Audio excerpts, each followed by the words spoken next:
we made it to Sumeru, our next objective should be to head to Sumeru City and find a way to meet with Lesser Lord Kusanali. And speaking of Lesser Lord Kusanali, even though we haven't heard too much about her, she doesn't seem to be the same deity who abducted your brother. But even so, people call Sumeru the Nation of Wisdom, you know. If we can get a chance to meet the God of Wisdom, maybe she can give us some useful information.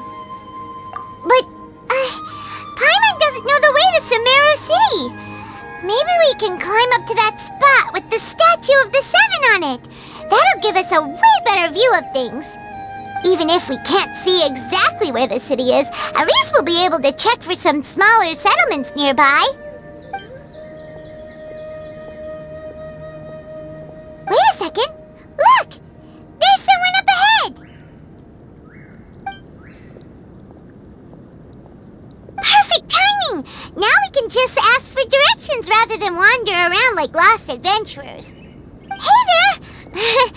We're not from around here and seem to have gotten a little lost. We'd like to ask for some directions.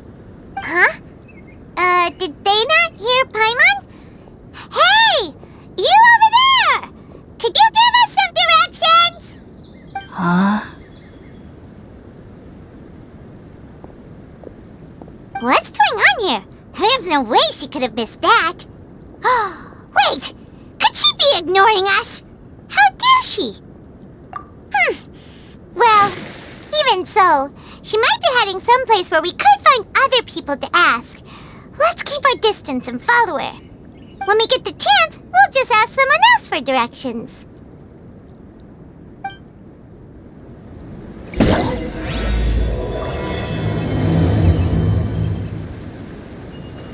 Come on, let's follow her. Just keep quiet and make sure she doesn't notice us.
Let's go take a closer look.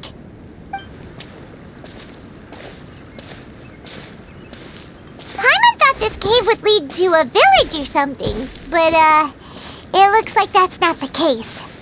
Look, she's sitting over there. Wait, she couldn't possibly be living here, could she? What should we do now? Do we try asking her for directions again? It looks like she's meditating or something. If we bother her now, she probably wouldn't let us off very lightly.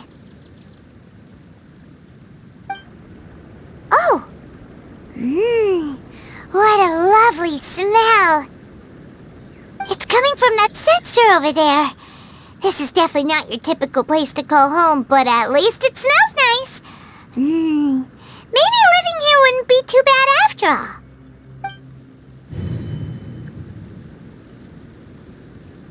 Huh?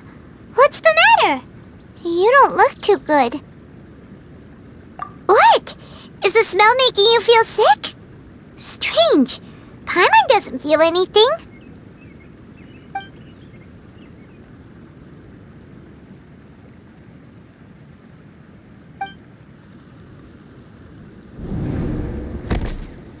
What's happening? Traveler? This is no time for a nap. Oh, come on, wake up.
Traveler's been out for a long time now.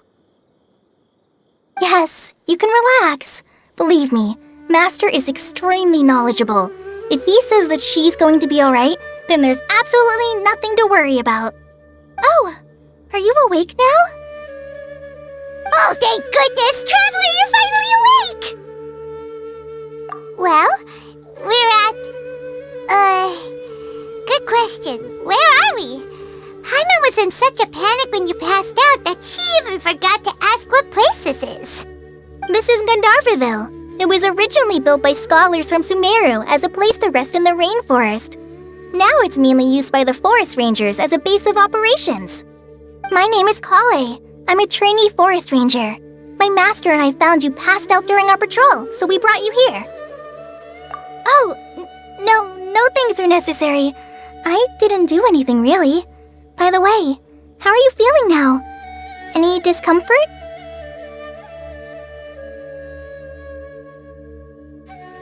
Oh, that's Master's herbal medicine you're tasting. He gave you some while you were unconscious. Before I forget, Master mentioned you should take more medicine once you wake up.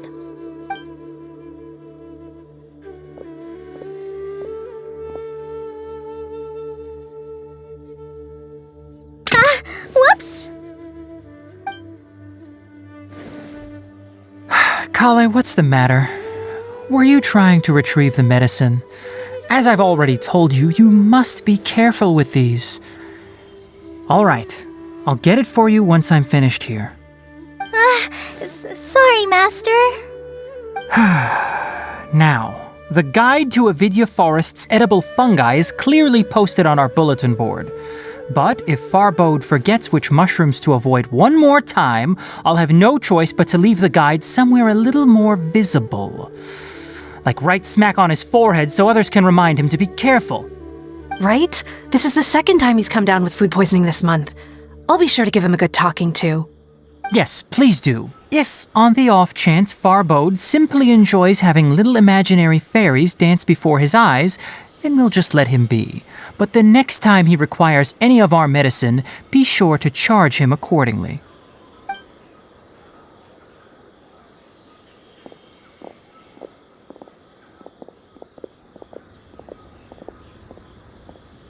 So, how are you doing? Feeling better?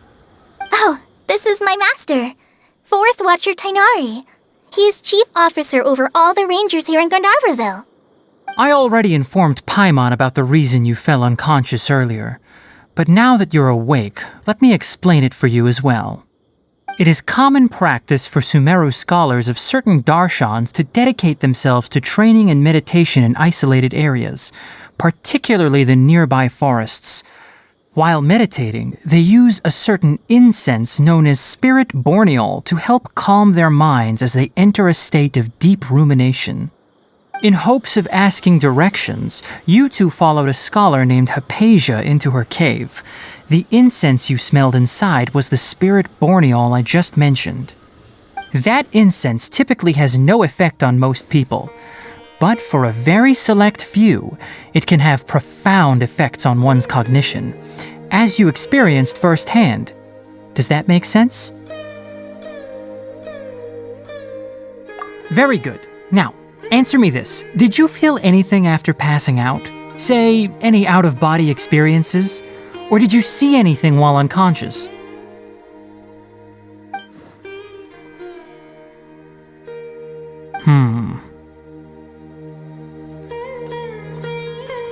Kale, let the others know to stop bringing their patrol logs here for now. Huh? Why? Because these two will be staying here for the next few days. They can have my room and I'll bunk with Amir. Now get a move on and be sure to do as I've said. Yes, Master Tainari.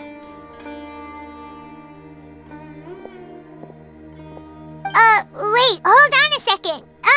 Can you tell us what's going on? Sure, let me fill you in. I originally planned to send you on your way once you finished your medicine. However, it appears now that you should stay a while longer in Gandharvaville for further observation while you recuperate. Further observation? No need to be hasty. As long as you have the capacity to judge between right and wrong, I promise that you'll understand the gravity of the situation once I explain everything to you.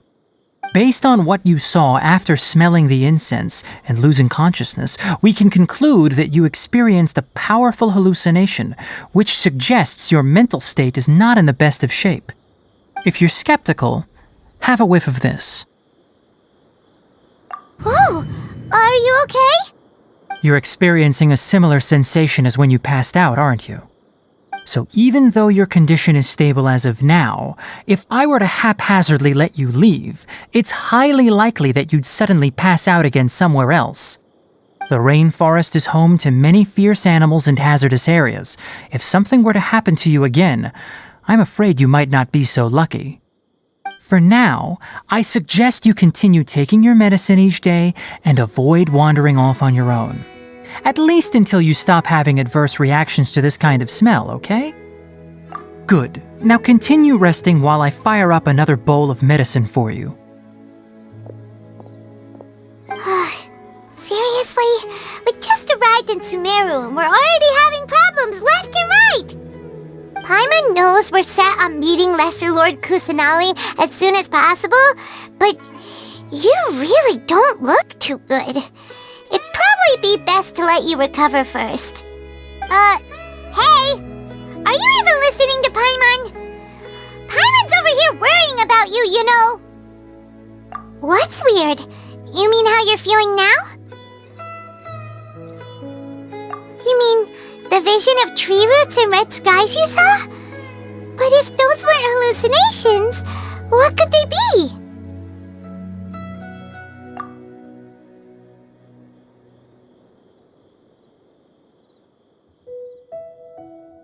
Well, considering how unique you are, Paimon trusts your judgment here, but why didn't you say anything about it to Tighnari?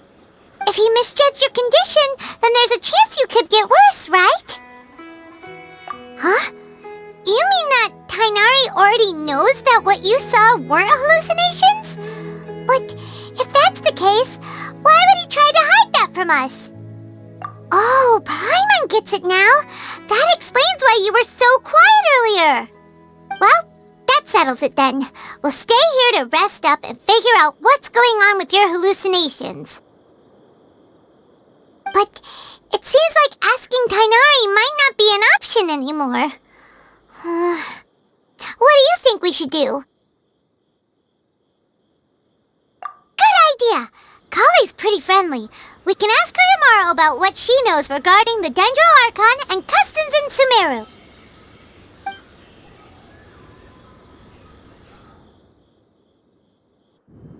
Rise and shine! Come on, it's time to go find Kale!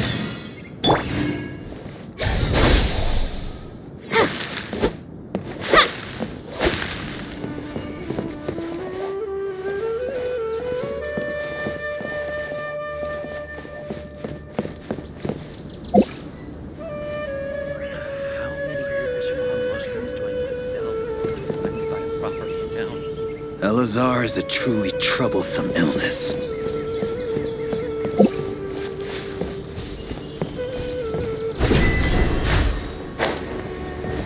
Yesterday, a total of 5. Propagate!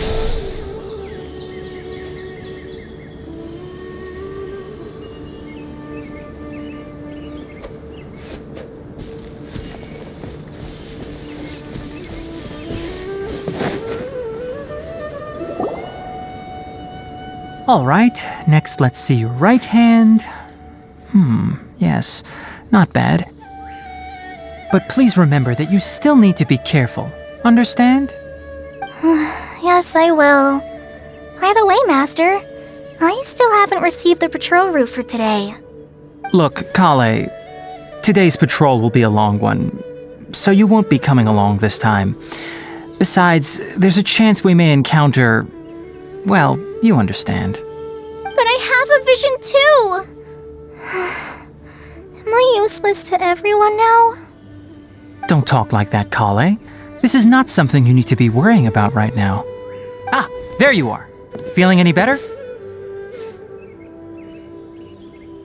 Yeah, since we'll be staying here for now, we thought we might as well try lending a hand around here.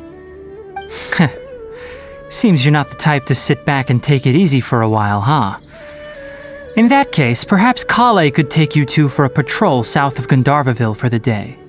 And if you're feeling up to it, you can be responsible for cleaning the Statue of the Seven.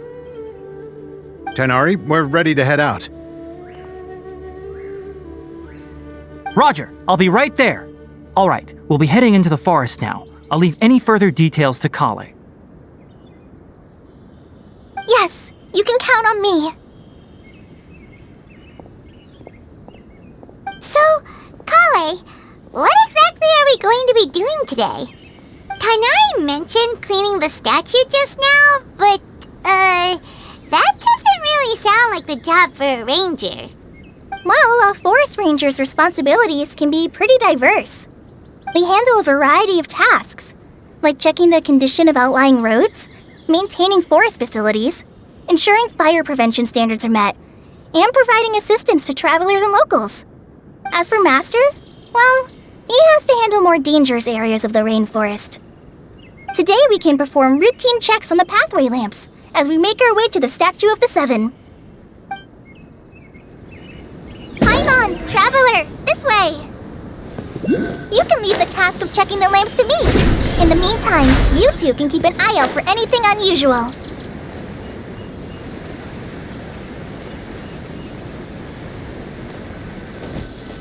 Nothing wrong with these two lamps. Let's move to the next ones. I think I'll stay here a while.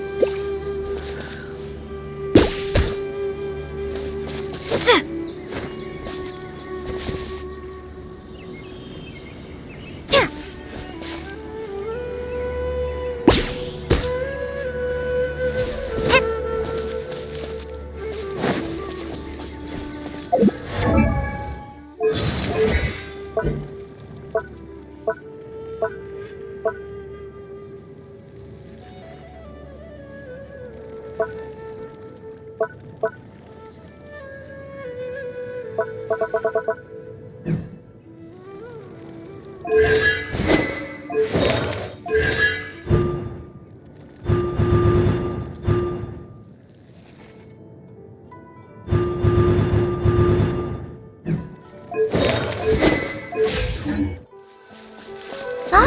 this lamp seems to be getting a little wobbly. Let me make a note of it.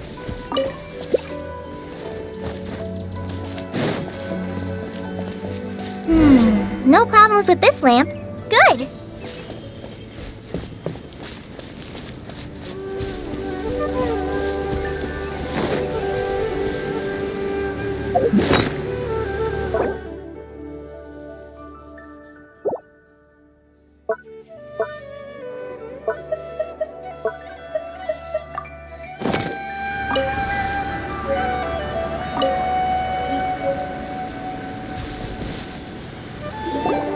The statue of the Seven is up on top of that large rock formation.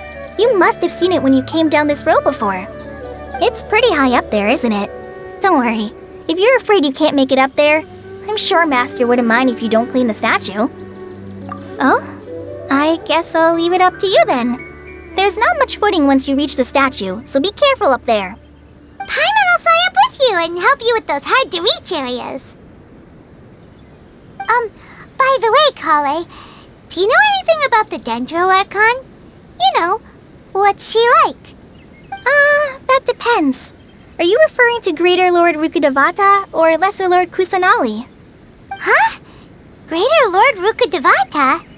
Oh, is that the name of the former Dendro Archon? Uh-huh. Greater Lord Rukkhadevata was Sumeru's first Dendro Archon. She created the rainforest as well as the wall of Samiel around the desert. Her works provided a means of peaceful living for everyone. To the people of Sumeru, she's not only a symbol of wisdom, but also of power and kindness. Unfortunately, she disappeared in a great calamity that occurred a few hundred years ago. According to what Master has told me, the sages later found the newly born Dendro Archon and whisked her back to Sumeru. To celebrate the reinstatement of their lost deity, the sages dubbed her Lesser Lord Kusanali and let her reside in the sanctuary of Sarastana. Uh-huh. Then what happened? Well, and then... I'm not too sure what happened, to be honest. Huh? You're not too sure? But aren't you from Sumeru? Yeah, I'm from Sumeru. But... Maybe it's difficult to discuss this topic with strangers. If that's the case, then don't worry, we understand. No, it's not that. I'm not trying to hide something from you. Besides, I don't consider you two strangers. Anyway, you two know Amber, right? Wait, Amber? You mean... Yes, that's her. I once lived in Mondstadt for a while, and she helped me a lot during that time. You could even say that she helped me become a new person. There's no one like Amber. She lives life to the fullest while always adhering to her strong sense of justice. She's ready to answer the call for action at any moment, but is also very understanding of others. She's like the spark that lights the fire in everyone's heart around her. If you ask me, she's a prime example of a true outrider. She's the first person anyone coming to Mondstadt will meet. You can't help but be enthralled by her charm and enthusiasm, causing you to fall in love with the lands of Mondstadt and...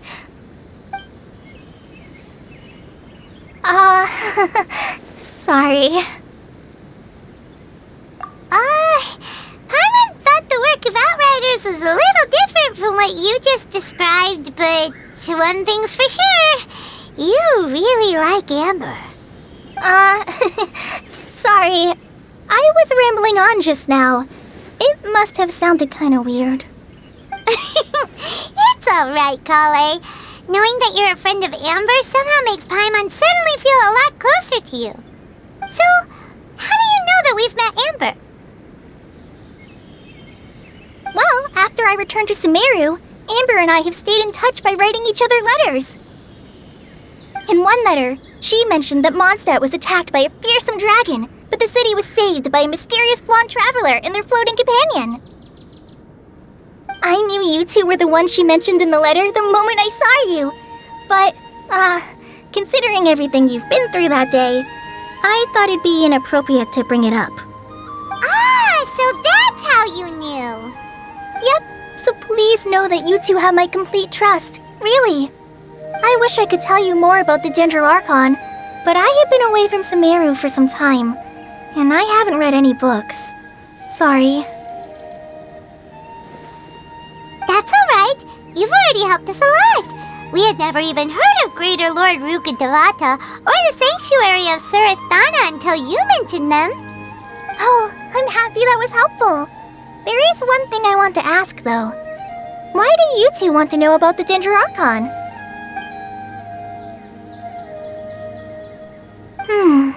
So that's why you're here. Thank you for telling me your story. Don't mention it. We are friends after all, right? Alright, we have a statue to clean. You both have my thanks. While you two are up there cleaning, I'll go ahead and inspect the forest canopy. Let's meet back here shortly.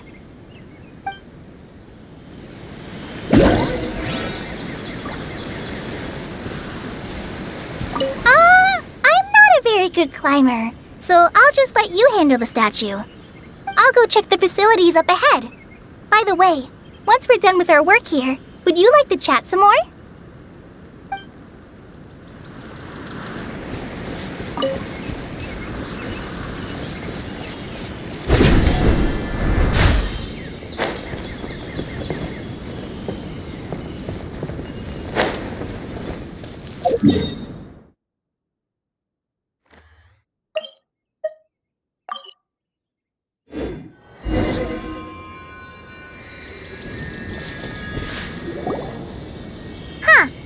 Now that Paimon looks at it, the deity that's carved on the statue is kinda small. Do you think she's supposed to be Greater Lord Rukkhadevata or Lesser Lord Kusanali? The name does seem to fit the statue somehow. Well, anyway, we'll have to figure that out later.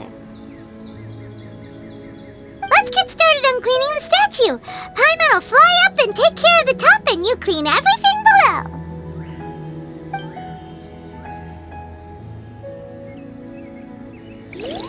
Nice work! That's one clean statue. Let's head down and meet up with Kale.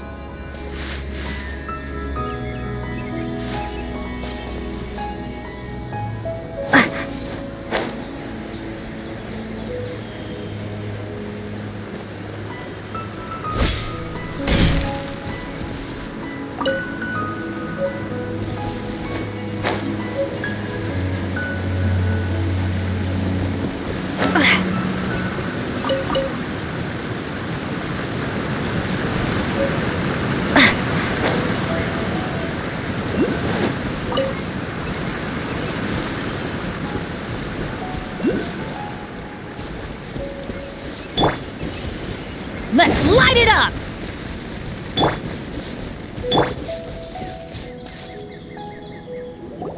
Kale, we're back!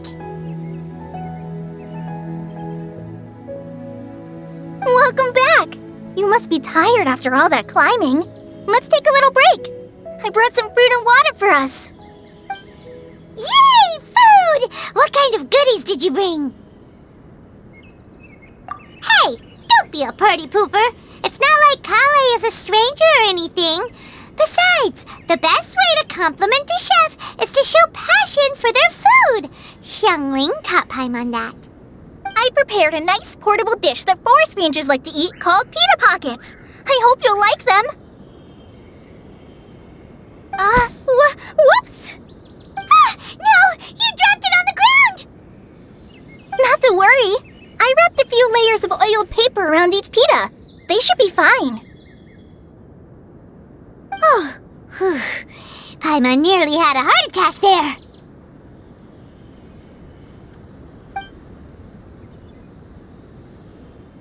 Those pitas are Kale. Thank goodness you wrapped them in paper. Paimon wouldn't have been able to sleep at night knowing something so tasty had been wasted. You really know how to compliment the chef, Paimon. Since you liked it so much, I'll be sure to give you a copy of the recipe sometime. I'll even include all my personal cooking pointers, so you'll be making your own pita pockets in no time. Yay! Thanks, Kale! It's hard to believe someone as diligent as you could have clumsy moments too. Oh, I guess it happens from time to time. So, Kale, don't you think that Tainari's a little too strict with you? He won't let you touch anything without his permission. Paimon knocks stuff over all the time flying around the Traveler, but she's never said anything. Everyone has their clumsy moments. No, you've got the wrong idea about Master. Sure, he may seem a bit harsh at first, but with some time, you'll see that he's actually very kind-hearted. I've heard the veteran rangers say that Master is from some ancient and mysterious race that is known for their cunning wit and reclusive nature. Oh, by the way, you've heard of the Academia, right? Well, there's a group called,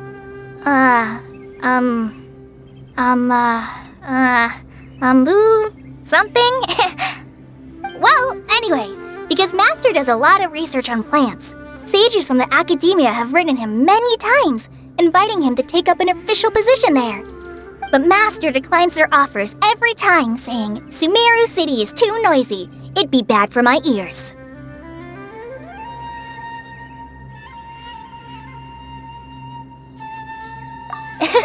Seems you already know him well. Anyway, I'm sure the sages were not happy about his responses. Master could obviously have a bright future in the Academia, but he insists on sticking to the path of a forest watcher. Every day he helps the locals of the forest and passes on his extensive knowledge to trainees like me. In fact, Master's the one who taught me how to make pita pockets. Really? Paimon would have never guessed that. Oh, speaking of Tainari, he was the one who took care of you after finding you passed out yesterday. He even carried you all the way here. Paimon's still kinda upset, though. He kept scolding Paimon the entire way here. Oh no, I'm sorry. Master might have been overreacting a little.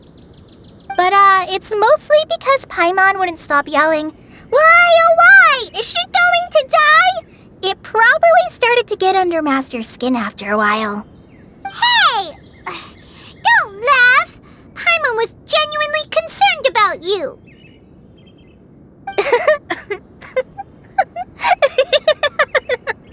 Hey! Now even Kale's starting to laugh. Ugh, that's it!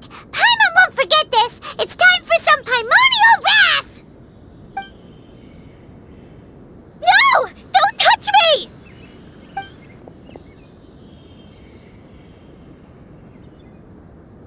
Oh, sorry, Kale. Paimon didn't mean to scare you. No, I just... I didn't mean that. Kale, are you okay? What's the matter? No, I'm fine. I'm sorry. I must have startled you both reacting like that. Oh, well, it's getting late now. Let's hurry back to Gandharville. I think Master and the others should be back by now, too. Huh? What was up with Kale just now? And why is she in such a hurry all of a sudden? Look, she's practically running back. Paimon can't even see her now.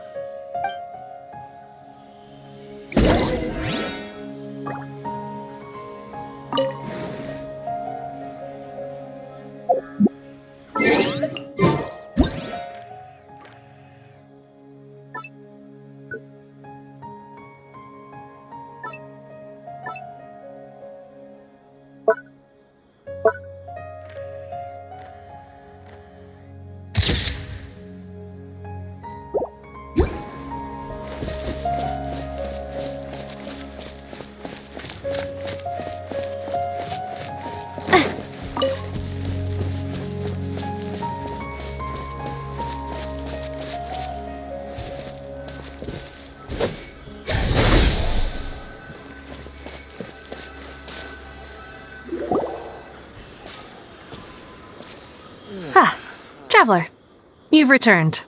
Yep, we're back! Have you seen Kale by any chance? Oh, Kale?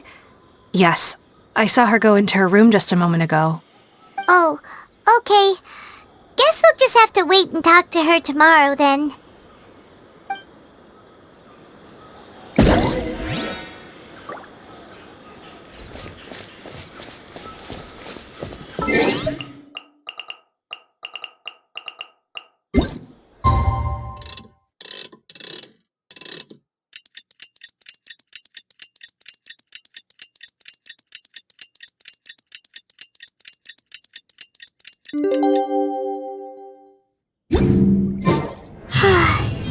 Paimon was thinking all night about what happened with Kale, and still can't figure out what the problem might be. Maybe she's in a better mood now. Let's go check on her.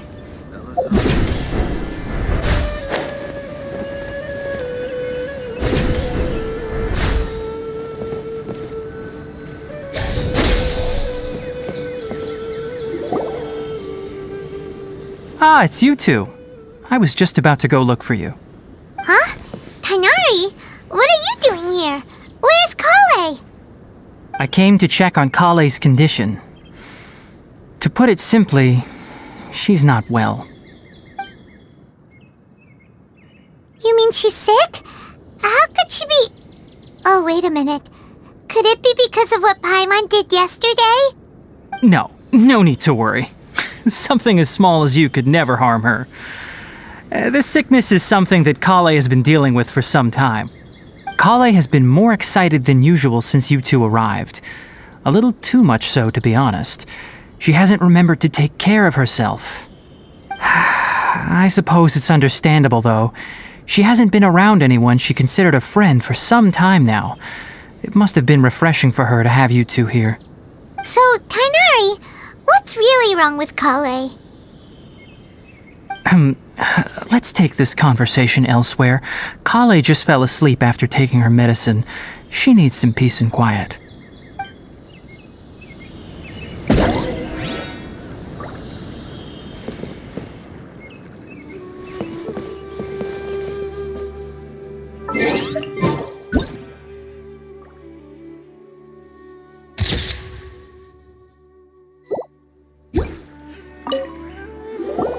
Shh! Kale's asleep! Let's come back once she's feeling better.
Once, there was a glorious kingdom established among the heavens.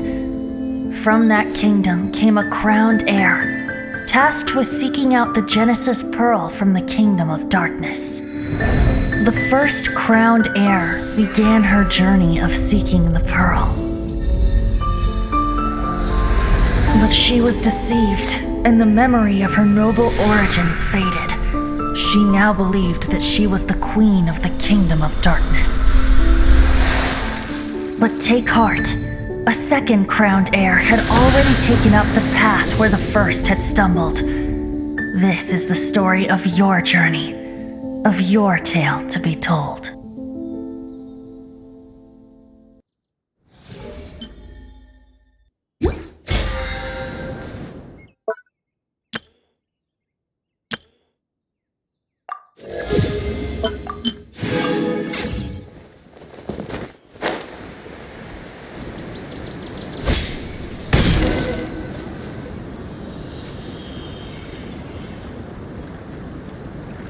All right, let's continue our conversation here, shall we? To be honest, I hadn't realized that you're that honorary knight from Mondstadt until Kale told me just now. I've also heard all about your deeds in Liyue and Inazuma. So, just to clarify, what I'm about to tell you about Kale is not because of who you are or your past feats. Instead, I am going to tell you because Kale asked me to. And honestly speaking, I was against Kale revealing her past to you. But she insisted, saying you two treated her with sincerity and as a friend. So now she wishes to reciprocate the gesture. So, Tainari, what exactly is wrong with Kale? You said this is something she's been dealing with for some time. Just how serious is it? Right. Ever since she was a child, she's been afflicted with a disease called Elazar. Elazar? Yes, it's a disease unique to the lands of Sumeru.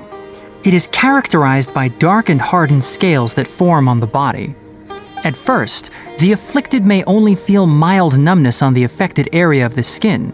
However, as the disease progresses, one may begin feeling fatigued and even experience peripheral paresthesia. In its final stages, the disease strips a person of the ability to control their own body, and they effectively become completely immobile. That sounds terrifying. Wait, hold on. So when Kale seemed to be acting a little clumsy earlier, it was because... Correct. That would be the effects of Elazar, which is precisely why I do not want her carrying or holding anything, lest she ends up hurting herself. With appropriate treatment, the disease can be effectively controlled before it progresses to a more serious stage. However, there is unfortunately still no true cure for Elazar. Nevertheless, Kale's mother still hoped that there was something out there. She handed Kale over to an organization known as the Fatui after one of their members lied and said they had a cure. What? The Fatui? Ah, it appears you are already familiar with them. That'll save me some explanation. Anyway, the person who eventually rescued Kale and brought her to me for care said that she had been given to a harbinger known as the Doctor. I have no idea how this doctor managed to do it, but her case of Elazar was completely stable for all the years that Kale was with them. However, Kale's days with the Fatui were anything but pleasant. Kale is a resilient individual and always tries to appear cheerful, but her experience with the Fatui has left deep scars. Even now, she can still feel deathly afraid of someone touching her. Paimon had no idea Kale's been through so much suffering. Oh, by the way, Paimon, Kale wanted me to tell you that she's sorry for scaring you yesterday. She also wanted both of you to know that she's sorry for hiding her illness. She doesn't need to apologize. None of this is her fault at all. Well said. I hope you'll get a chance to tell her that in person the next time you see her.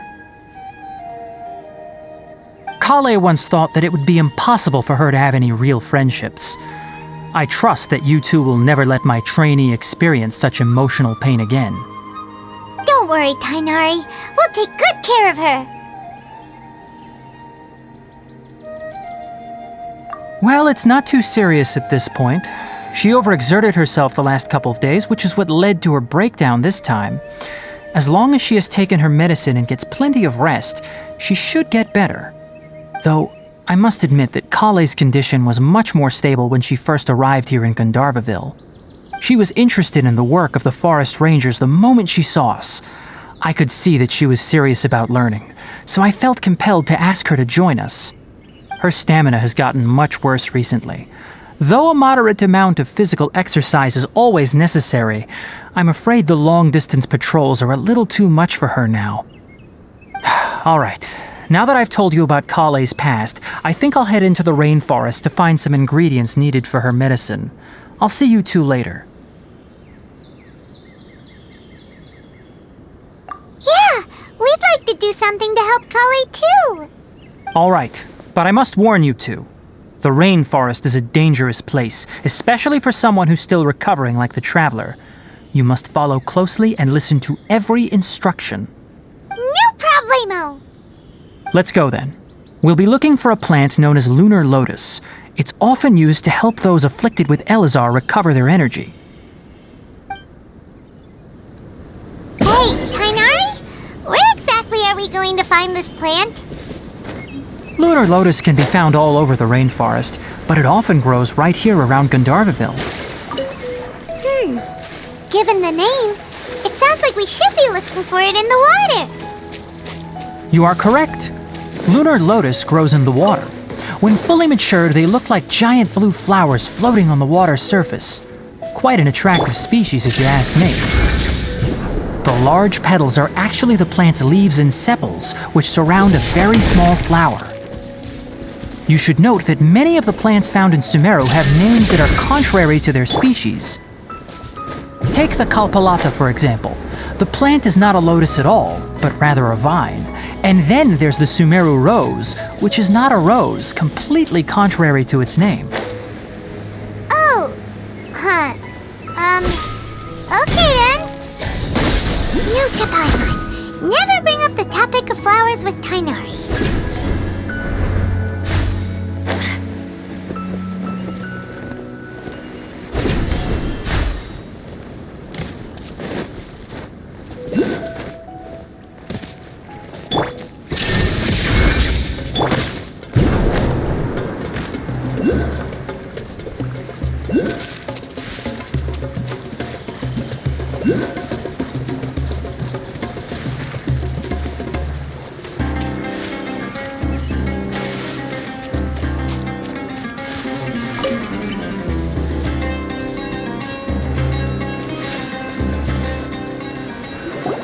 There should be lunar lotuses growing somewhere in this area. Let's split up and begin searching. If you could manage to gather 4 of them, that would be sufficient. We'll rendezvous here once you've gathered the needed amount.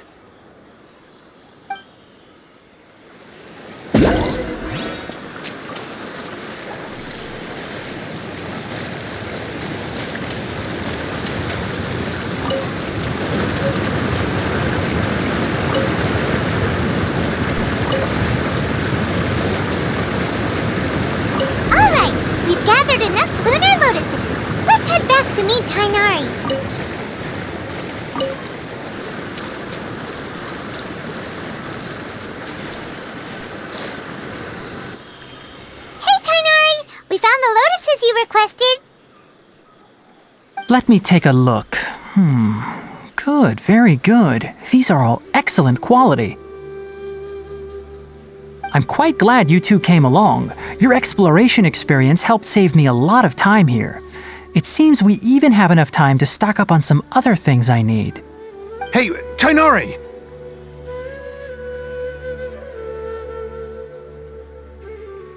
Oh, Tainari! Someone's calling your name! They're dressed like a forest ranger. Ah yes, that's Amir and the others. But didn't they just set off not too long ago?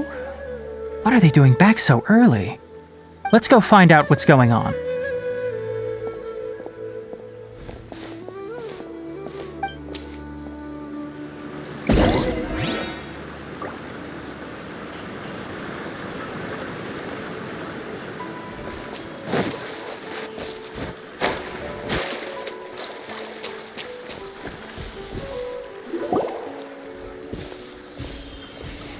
Tainari, thank goodness we found you here. We were just about to head back and find you at Gandharvaville. What's going on?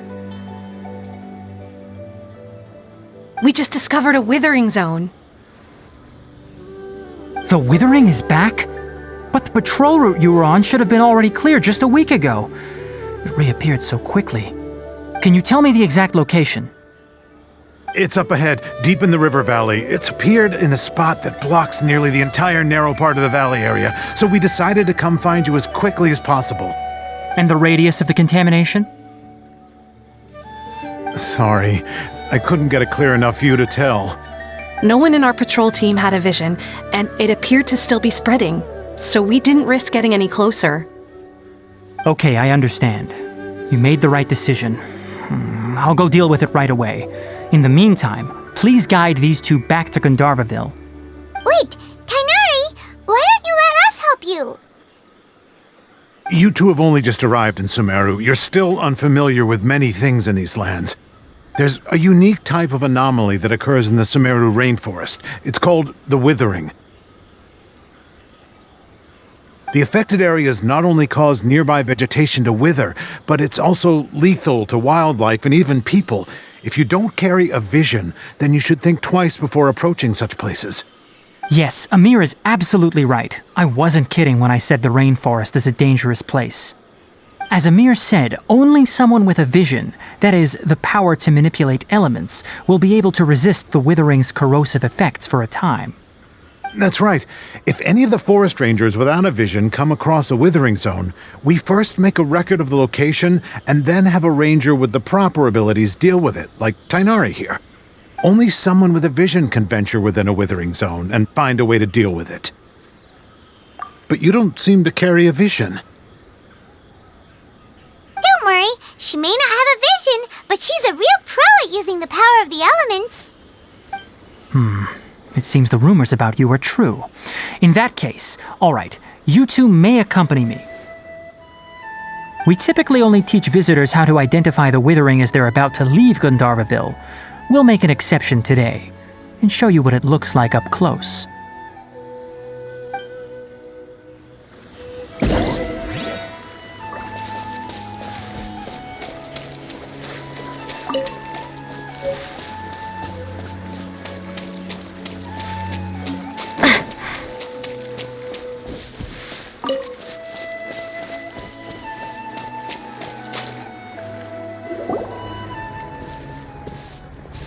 Stop.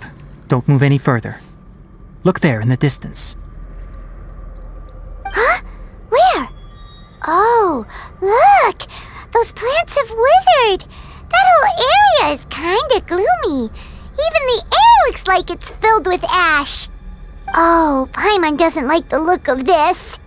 That is the withering. All right, traveler. We're going to have to enter that withering zone. Once inside, we'll need to look for what we call tumors of the withering. If we eliminate those, then the area will be saved. Thank you, but I must warn you. Don't push yourself. This is your first time handling this sort of thing, after all. Even with elemental powers, once you step inside the withering zone, you may experience extreme discomfort. If at any point it becomes too much, return outside the zone and take a breather. It could become a matter of life and death. You ready then? Let's go.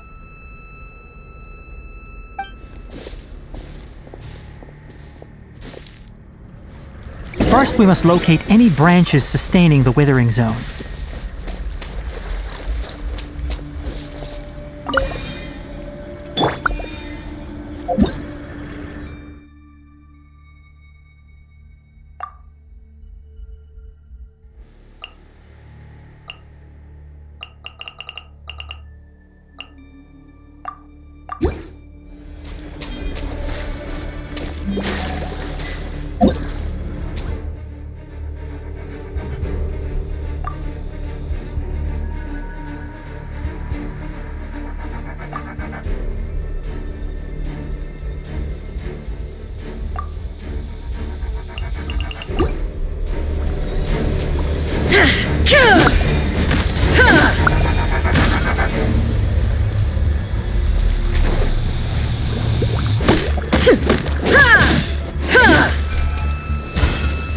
There is no escape!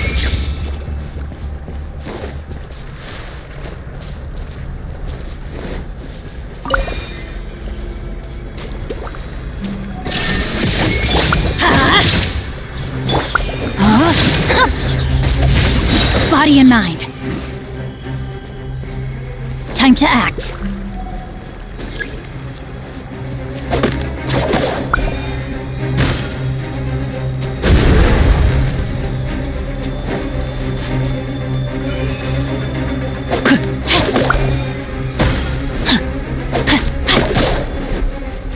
No, my sword! Time to act.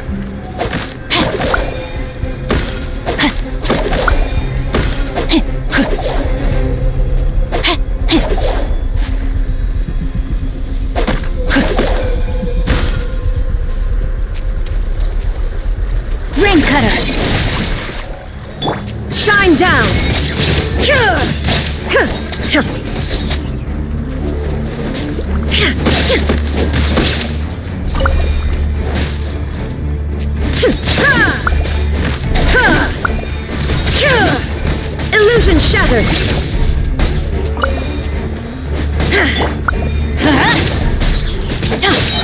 Teamwork is dreamwork! Propagate!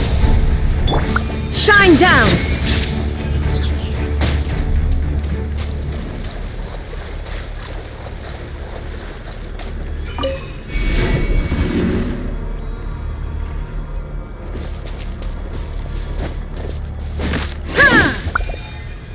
Great work. Now that all the branches have been cleared, we'll need to take care of the tumor.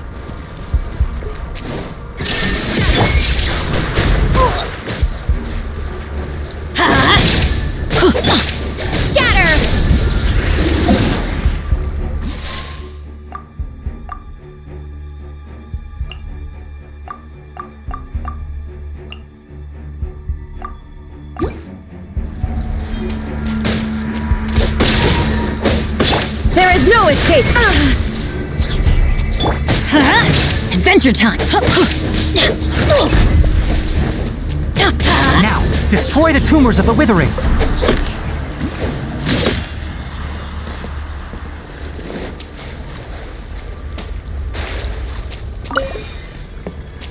Off we go!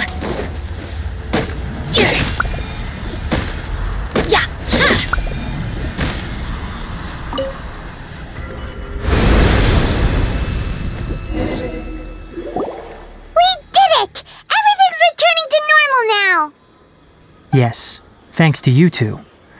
We were able to quickly restore this area back to normal. Tainari? You make it sound like we did well, but why does Paimon have the feeling you're worried about something? It's that obvious, huh? Alright, it's like this. Recently, the rate at which the withering zone appears has been increasing. Even though we were able to quickly clear that withering zone, it won't be long before another one appears. If that simply meant more work for me, then that wouldn't be an issue. But it's far more severe than that. The withering is leaving lasting effects on the rainforest itself. For instance, even though we cleared out the withering zone, many of the plants that were affected will not recover. This presents a crisis for the ecosystem itself. Many plants in the rainforest are already in decline, directly impacting the wildlife that depends on those plants. And most disturbingly, as the appearances of withering zones have started to increase, Kale's case of Elazar has also become more serious. Huh? But why's that? I'm still not sure of the exact reason.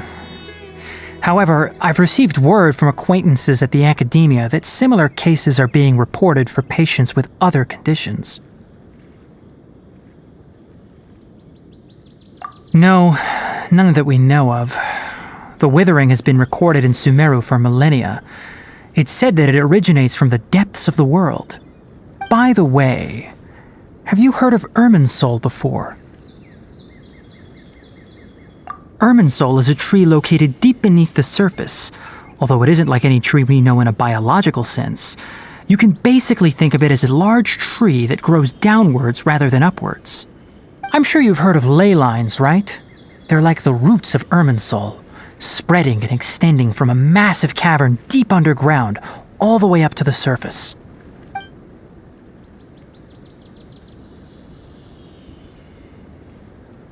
Ley lines continually absorb the memories of this world, which are then funneled into Irminsul, allowing it to collect knowledge and wisdom from ancient times to present day. The Dendro Archon is known as the God of Wisdom because her consciousness is directly connected to it. It is also said that the Dendro Archon's power is a manifestation of Irminsul. And as for the Withering, its emergence is related to a disease that's affecting it. That's right. My ancestors learned of this from Greater Lord Rukadevata's familiars a long time ago. But even those mysterious creatures did not know of a cure for Irminsul. I'm afraid we rangers will be battling the withering zones here for a long time until a cure is found. Alright, that's enough on this topic for the time being. Now that we've taken care of things here, it's time for us to head back to Gandharvaville.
Oh, Tainari, you all made it back. How did it go? The withering zone you reported has been taken care of. No need to worry. Huh. Wait, is that? Oh no, Hypatia!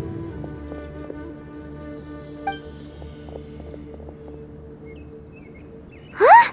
What's wrong, Tainari?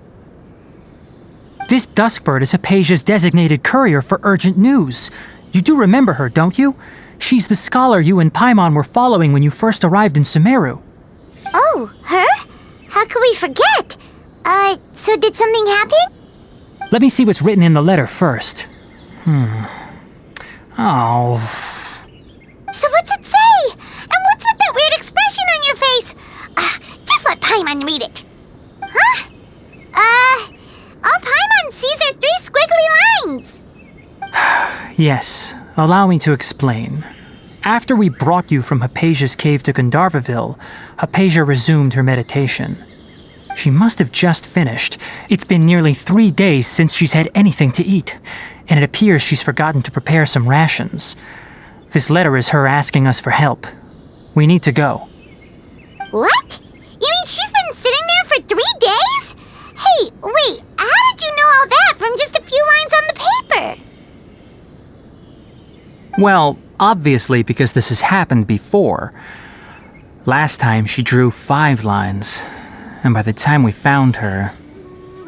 well, I'd prefer not to remember that. Needless to say, Hypatia's been through worse, but we should still get to her as quickly as possible. I've got some emergency rations set aside for times like these. Paimon, Traveler, could you two bring these to her? Wait, you want us to bring her the rations? But will the Traveler be okay if her cave is still filled with that funny incense? Let's find out. Here, Traveler, take a smell and see. So, how do you feel? Huh? Really? You're not feeling even a little drowsy? But wait, how'd you know that she'd be okay this time, Tainari? Back when we were clearing the withering zone, I observed that she could adeptly manipulate the dendro element. I knew then that she would be fine. And if I may ask, when I was telling you two about Irminsol's ley lines, was what I described similar at all to what you saw while you were unconscious? That's correct. Those weren't hallucinations at all. Though I don't intend to apologize for deceiving you. Because what you saw is of significant importance. Not just for the nation of Sumeru, but the entire world of Teyvat. My forefathers were shown much favor by Greater Lord Rukkhadevata. We took an oath to protect this nation together with her. Now that that duty has fallen to me, it was part of my responsibilities to ascertain whether you could be entrusted with the fate of Sumeru. Now, after seeing you in action with my own eyes, you have earned my confidence, and I no longer feel the need to hide any secrets from you. When you passed out, your consciousness had connected directly with Irminsol. What you witnessed were actually real memories contained within Irminsol itself. I could try to tell you more, but it would be better if you went to ask Hypatia instead. Her focus on meditation and use of Spirit Borneol are aimed at establishing a connection with Irminsol, just as you did. That sounds nice and all, but will she really help us? Seriously, she completely ignored us the last time we tried talking to her. That was because when you ran into her, she was in a special phase of her training. During that time, she must avoid communicating with others. Please, wait here for a moment.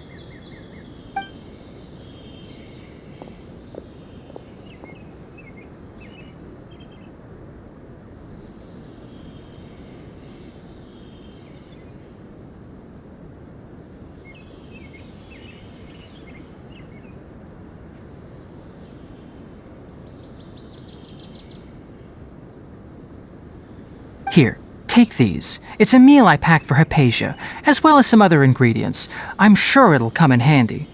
Also, here's a letter that I would like you to give to her. Just show it to her and she'll answer any questions you may have. No, I should be the one thanking you. You've both been a great help these last few days. Hypatia? Hypatia should still be in the cave. Let's go inside and see how she's doing. For a grand feast this time. Anyway, please take good care of Hypatia. I'll go prepare Kale's medicine now. Using the lunar lotuses while they're still fresh will significantly boost their effectiveness. Rest assured, Kale will recover quickly as long as she has her medicine. Rain outlines your fate.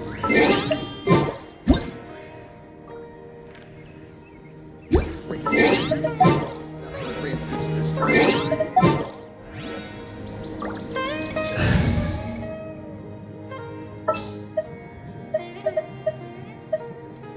Well, since you asked so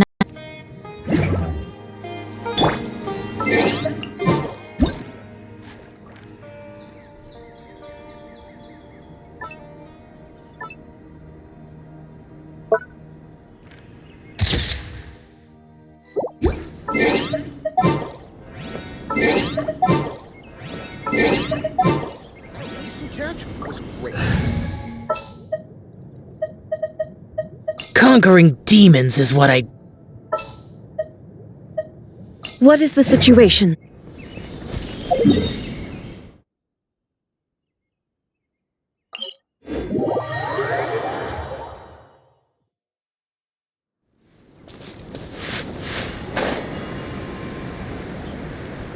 Hypatia should still be in the cave. Let's go inside and see how she's doing.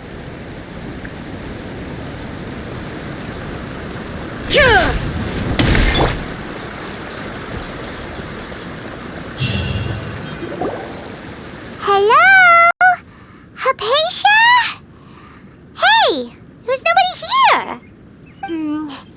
Maybe she went out to look for some food. Let's try looking around the area.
Hypatia, are you alright?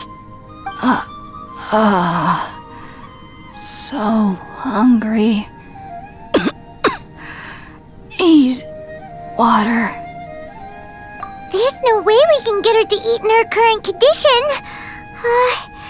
Let's try finding some water first. Huh? Wait, why does it look super foggy outside all of a sudden? Anyway, let's go look around.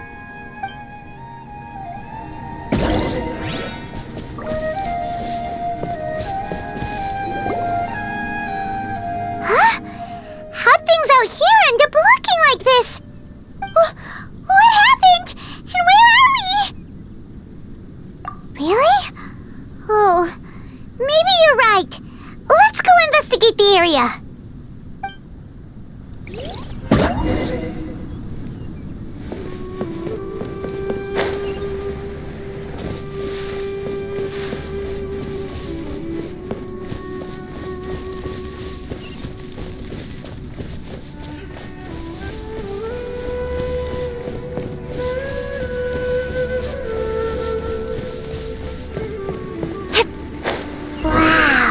This place is huge! Paimon knew there's something off about that cave. Let's think of a way to get over there and have a closer look. Who knows? Maybe we'll find a lead of some kind.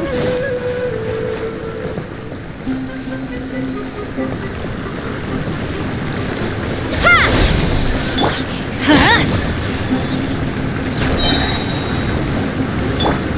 Illusion shattered! Everybody stand back!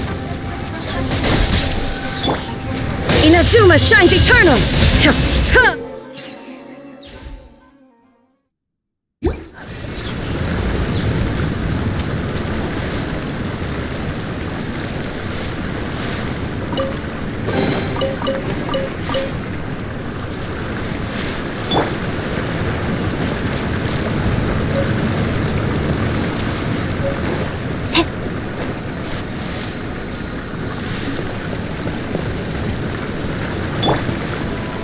Shine down!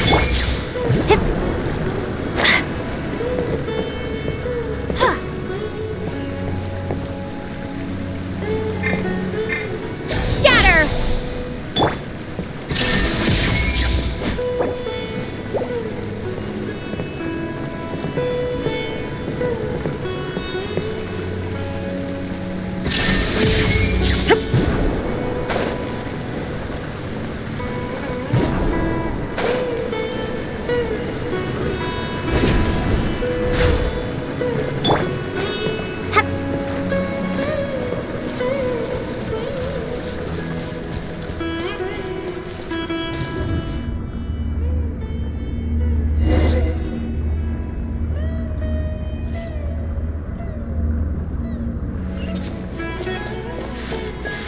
Huh? What happened just now? Why'd everything around us suddenly change?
There is no escape!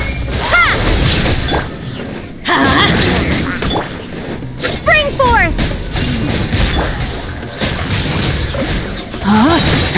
Witness the power of Gugwa! Illusion shattered! Scatter!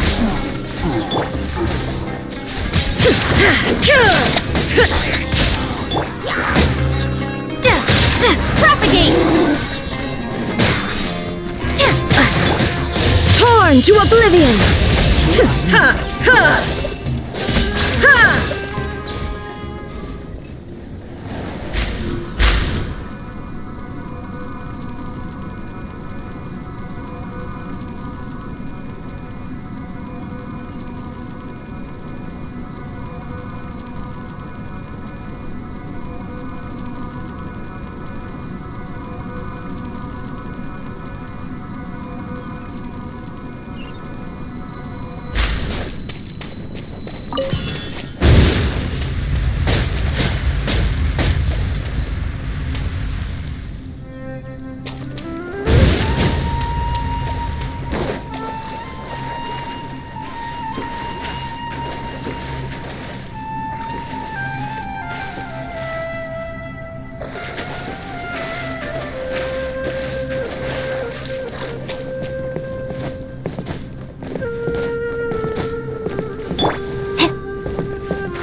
outlines your fate.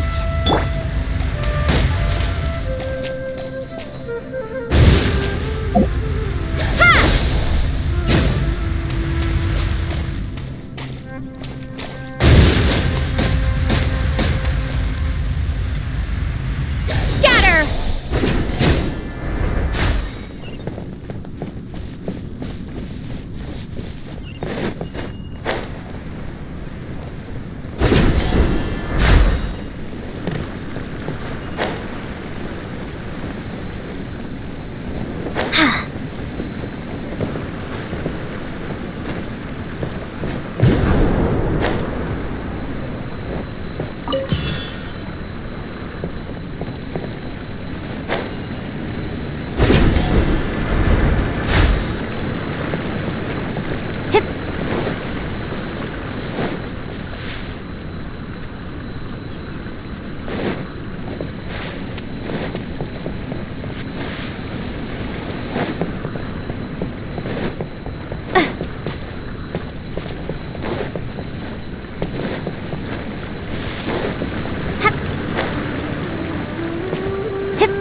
fucking Tibet is going on here?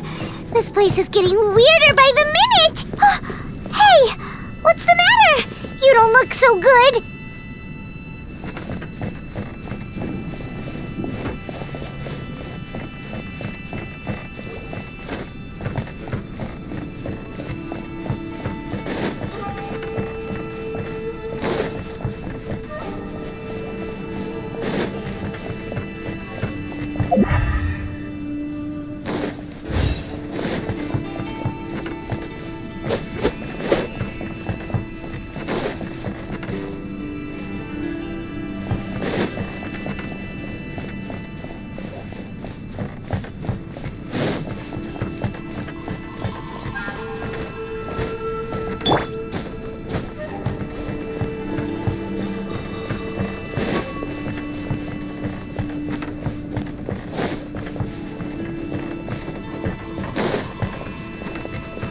is no escape! Propagate!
Well. Looks like we meet again, traveler. The Abyss Herald! What are you planning to do in this strange place? Strange place. Plotting. You needn't worry about such things. They don't concern you.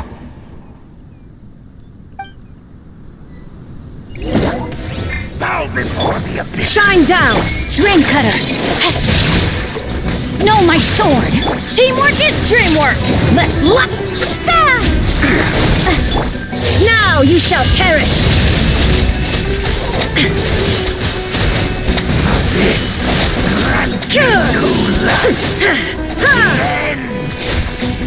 Illusion shattered! Scatter!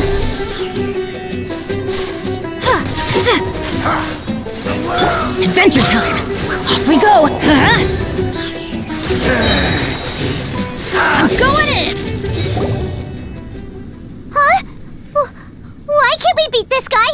Oh, Paimon doesn't get it! We faced others like him before! What's wrong this time? Traveler, though you may have managed to avert countless crises before, your good fortune was bound to end sooner or later. It's time you realize how weak and powerless you really are. Your brother. Oh, pitiful traveler. Are you really so ignorant? Or are you just living in complete denial? His Highness has long since forsaken you. Your meager existence in his eyes is that of an annoying bug, only to be stepped upon. The bonds of love and family which drive you to find your sibling are utterly gone. Your journey is meaningless. But don't you fret now. Today will be your last. Now die!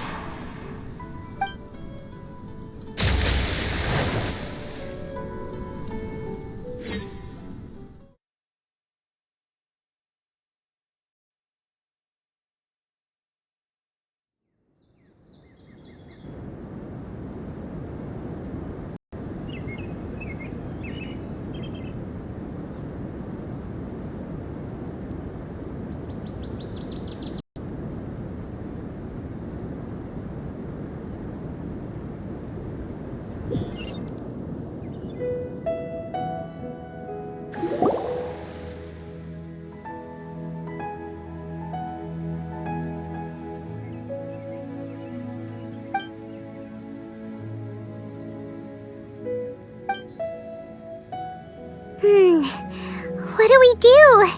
We haven't seen Hypatia anywhere out here. Oh, there she is! Quick, let's see how she's doing. Ah, so sweet.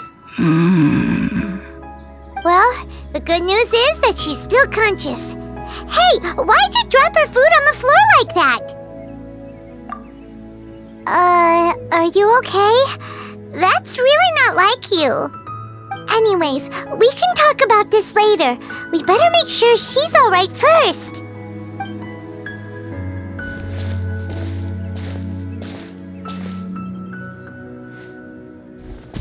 Whoa! Wait a sec. Look at all this fruit lying around her. We can put that to good use.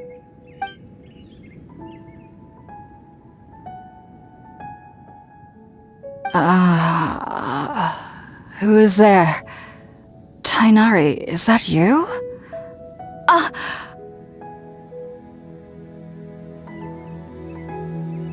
Huh? It's okay. You can relax, Hypatia. Tighnari sent us here to bring you some food and water. Here, we have a letter that he asked us to give you.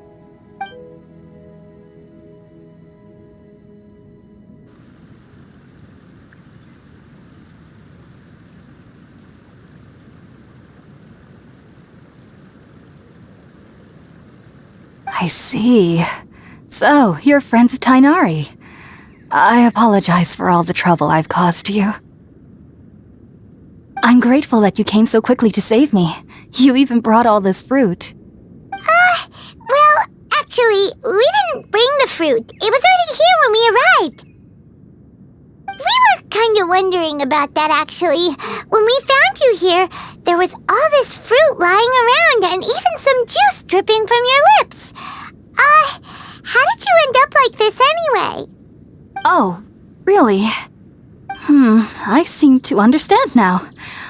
All the fruit was likely from my, neighbor. Must have come by and saw me like this. Your neighbor? You mean there's someone else living nearby? Oh? So you're able to see them too?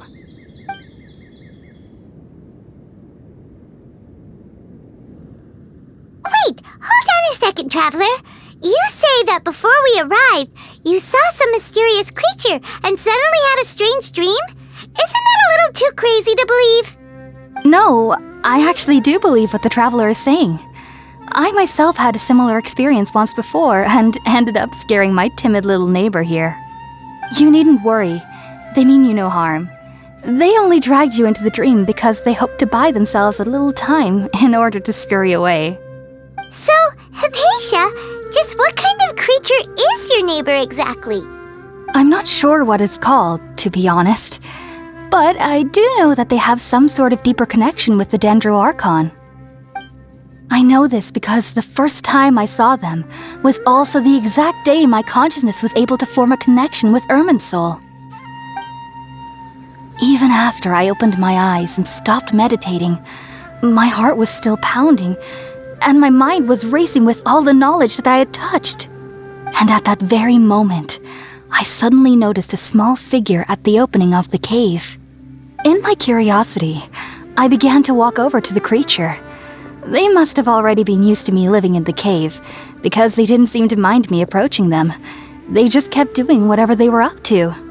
It wasn't until I crouched down next to them that they suddenly realized that I could see them. Oh! And then? And then I had a dream. By the time I came to, they were nowhere to be seen. I was convinced they'd never show up again. But sure enough, I saw them nearby a few days later. And they weren't alone. I feel like they aren't as afraid of me as the first time I approached them. But I never would have expected them to save me. Yes, no doubt about that. By the way, Tighnari mentioned in his letter that you had questions for me regarding Irminsul.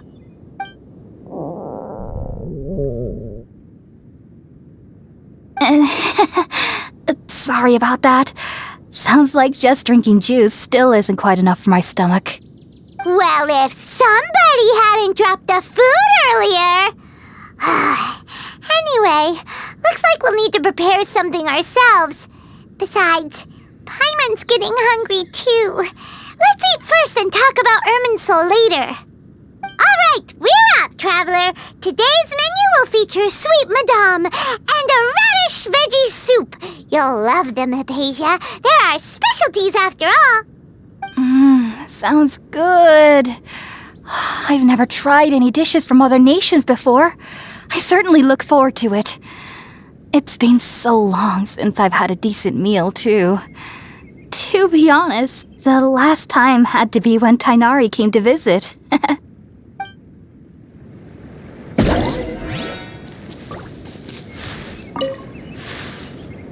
Are you already finished cooking? Smells delectable. I'm truly thankful whenever I can enjoy a proper meal like this. Cooking really isn't my forte.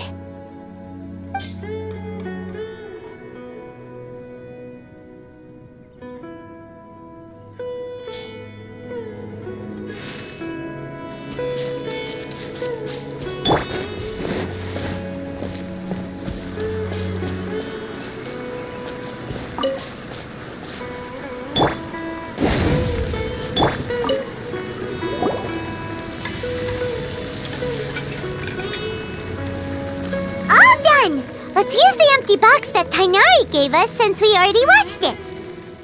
Oh, it smells amazing! And the box is a nice touch too! Let's go serve this up and start eating with Hypatia!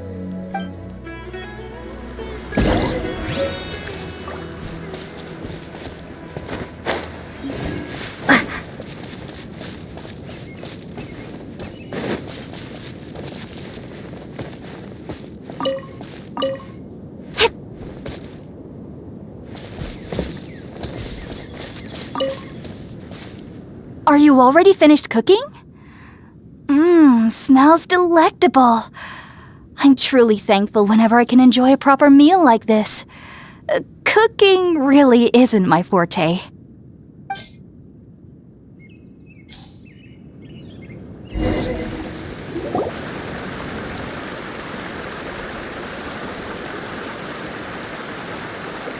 Even though everything you mentioned was in Tainari's letter, it's still hard to believe you were able to connect with Irminsul immediately after smelling Spiritborn Ale for the first time. It took me nearly 3 years before I could do so. And everyone at the Academia even lauded me as a genius. You should know that some researchers spend their entire lives without ever successfully connecting with Irminsul as you have. So why does this incense allow people to connect to Irminsul? The ingredients used to make Spiritborn Ale primarily consist of plants created by Greater Lord Rukkhadevata. These special ingredients are conducive to heightening our senses to the Dendro Archon's power. Since the root of the Dendro Archon's power lies within Irminsul, we can occasionally tap into her powers to peer into the depths of the earth. Naturally, anyone who can establish a connection with Irminsul in their first ever attempt must be a person of great understanding. Makes sense. But Paimon's got a question. Why was she sensitive to the smell of those plants for such a long time? That was primarily due to her body's unique constitution. Stimulated by the incense, she could perceive the Dendro Archon's power and experience the sensory overload, hence the adverse reactions. Taking in any scent similar to the ingredients of Spiritborn Ale would cause adverse effects. Not to worry though, it appears you've already fully recovered. Technically, your body should still be sensitive to the powers of the Dendro Archon, but unless you're using intentional meditation techniques, the scent of Spiritborn Ale should no longer trigger such reactions. Whew, well that's a relief. I must admit, I am quite envious of your abilities. Even if it meant suffering from pounding headaches for the rest of my life, I'd consider it worthwhile so long as I could connect with Irminsul at will. Whoa, you're really serious about this whole thing, aren't you? I am a researcher after all. As a member of the Ritaoist Darshan at the Academia, my main area of research is the stars and their connection to the fate of living beings. But there is still so much we don't know, especially regarding the mysteries that lie in the starry skies. Which is why I must turn to the all-knowing Irminsul for answers. If only my perception wasn't so limited. Unfortunately, I cannot guarantee that my every attempt to attune with Irminsul will be successful, or that doing so will leave my consciousness intact. I am currently in the stage of training known as Satyavada life. Many researchers in Sumeru have lost their minds while seeking to attune with Irminsul during this stage. Sages have said that Irminsul contains divine knowledge, and touching such knowledge without the proper preparations and abilities will only lead to one's mind caving in on itself. That's why we meditate alone. We need to ensure that our minds will be calm while minimizing the possibility of involving anyone else. Whoa! So knowledge from Irminsul can be super dangerous! Aren't you afraid of the risks, Hypatia? Of course I do. Especially during nights that are pitch black with no moonlight, and dead silent without even the sound of insects.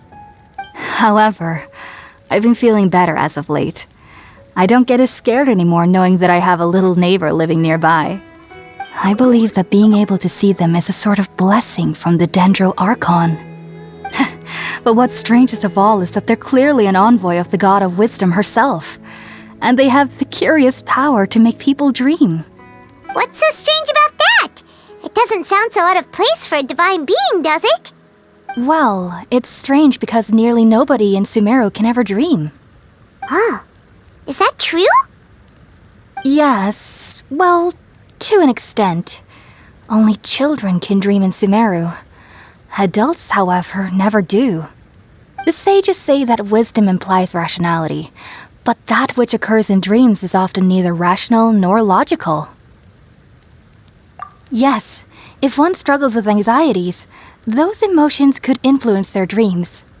The fact that the people of Sumeru do not have dreams is seen as a blessing by the sages. They believe that Greater Lord Rukkhadevata, the god of wisdom, is keeping us away from the foolish delusions you encounter in your sleep. I was born into a family of scholars in Sumeru City. Ever since I was a child, my parents would always tell me that I'll know I've grown up once I stop dreaming. I studied hard, enrolled as a student in the academia, and went on to become a researcher. Sure enough, I never dreamed again. But then, on the day I scared the little Aranara, I suddenly saw a dream again. It was incredible. Though I don't exactly remember what I saw, I clearly recall the feeling. I suddenly felt like I was a child again. Back then, I was foolish and ignorant as any youth would be, but I was free of fear. Maybe dreaming isn't as bad as we've made it out to be. Just be sure not to speak of this if you travel to Sumeru City. They'll look at you as if you've lost your mind. So, do you have any thoughts about the things she saw when she connected with Irminsul? Sorry, I'm afraid I don't have any answers as of now. All I can say is that what you saw is a memory contained within Irminsul itself. World forget me. What could that possibly mean? If only I could ascend past Satyavada life and begin Paripurna life, I might have some more answers for you. If you two are ever in the area again, please be sure to come and see me. There's no need to be thanking me. You two are my saviors. Besides, I'm already looking forward to tasting some more of your cooking.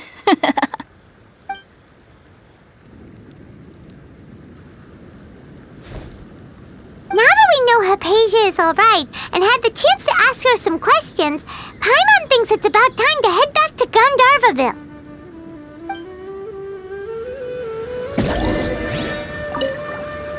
Heading out, I see? If there's anything else you'd ever like to ask about, you know where to find me. Even though that little neighbor of mine was able to induce a state of dreaming, I doubt they were able to control the actual contents of the dream. The end of your dream seemed quite terrifying. Perhaps there's something that's troubling you deep inside? Not to worry, though. I'm sure you'll be able to handle whatever comes your way in the real world. As someone from Sumeru who cannot dream, I needn't ever worry about nightmares. But lately, I've started to feel that I'm somehow missing something without dreams. It's a little hard to explain. Heading out, I see? If there's anything else you'd ever like to ask about, you know where to find me. Sumeru researchers use Spiritborn Ale to assist them in connecting with Irminsul to extract knowledge from it. Though the process can be risky, we believe that the knowledge gained is worth it. Unfortunately, I cannot help you understand your dream, at least not yet. I'm still learning how to attune to the depths of Irminsul myself. I hope that I'll be able to ascend past Satyavada life and gain deeper insights. Heading out, I see? If there's anything else you'd ever like to ask about, you know where to find me. I've heard local children here in the rainforest speaking of fairy-like creatures, but I'm from Sumeru City and have never heard of such things when I was a child. Perhaps this is because I had a very strict upbringing. My parents would seldom allow me to play with other children. I doubt they'd ever believe me if I told them about my little neighbor out here. And speaking of my little neighbor, I think they can somehow sense when Tighnari is coming to visit me. I've noticed on several occasions that as they're playing under the trees, they'll suddenly tense up and scamper away for no apparent reason. Shortly after they do this, Tighnari always shows up here. Perhaps I should ask Tighnari about this the next time I see him. Heading out, I see? If there's anything else you'd ever like to ask about, you know where to find me. Take care. Do remember to come visit anytime you're in the area. I would be happy to chat with you.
Think about it, Tighnari. Refusing to join is tantamount to burying your head in the sand. I understand that you're a forest watcher and that it's your duty to combat the effects of withering zones, but isn't it evident that such work is not a lasting solution to the problem? As Sage Kage clearly stated, your presence and guidance in Sumeru City is pivotal in finding a cure for Irminsul. How could you possibly refuse? Keep your emotions in check, Ghulam. Let's at least listen to Tighnari's reason for declining. We're here to invite him to the Academia, not to cause a scene. Sage Kage, I am truly honored that you came here in person, but I'm afraid I must still decline your invitation. I am merely a forest watcher. How could the great minds of the Haravatat have any need of someone like me? Well, it turns out that your refusal letter had some implications on your master's reputation. He is a renowned sage of the Immorta, after all. So now I've come here in his stead. I see. And I figured that given his temper, he would come here and berate me personally. Tighnari, your master is an integral part of this effort, and now he requires your assistance. And what exactly does my master need of me, Sage Kage? You'll know once you've arrived in Sumeru City, that is. And how long will I be required to stay? There's no definite answer as of now. Do you mean to tell me that despite coming all the way here to Gandharvaville, you still can't answer the questions I laid out in the letter to my master? If that's the case, then I'm afraid I cannot give you a definite answer either. Tighnari, but you... So be it. Come, Ghulam, we're leaving.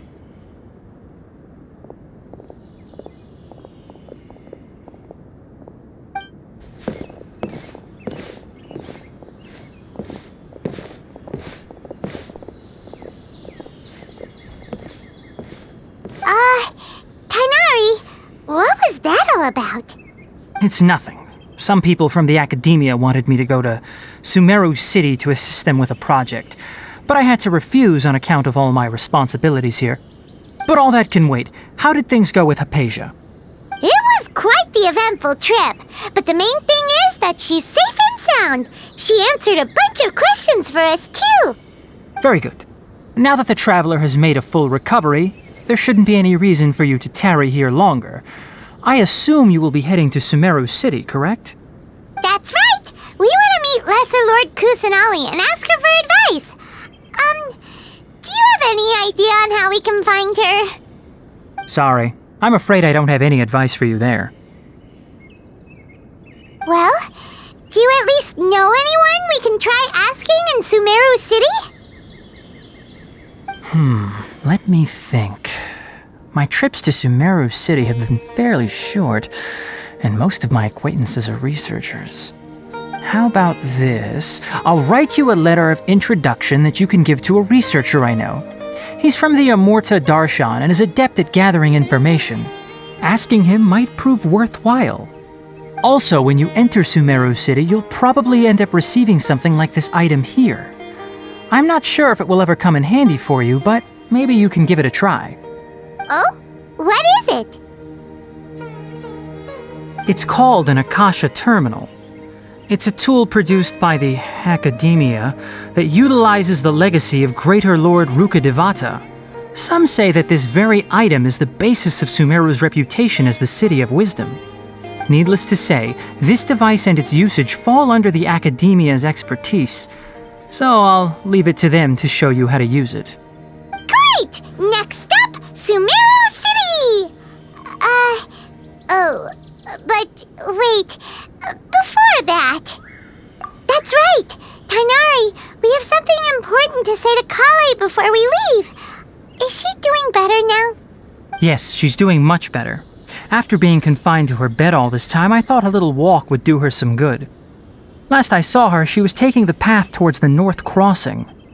She knew you two would be leaving soon, so she must have wanted to see you off. Thanks, Tainari. All right, let's go! Farewell, and good luck to you both. Kale is waiting at the northmost crossing of Gandharvaville. You should be able to find her there. Don't you worry about Kale. I'll look after her. I'll find a way to understand the relationship between the withering and her disease. Kale is waiting at the northmost crossing of Gandharvaville. You should be able to find her there. It seems there's a major project underway at the Academia, and my master has also joined the effort. But I can't afford to leave Gandharvaville now. Things are not going well here in the rainforest, and Kale needs someone to watch over her. Besides, I was never one for all the pomp and circumstance of life at the Academia. Given that my master hasn't come to give me an earful personally, tells me that my presence is not as sorely needed as they make it out to be. In fact, the letter he sent to me was uncharacteristically polite. Kale is waiting at the northmost crossing of Gandharvaville. You should be able to find her there. Farewell, traveler.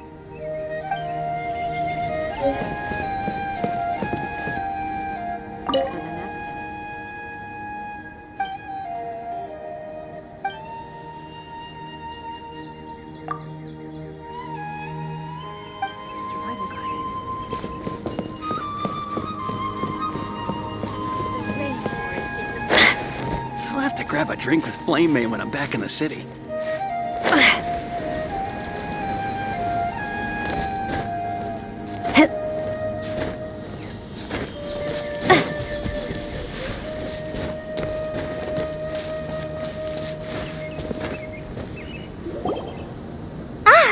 I've been waiting for you two.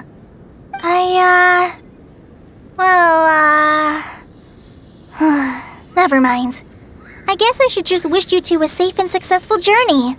Thanks for waiting here just to see us off, Kale. We're headed to Sumeru City. Don't worry about me. I can take care of myself. My condition won't be getting in the way of my duties. I want to be a forest ranger after all. It's up to me and the others to protect the rainforest here. And, I'm sorry. I should have told you both about my condition when we first met. I just wanted you two to treat me as a normal friend, not some girl that needs your sympathy. But I guess now I understand that the most important thing is for friends to be genuine with one another. There's no need to apologize, Kale. We should be thanking you for trusting us enough to be your friends and sharing your past with us. We're probably still gonna worry about your condition, but that's because we're friends and we care about you. Thank you. That means a lot. Before you leave, I have something for you. Oh? What is it? It's my recipe for pita pockets. I told you that I'd give you a copy, remember? My handwriting is a little, messy, so please don't laugh. Yay! Thanks, Kale. Now we can eat those scrumptious little pitas whenever and wherever we like. I hope that whenever you eat them, you'll both remember your time here in Gandharvaville. Well then, I, trainee Forest Ranger Kale, bid you both farewell. Please visit Gandharvaville again. The Rangers will always be ready to assist you here.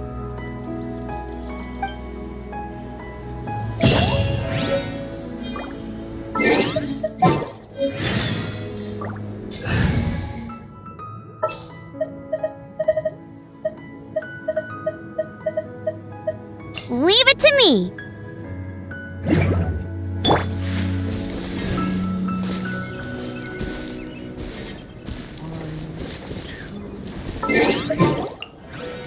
Isn't a single one missing.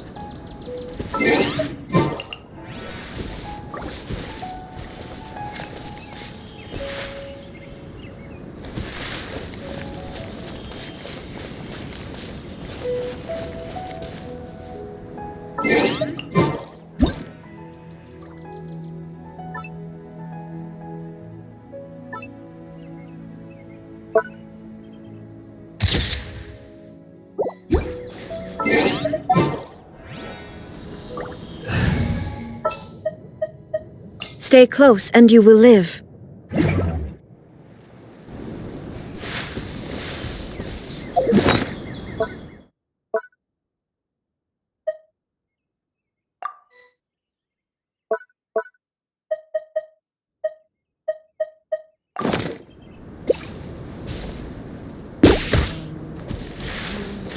Three. Good. There isn't a single one missing.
Shine down! Rain outlines your fate.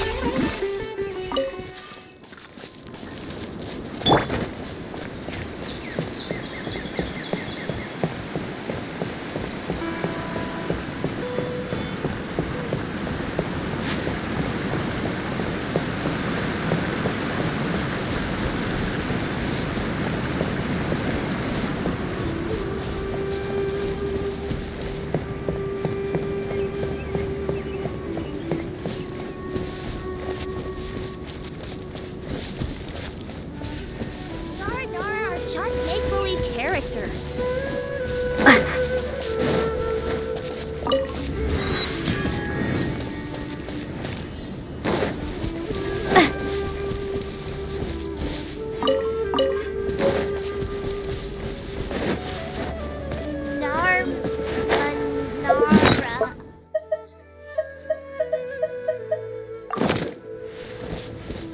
Yara are just make-believe characters.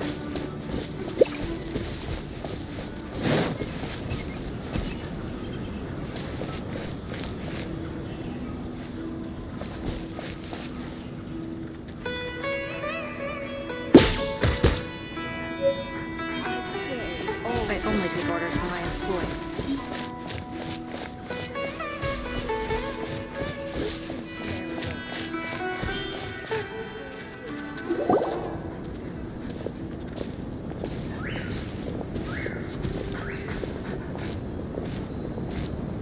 Sumeru City! We finally made it! Oh, did you see that? When those people entered the city, something on their heads lit up. One moment, please, you two. It appears this is your first time visiting Sumeru City. Oh, yeah, that's right. But how did you know that? Because there's currently no information on either of you in the Akasha.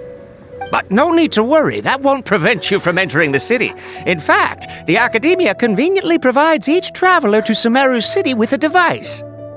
Perhaps you two have heard of the Akasha before. It's our beloved Greater Lord Rukkhadevata's lasting legacy, a treasure trove of collected knowledge. After centuries of tireless research on the Akasha, the Academia created one of its most ingenious inventions, the Akasha Terminal. As long as you are within Sumeru's borders, you may use an Akasha terminal to connect directly to the Akasha and access any knowledge you need. I should mention that due to technical limitations, the operation of Akasha terminals will be much smoother and more effective in large cities such as Sumeru City and Port Ormos. Oh, so this is the thing that Tainari was telling us about. It sounds pretty amazing. You two are quite fortunate. Until recently, it was standard practice to only issue Akasha terminals to outlanders who spent an extended amount of time in Sumeru. However, this policy was recently changed, and now all travelers are issued one upon arrival. Here are your Akasha terminals. Please handle them with care. It kinda looks like a leaf. To activate it, simply hold it in your hand and say the following phrase to yourself. May the mighty God bless us with their voice of wisdom. Oh, since this little doodad lets you access knowledge, maybe we can use it to find a way to meet Lesser Lord Kusanali. Let's give it a try. Ahem. May the mighty God bless us with their voice of wisdom.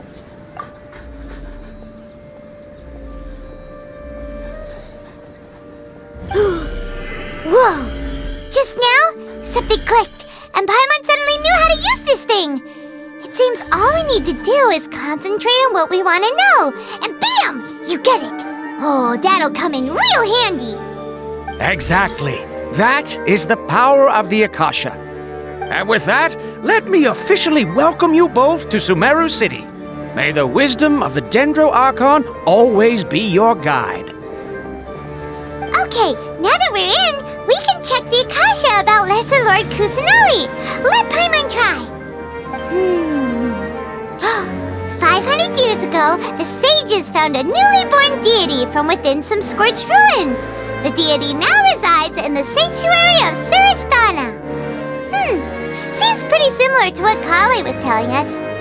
Okay, next, let's concentrate on asking how to meet her.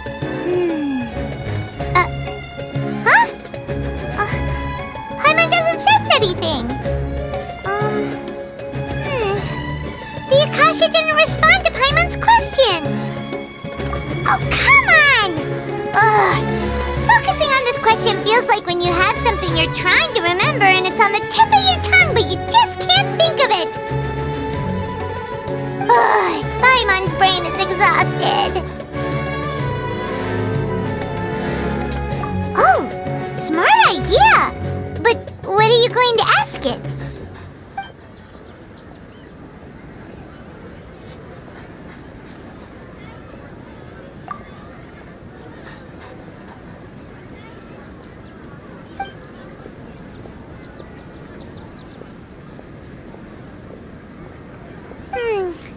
You too?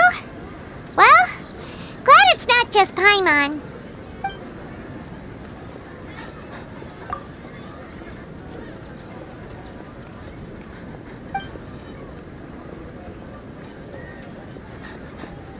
Uh-oh.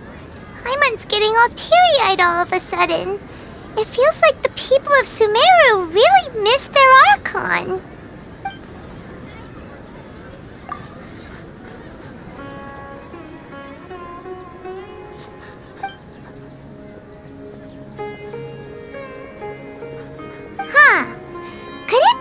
Because we're Outlanders and we've only just arrived in Sumeru?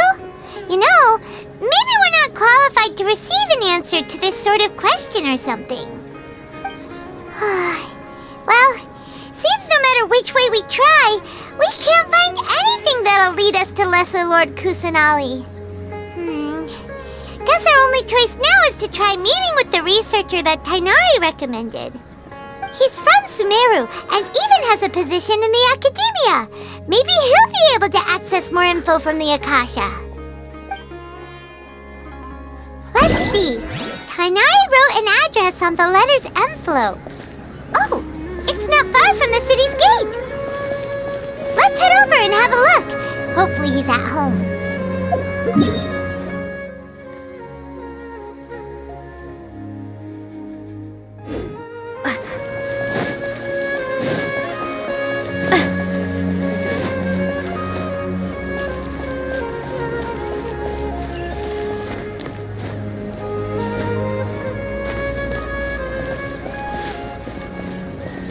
Ad Astra Abyssosk. Welcome to the Adventurers Guild.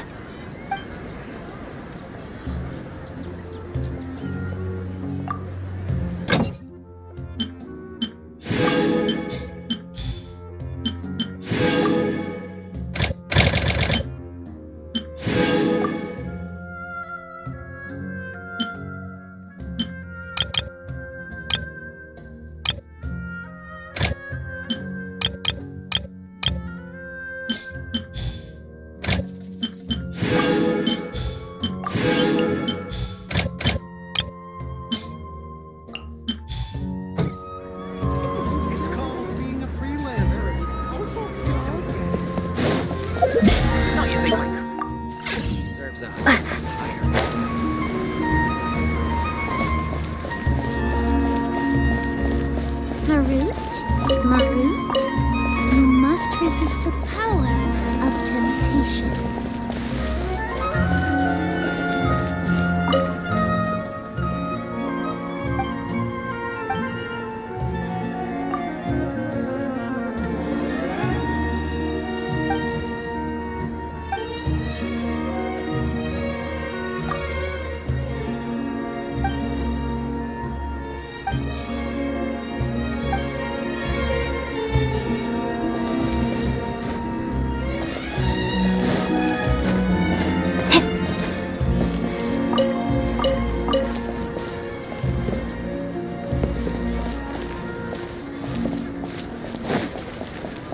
Make it as a small business. You have to accept a little less profit and sell a little more product. Ugh.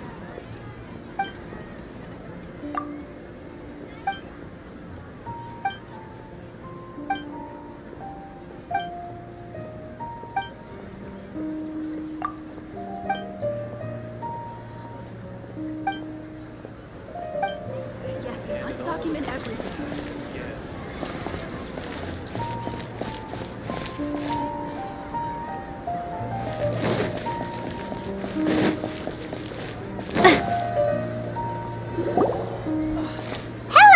Are you Rohawi? Yes, that's me. Can I help you? Great! You see, Tainari sent us here and... What? Tainari? Please, there's no need to say anything, really. Sure, I admit that the article I published last month wasn't my best work, and maybe the data didn't produce the most convincing results, but... Here! This is a letter from Tainari! Oh, let me see... Oh! Ooh, what a relief. You two nearly scared the life out of me. So you two just have some questions for me? Seems even Tainari acknowledges my innate ability for procuring information. So, what is it you two would like to know? We want to meet with Lesser Lord Kusanali. Do you know a way we can do that? You mean you want to meet the Dendro Archon herself? This isn't exactly my area of expertise, but let me see what I can find in the Akasha.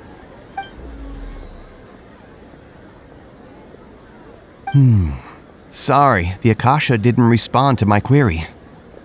What? You too?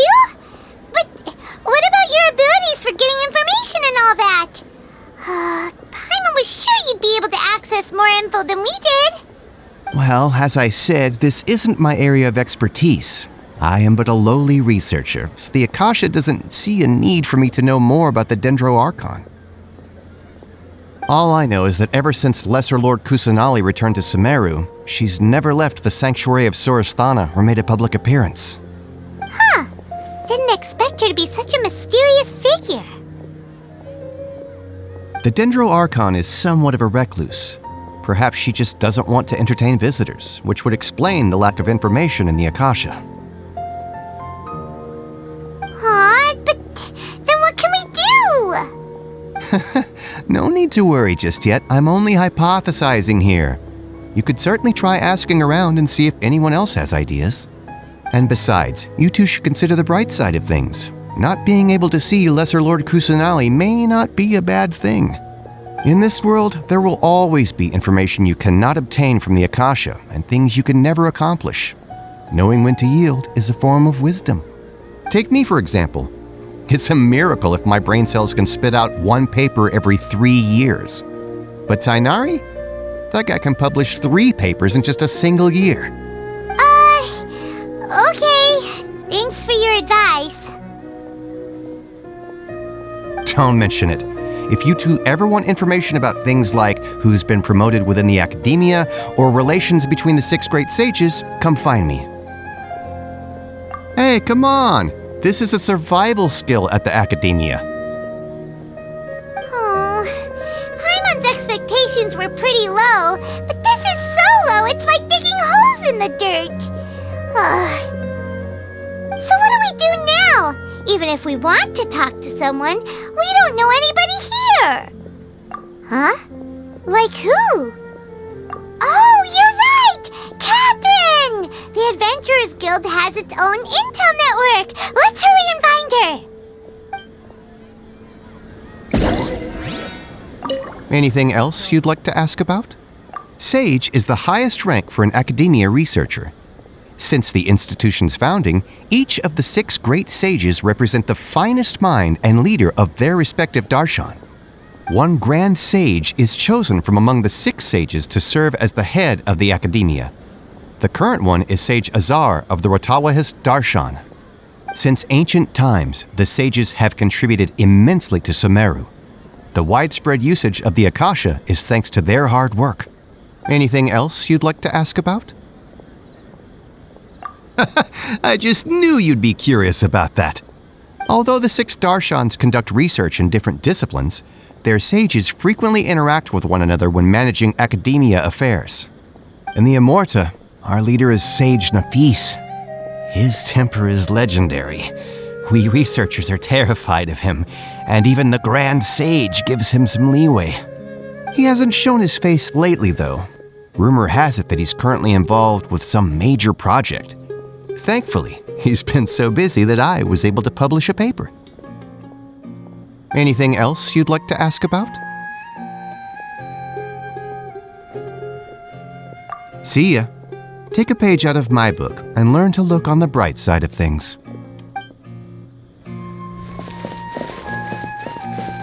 Watch out for pickpockets.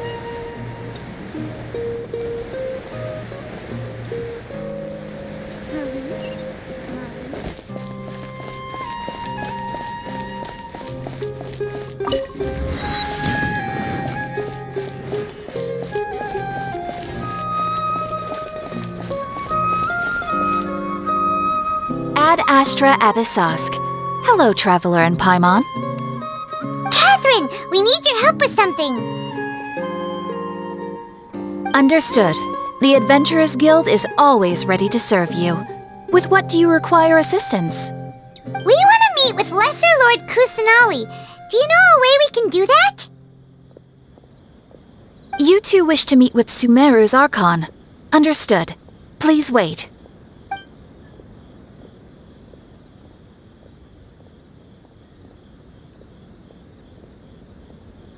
I apologize, but I am unable to call up any relevant information in the Akasha. I'm also unable to locate any pertinent information in my personal memory. Aww, another dead end. Well, if Catherine can't help us, then we really don't know anyone else to ask now. Please do not worry. I may know of someone who can help you two. In Sumeru, the Adventurers Guild does not serve as the vanguard of information. Rather, there are numerous active mercenary groups collectively known as the Eremites. They take on various contracts and work all across Sumeru, so they naturally accrue intelligence. An Eremite brigade called the Corps of 30 is in charge of Sumeru City's defenses. Not only are they the oldest brigade, but they are responsible for managing and coordinating the affairs of all other mercenary brigades. Corps of 30? What a weird name. Supposedly, they are named as such because their ranks numbered 30 at their inception. Asfand, an advisor with the Corps of 30, maintains good relations with the Adventurers Guild. Though he's already retired, he and his words carry great weight within mercenary circles. If you'd like to get in contact with him, you can find him at the Corps of 30's headquarters, the Citadel of Regzar.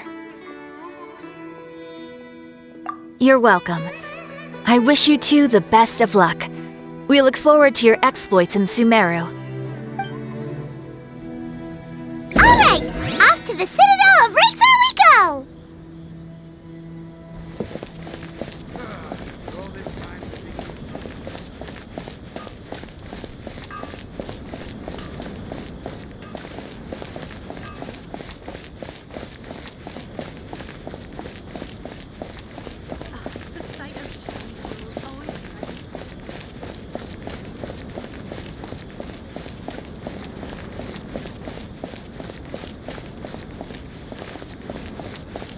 Why isn't it working?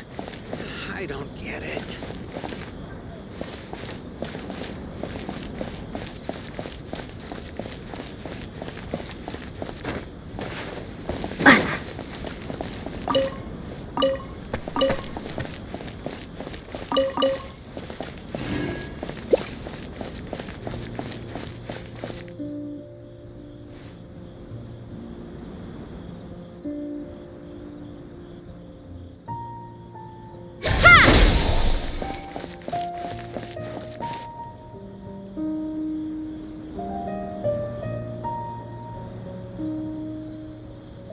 Welcome. The Adventurers Guild told me to expect you two.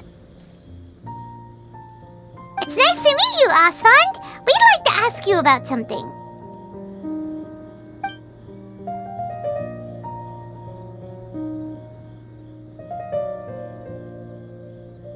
I see. So, Catherine's the one who sent you this way. Ha! It's true that the Eremites' network is vast, but even I can't help you meet the Dendro Archon. Wait, seriously? That's it? Afraid so. The Eremites aren't terribly religious, so we don't know much about divinities. As far as the Akasha goes, we can access even less than you. We originally came from the desert. The gods there died off long ago. Since those days, we've used our own 2 hands to carve out a living. We don't beg gods for their aid. It isn't just us, though. If you ask me, I think most in Sumeru aren't interested in Lesser Lord Kusanali. Oh? Why's that? Just take the Academia, for example. They're the ones who truly rule Sumeru. Although they believe in gods, most of them only care for the late Greater Lord Rugadavada. In their eyes, she was the one who founded Sumeru and gifted us with the Akasha. Lesser Lord Kusanali just happened to inherit her legacy. Because of the Academia's influence, most citizens are more familiar with Greater Lord Rugadavada and hold her in greater esteem. Not to mention that Lesser Lord Kusanali never makes an appearance, and the Academia never announces anything about her. As far as the people of Sumeru are concerned, she's just a god that exists. And that's all. Really? Aw. After hearing all of that, Paimon sort of feels bad for Lesser Lord Kusanali. Ha! But who knows? We're all just guessing when it comes down to it. Besides, I'm sure the God of Wisdom doesn't worry about her reputation among people like us. All right. Well, thanks for the info, Osfond. No problem. Always happy to help out the Adventurers Guild.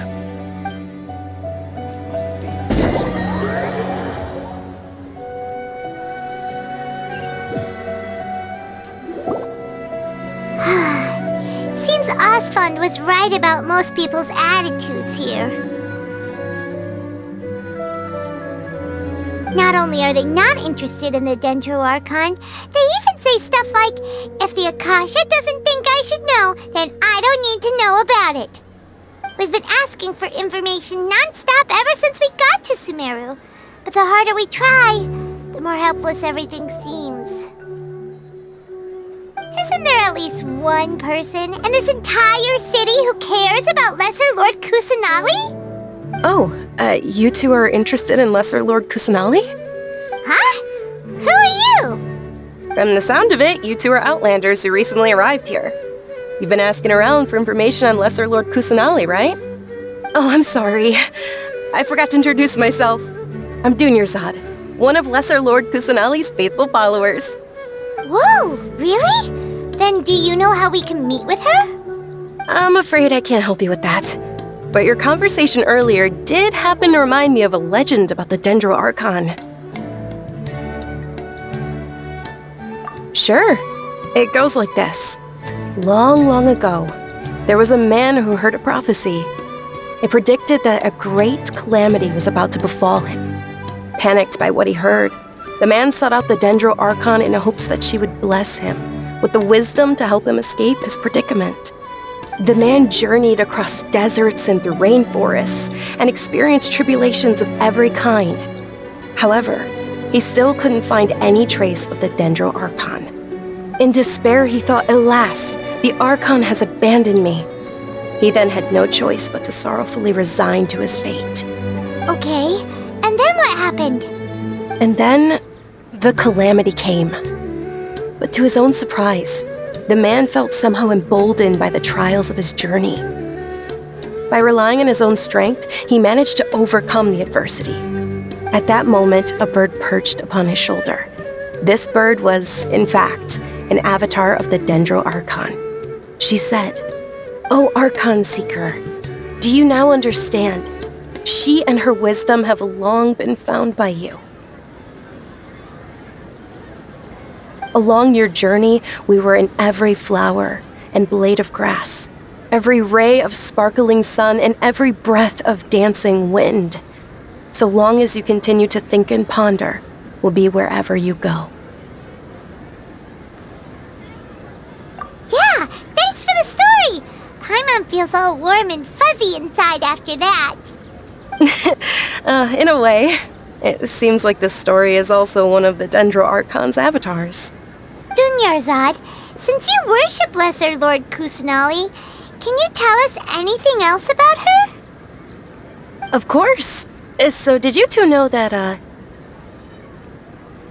I'm terribly sorry, but it seems something's come up now. Let's chat another day.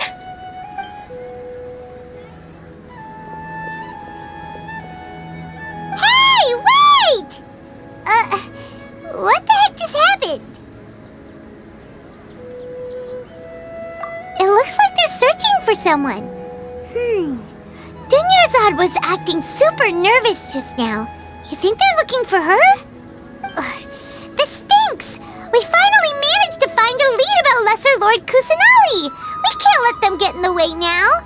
Let's see if we can get rid of them. Then we can catch up with Dunyarzad! Hey, have you two seen a brown-haired girl wearing a purple top and a long blue dress? We're looking for her. Did she have bandages wrapped around her wrists? Yes, that's her. Did you see which direction she went? Yeah, she went that way. Quick, after her!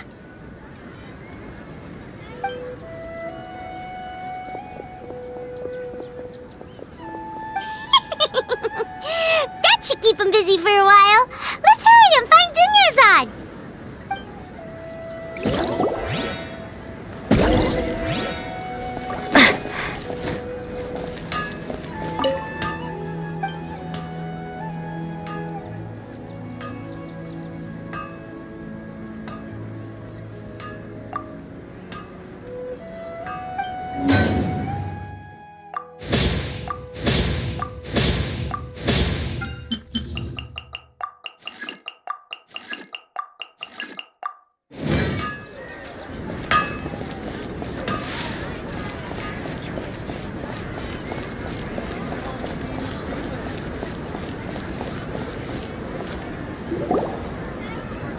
Dunyarzad, we thought you might have been long gone by now. Oh, it's you two. Oh, you startled me there. You can relax now. We threw those people looking for you off the trail. Really? Thank you so much. Unfortunately, I believe there's still more of them out there looking for me.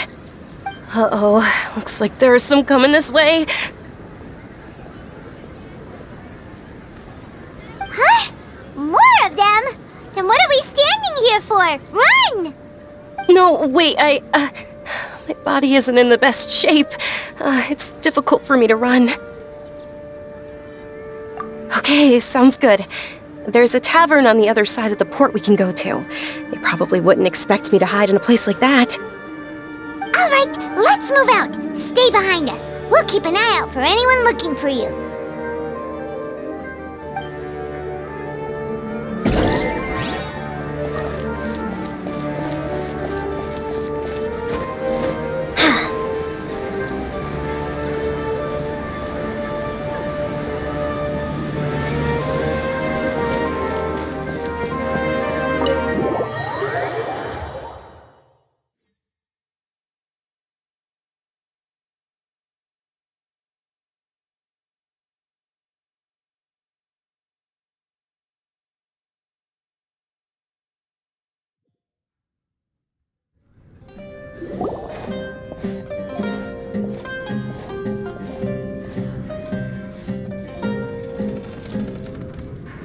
We made it. Oh, they shouldn't be able to find us now. Wait! Stand down, Dia!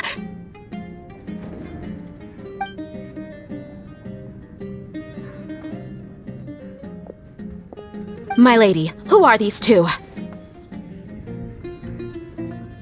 They're travelers that I met on the street just a moment ago. They happened to notice that you were all searching for me, so they helped me hide. I see. In that case, you two should scram. There's nothing here for you. Wait a sec! Who the heck are you? And why are you shooing us away? I'm Miss Dunyarzad's bodyguard, here to see that she returns home safe and sound. My lady, let's get going. You've been gone for so long that your parents are worrying themselves sick. And if I refuse to go with you? It'd be easier for the both of us if you cooperated.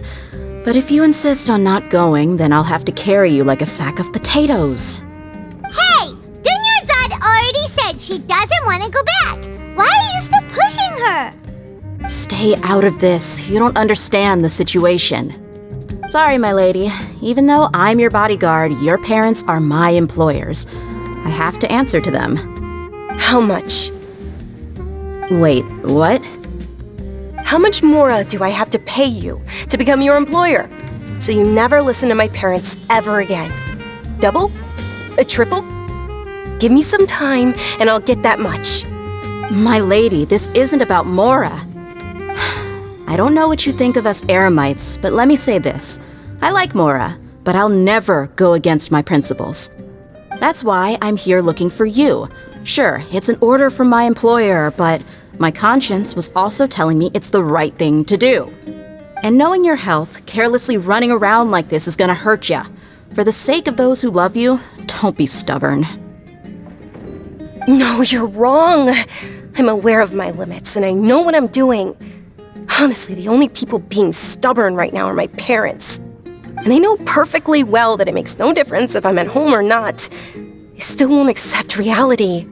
And every time I bring this up, they just change the subject. Dia, you've been living with us a long time already.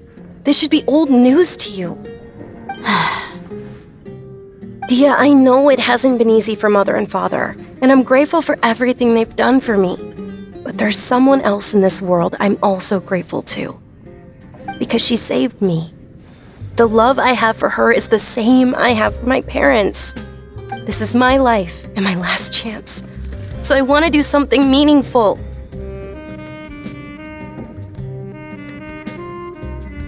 My lady, are you sure what you're doing now is meaningful?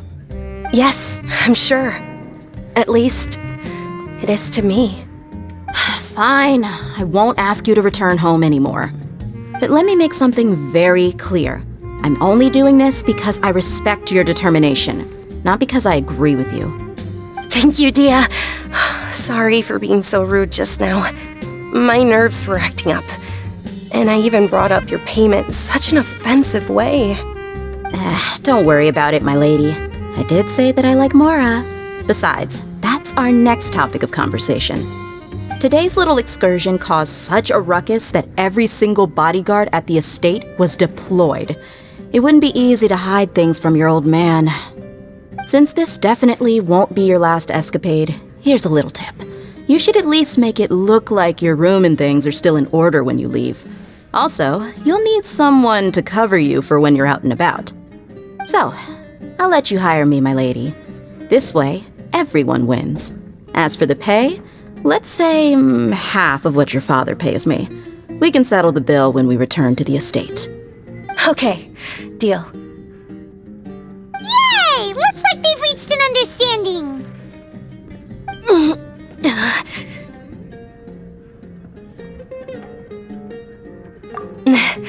I'm fine, really. I just feel a little tired now that things have calmed down. My lady, stop trying to look tough. We're already in a tavern, so let's rest up and grab some grub. I'm sorry for worrying you two. If you don't mind, I'd like for you to join us. Sure! After you rest up, we want to hear more about Lesser Lord Kusanali.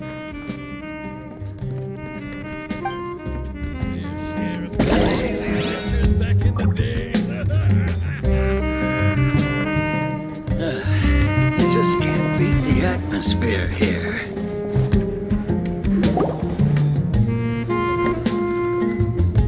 Ha! Well, if it isn't Dia, haven't seen you in nearly half a year.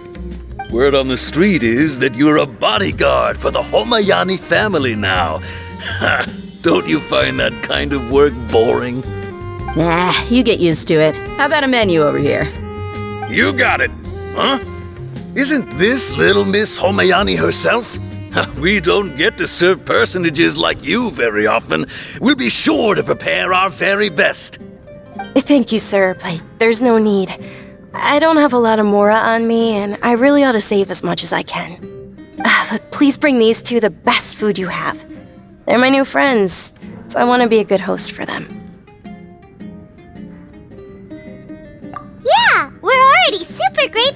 everything you told us about Lesser Lord Kusanali.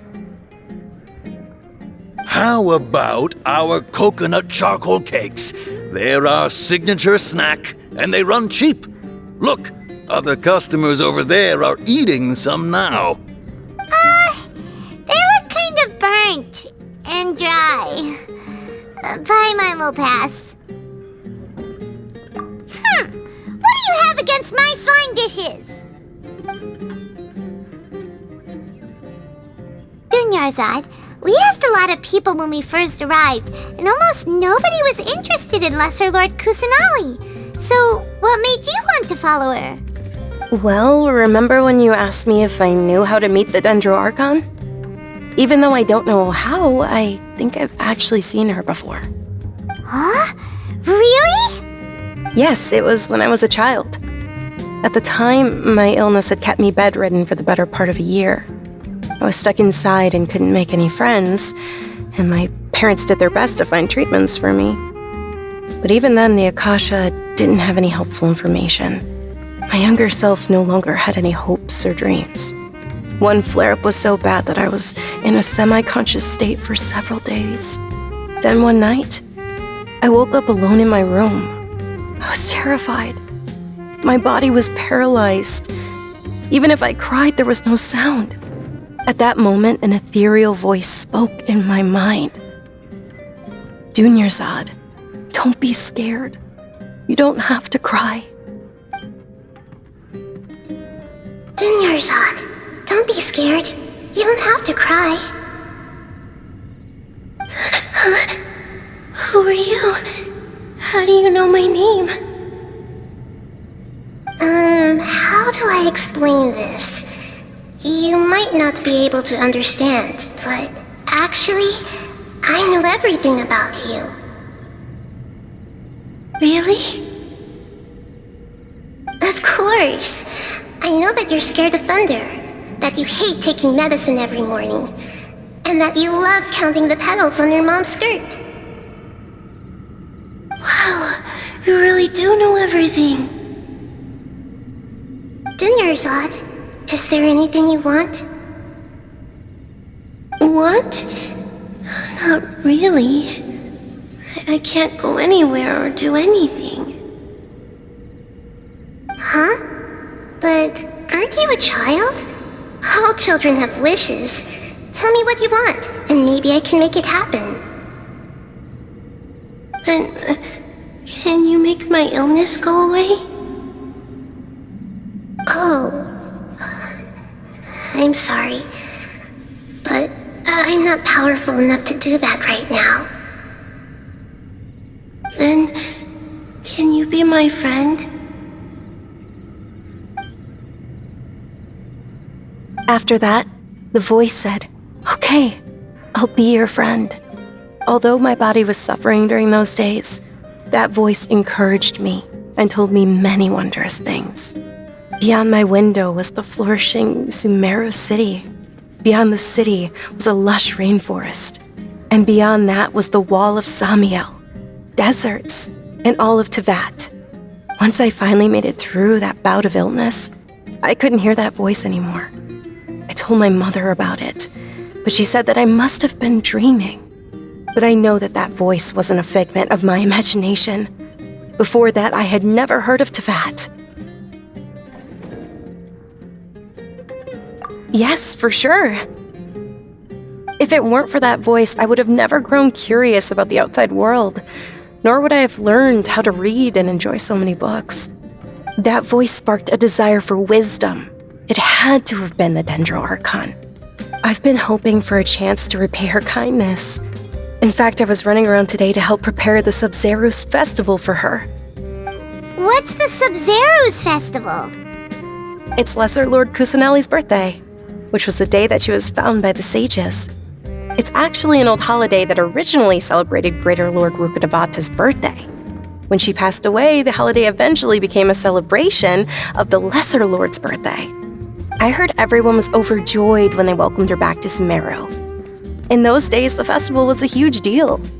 But because of the Academia's influence, people have gradually lost interest in the festival.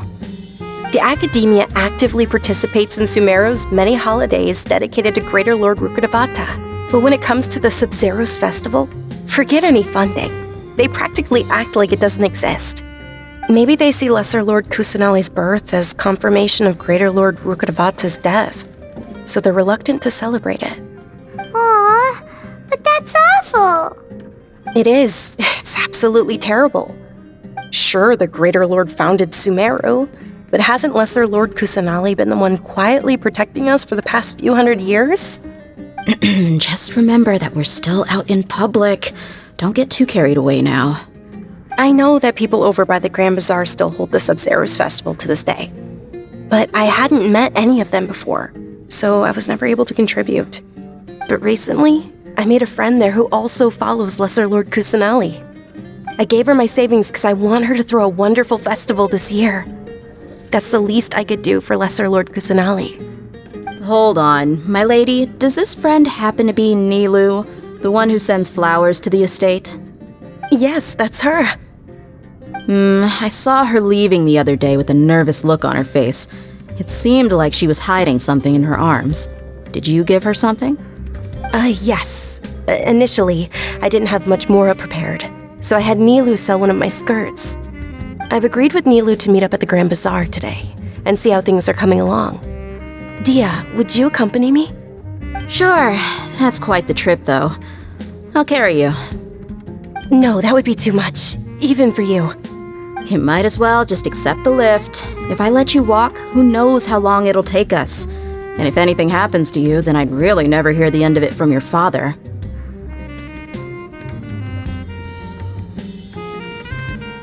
But of course! Nilu will be thrilled to hear there are more people interested in Lesser Lord Kusanali. Just putting the cart before the horse.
What's so great about Snezhnayan toys anyway?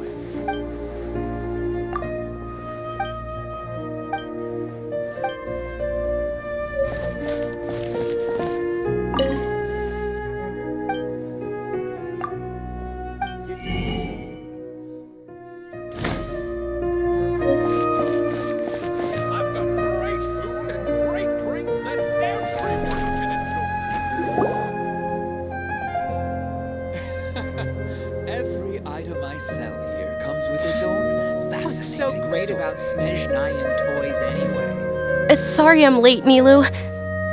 Oh, Dunyarzad. It was taking you so long that I assumed you got trapped at home, but you made it in the end. Uh-oh. But if Dia's here, that means you got caught, right? You could say that, but everything worked out. She's on our side now. Not completely. Oh, and who are these two? Oh, meet the Traveler and Paimon, my two newest friends. They're visitors who just arrived at Sumeru City and are looking for information on Lesser Lord Kusanali. So you're followers from another land? That's wonderful. You two absolutely mustn't miss the Sabzeruz festival. By the way, Dunyarzad, we've already started decorating the Grand Bazaar. It looks spectacular, thanks to your generous contribution. You're very welcome. It's the only thing I could do. Do you still have enough Mora? Probably? But don't sweat it. We've already finished renovating the stage. Come on, I'll show you. Toys anyway.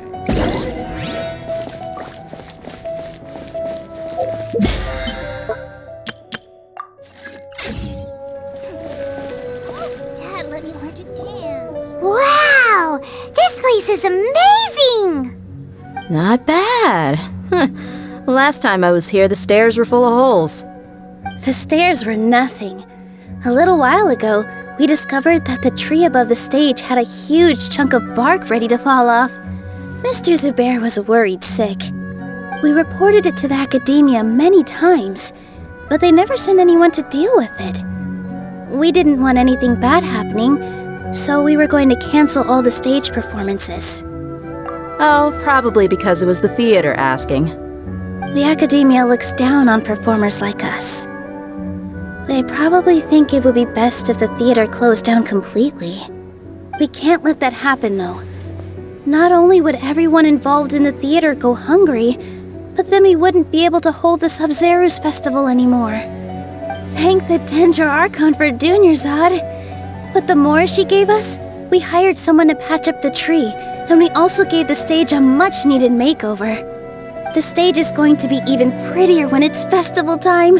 I can't wait for you to see it. And I can't wait to see you on the stage.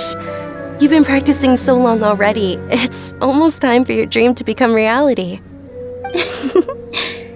It's our dream. I'll do my best for the two of us. Nilu, what are you gonna be doing at the festival? She'll be dancing the dance of Sabzeruz, the most important performance at the Sabzeruz festival. Dunyarzad, have you told them the origin of this holiday? I only told them about the Greater Lord and Lesser Lord so far. Okay, then I'll tell you two about how this holiday came to be. According to legend, the Sabzeruz festival was originally the Goddess of Flowers' birthday celebration for the Greater Lord.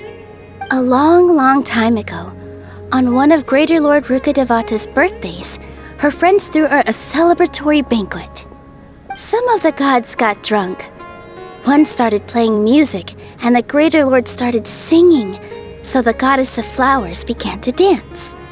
As she danced upon the grass, countless beautiful parisaras began to bloom wherever she stepped. Those brilliant purple flowers became her dazzling stage. All the gods clamored, "Oh, if only time could stop at this very moment." Huh? Really? Oh, you probably mean because all the gods in this story are no longer alive. Although they aren't around anymore, they're preserved in our tradition of dance. This outfit I'm wearing is apparently based on how the Goddess of Flowers looked. Though we're just tiny people compared to the divine, we still have to do our best to make sure that the birthday girl feels loved on her special day. Nilu, you of all people will definitely be able to convey our well wishes to the Dendro Archon. I also noticed that you went the extra mile and scattered parisaras around the stage. They symbolize the Goddess of Flowers, after all. It's just a shame that all the real parisaras went extinct after her death. Yeah.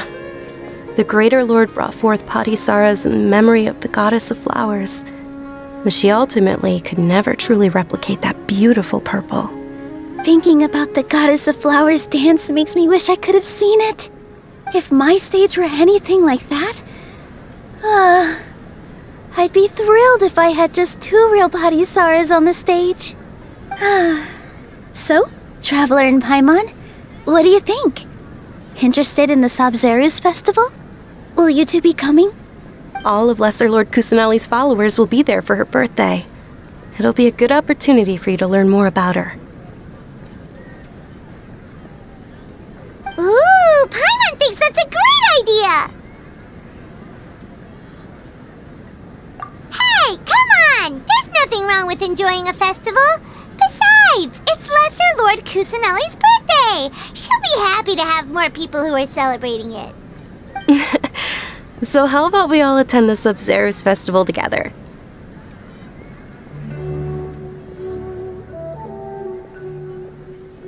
Dunyarzad, let me show you which stage decorations we've picked out so far. Traveler and Paimon, if that doesn't sound interesting to you, then feel free to explore the area. Everyone at the Grand Bazaar loves Lesser Lord Kusanali, and we're all looking forward to the Sabzeruz festival. In that case, we'll take a look around.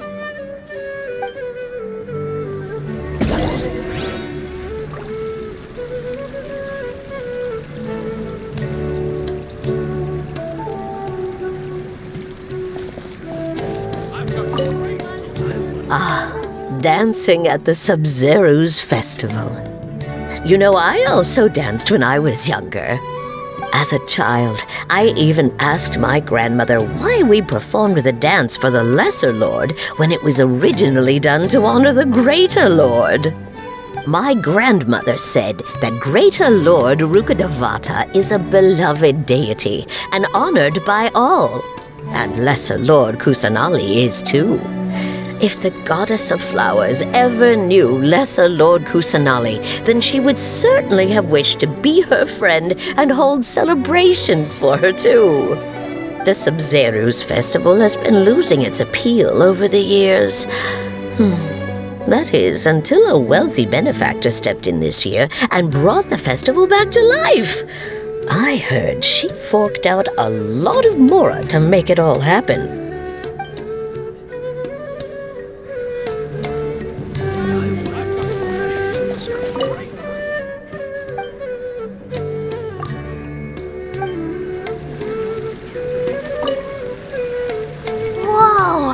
What's with your yellow hair? And why do your clothes look so funny?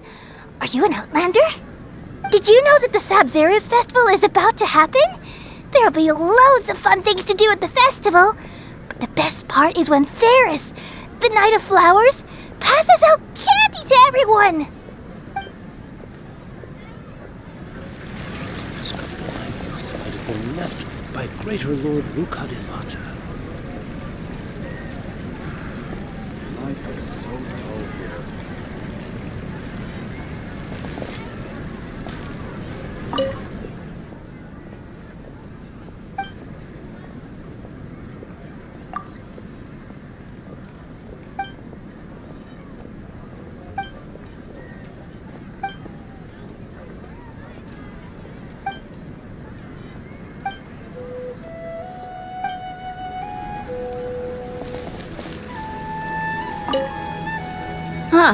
Revamping the stage for the festival couldn't have been easy, that's for sure.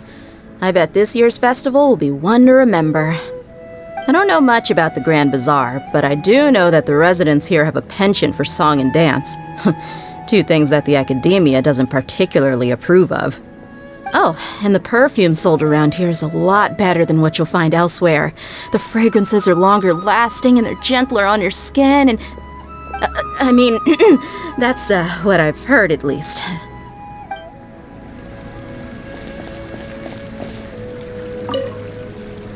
Things are really shaping up, and there's a buzz around the festival this year. We're expecting people from all over to come by this year and buy things during the festivities. Don't be fooled into thinking that Sumeru City has the best of everything. Some festival snacks are only offered here in the Grand Bazaar. And when it comes to musicians, dancers, or singers, the Grand Bazaar's got the best of the best. Sure, those folks at the Academia might not like it, but what's a festival without song and dance?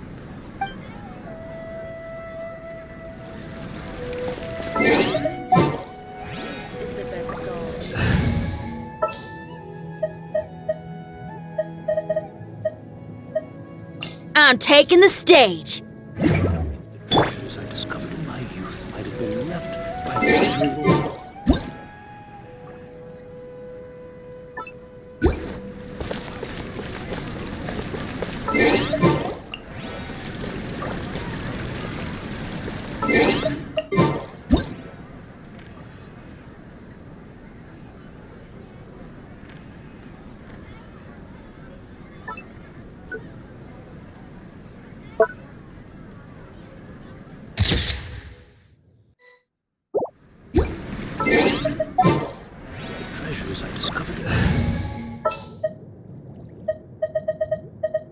What is the situation?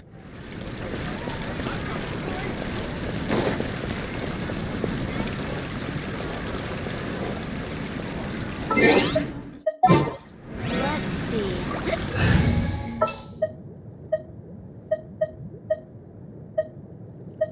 Keep your eyes wide open.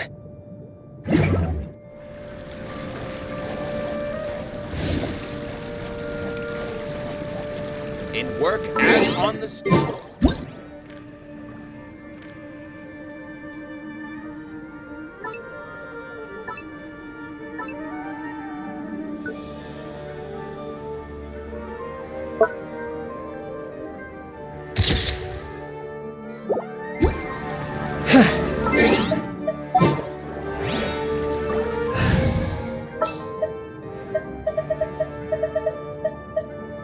The campaign begins.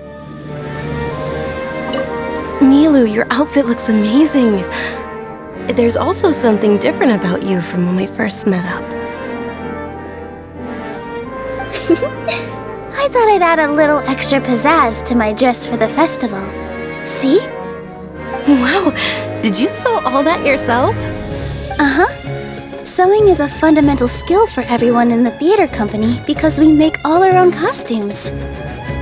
Did you know that Mr. Zubair not only can make costumes, but props too?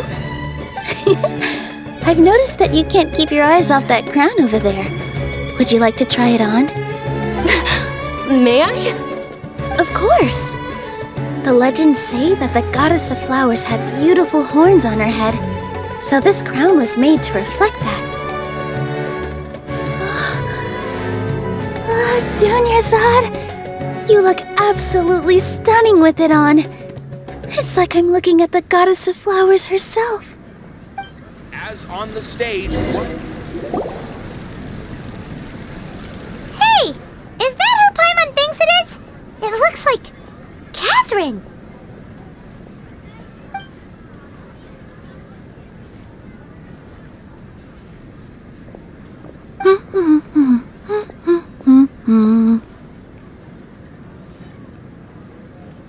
Huh. Come to think of it, Paimon's only ever seen her behind the counter at the Adventurers Guild. This is the first time we've ever seen her taking a break. Hey, Catherine! Huh? Oh, hey! It's the Traveler and Paimon! What's shaken? Whoa! Break time Catherine sure sounds a lot less formal than usual. Paimon was still waiting for her to say Ad Astra Abyssosque. Sure. Standing behind the counter at the Adventurers Guild doesn't require any complicated functions. But saying and doing the same old things over and over again can get pretty monotonous. Like watching the same Fontaine movie day after day. But take you two, for example. You travel across Tevat to enrich your lives and gain new experiences. Well, we enjoy traveling across Tevat and all that, but we're mainly looking for clues about her brother. Yes, you should keep searching. Sometimes the answers we're looking for aren't necessarily at our intended destination. Instead, they're found along the way. Huh. heard someone say something pretty similar recently. Anyways, what brings you out here, Catherine? No, not particularly. I guess you could say that I'm loving the recent atmosphere here. If festivals bring happiness to everyone, then that's where their true value lies. Oh, it looks like it's about time for me to be heading back now. Alright, we'll see you next time at the Adventurers Guild. Oh, by the way, thanks for connecting us with the Eremites. We've already made some great friends in Sumeru City thanks to you. I'm sure you two will get along well with the people here. You've already been blessed by the element of Dendro after all. See you around.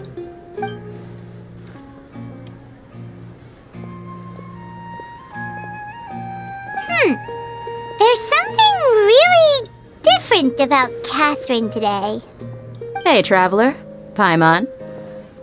Oh, hey, Dia. What's going on? I've got something to tell ya.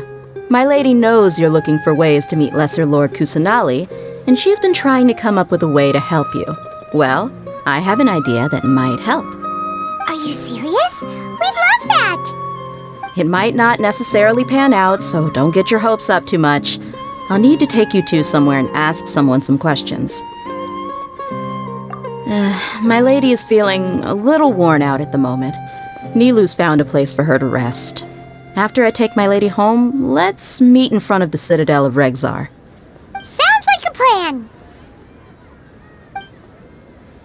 So great about Snej. Let's head over to the Citadel of Regzar and wait for Dia! Welcome! Every Get your item I spices sell here. comes We've with got its all own kinds. Fascinating story.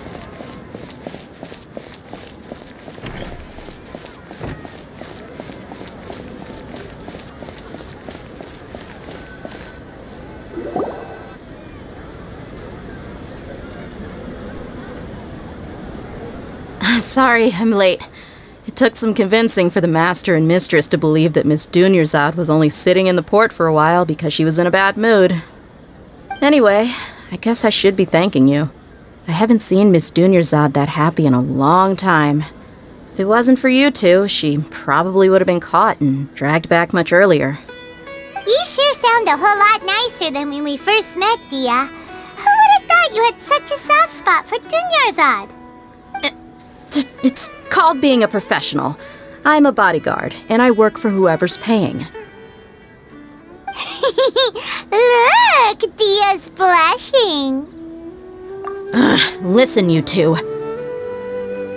I don't expect to be working for Miss Dunyarzad very long, but I hope to finish things on a positive note if possible.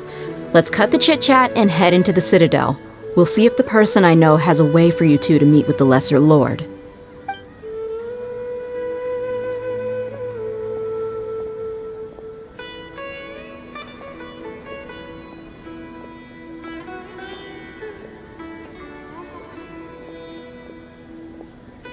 Oh, hey, Chief. Ha, Dia! What are you doing here? And well, didn't expect to see you three together. I take it you all know each other already? Mm-hmm. We met this morning after the Adventurers Guild pointed us to Ozfon for more info. No kidding. Huh. So, where's Ruksha? I thought I'd help these two out by asking about the theft. Anything you can tell him? Ruksha's gone over to the Academia. The Grand Sage recently ordered Sumeru City to begin bolstering its defenses, so people from all over have been called back to the city. Since you've already mentioned the theft, I suppose I might as well tell him what we know. Appreciate it, Chief. Theft? Sorry, what the heck are you guys talking about? Just recently, the Academia lost something, and there's a chance the item is connected with the Dendro Archon. This case might just somehow help you in meeting her. I suppose that's one way to look at it. But if you ask me, the case is more about the Academia than anything else. Let me fill you in. The Academia recently sent a convoy to pick up an important package from Aru village. Word got out, and the convoy was robbed on its way back. The Grand Sage took the whole matter very seriously. Not only did he dispatch the Matra, but also enlisted our help in the search for leads. All we know so far is that whatever was stolen is currently in Port Ormos. You two have heard of Port Ormos, haven't you? It's the largest commercial port in all of Sumeru. You can travel there by leaving Sumeru City and heading south along the river. The Academia's grip isn't long enough to reach all the way to Port Ormos, so the city's a little more laid back, meaning the population's also a mixed bag. You never know who you'll meet there. Apparently what was lost has a great deal to do with the Akasha, knowledge, and even the gods. I'm afraid I don't have any other details for you, though. If you're interested, maybe you could head to Port Ormos and ask around yourselves. If you want my advice, try introducing yourselves as students of the Academia once you're there.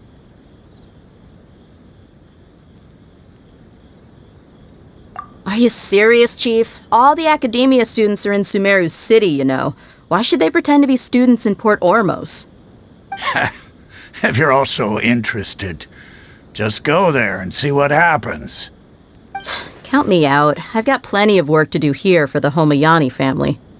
And take it from me, if you two really do decide to visit Port Ormos, you'd best watch your backs. Let's just say that the Eremites there aren't nearly as friendly as those here in Sumeru City. There are even some extremists who go around shouting slogans like, "Retake Sumeru for the Scarlet King." Word is that more and more are joining their movement. They're becoming a real headache for Chief and the others. You bet they are. The Scarlet King's been dead for thousands of years. Now they start spreading rumors of his return. Ridiculous. Not everyone's like you, Chief. Even the desert natives who abandoned their homes in the wilderness still wish to have a god of their own. Well, Traveler, that's about all the information we have for you. Thanks, Dia! And you too, Osfond! Since we've gathered all we could for the moment in Sumeru City, let's head to Port Ormos and see what we can find next. Miss Dunyarzad is looking forward to seeing you both at the Sub-Zeru's festival, so be sure to get yourselves back here in time for that. Good. Then we'll see you both at the Sub-Zeru's festival.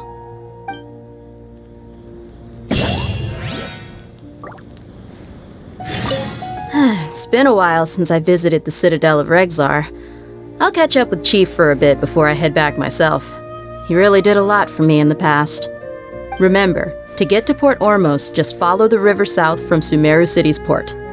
Just be sure to take care of yourselves out there. We'll meet again at the Sub-Zeru's festival.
New shipment of items. They're also ridiculously overdesigned.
Got a problem you can't solve? Clue me in.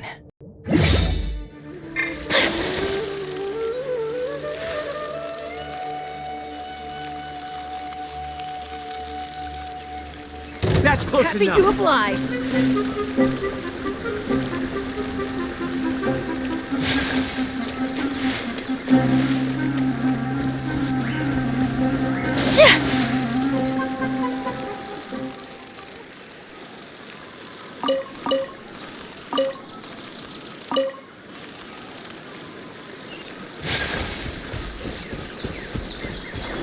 Happy to oblige.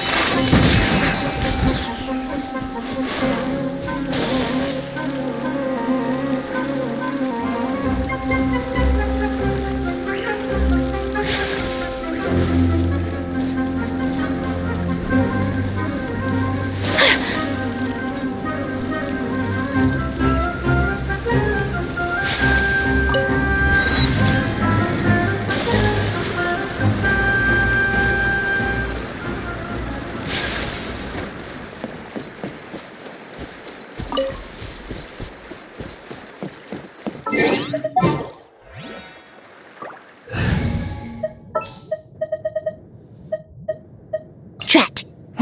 You caught me.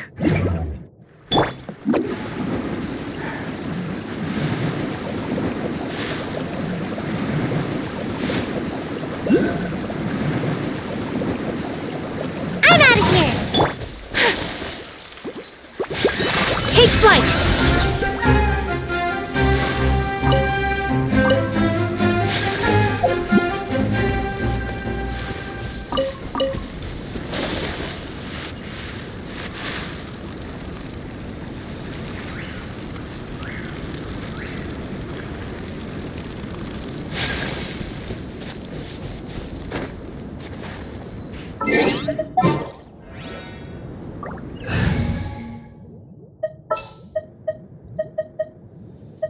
Conquering demons is what I...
Port Ormos is pretty great.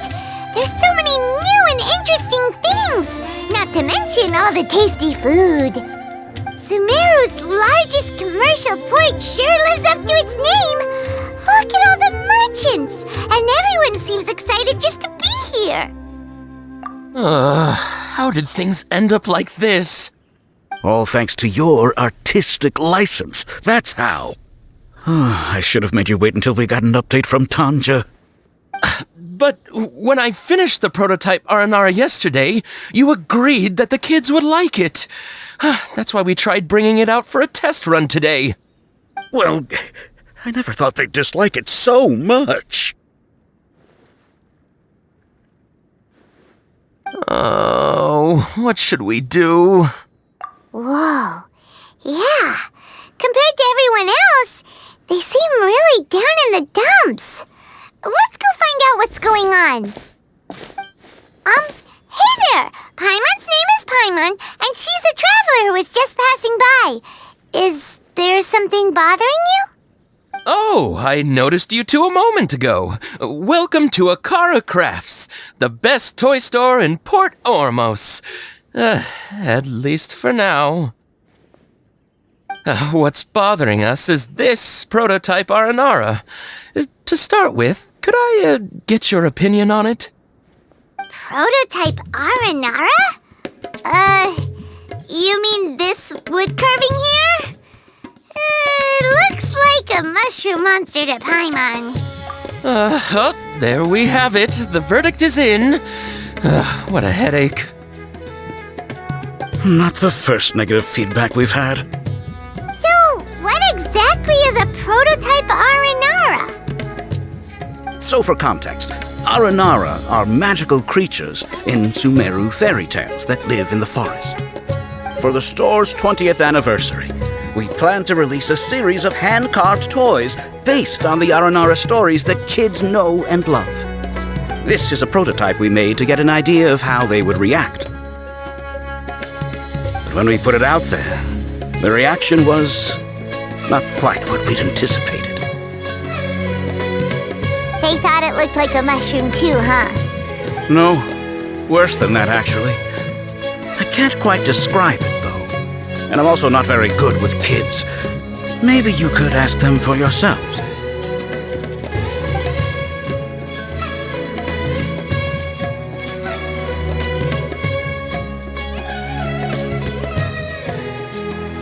This is not an Aranara. No way. I've read Uncle Tanja's Aranara and the Ill Little Fungus. It says that Aranara are supposed to be chubby and squishy. The carving looks nothing like that. Toys do look better when they're round and chubby.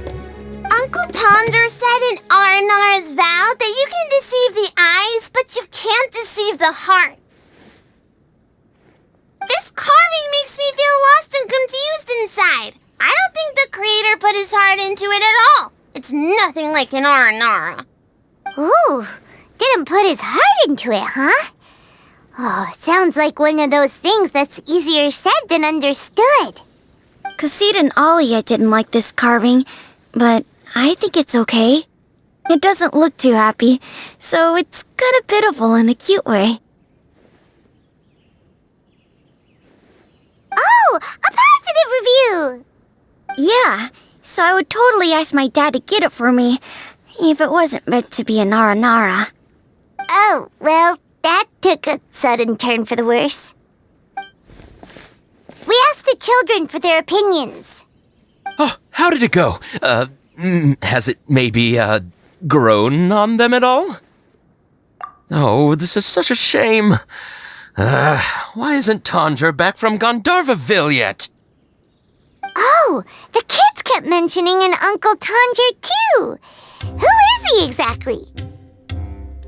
Uncle Tanger is a famous children's author here in Port Ormos. He wrote quite a few stories in the past, but none of them were popular among children. Just like our prototype Aranara. But around a year or so ago, he suddenly had a eureka moment or something, and suddenly the children loved every one of his stories. That's right. My little Ghaffari loves his stories too. The whole reason we decided to make these carvings was because we saw just how popular the Aranara are among children. We asked Tanja for guidance, but right after he agreed, he went off to Gandharvaville with his son to look for inspiration. They haven't returned yet. We were running out of time, so we had no choice but to carve an Aranara based on our own imaginations. As you can see, this was the result. Oh, we have to do something.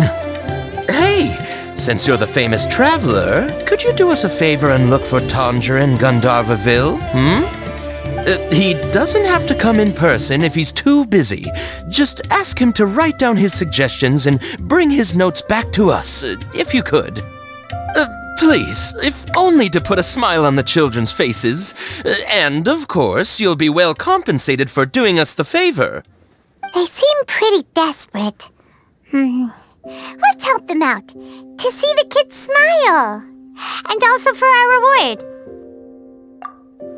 Yep, let's do it!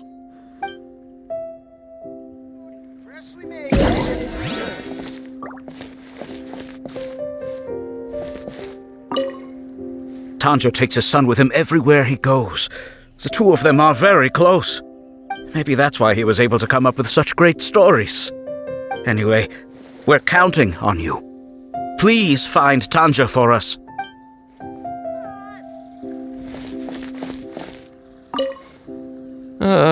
Every new toy we've ever launched at Akara Crafts has always had kids from all over Port Ormos flocking here to buy it. We thought our Aranara carvings would be a big hit, too.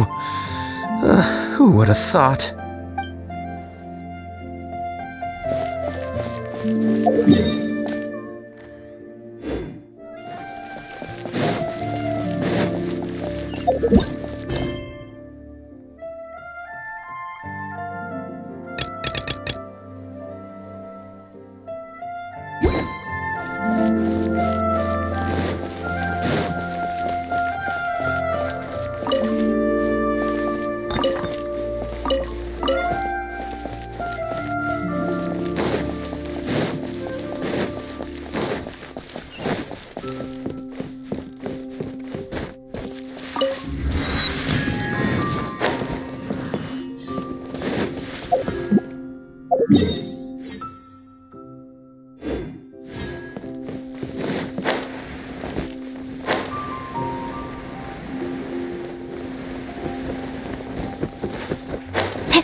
Come and have a good look yourself. Traditional spices of the highest quality, made with pride and experience. You've got a deal. I can't thank you enough for always looking after my business. Believe me, I'm not making this up. Several Eremite mercenary groups are nearly in open conflict, but does the core of 30 care? And that's not all. Did you know that... Wow! Talk about hurly-burly! This place is busy! Guess that's only to be expected for the largest port in Sumeru. Maybe it's because of what Dia told us earlier, but Paimon can't seem to shake the feeling that there's also danger lurking in these crowds. Ooh.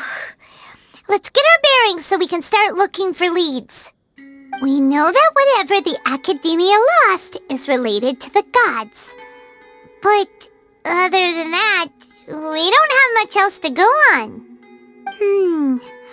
Osfun told us to try posing as Academia students while asking around.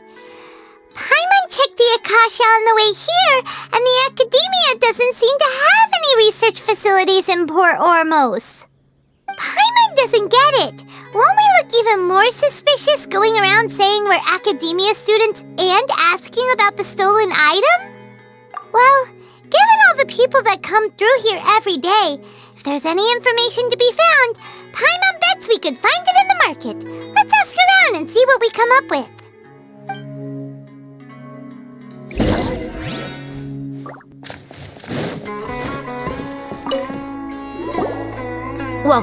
Welcome.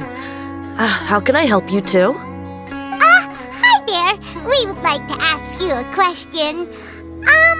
Do students from the Academia ever come to Port Ormos? Of course. Especially around this time of year. Students from Sumeru City that are about to graduate often come to Port Ormos to cut loose a little. Many people often talk about how hard it is to get accepted into the Academia, let alone graduate. But those who finish their studies and go on to become full-time researchers at the Academia have it even harder. Sure, we may not be Sumeru City, but Port Ormos offers beautiful scenery and a stress-free environment. Some even say it's good luck to come to Port Ormos, so students and researchers come flocking here when things get to be too much at the Academia. You see over there? Those are students from the Academia. They've been looking worried and miserable ever since they got here a few days ago. If you ask me, the life of a merchant is better. So long as the Akasha teaches us what we need, then life is good.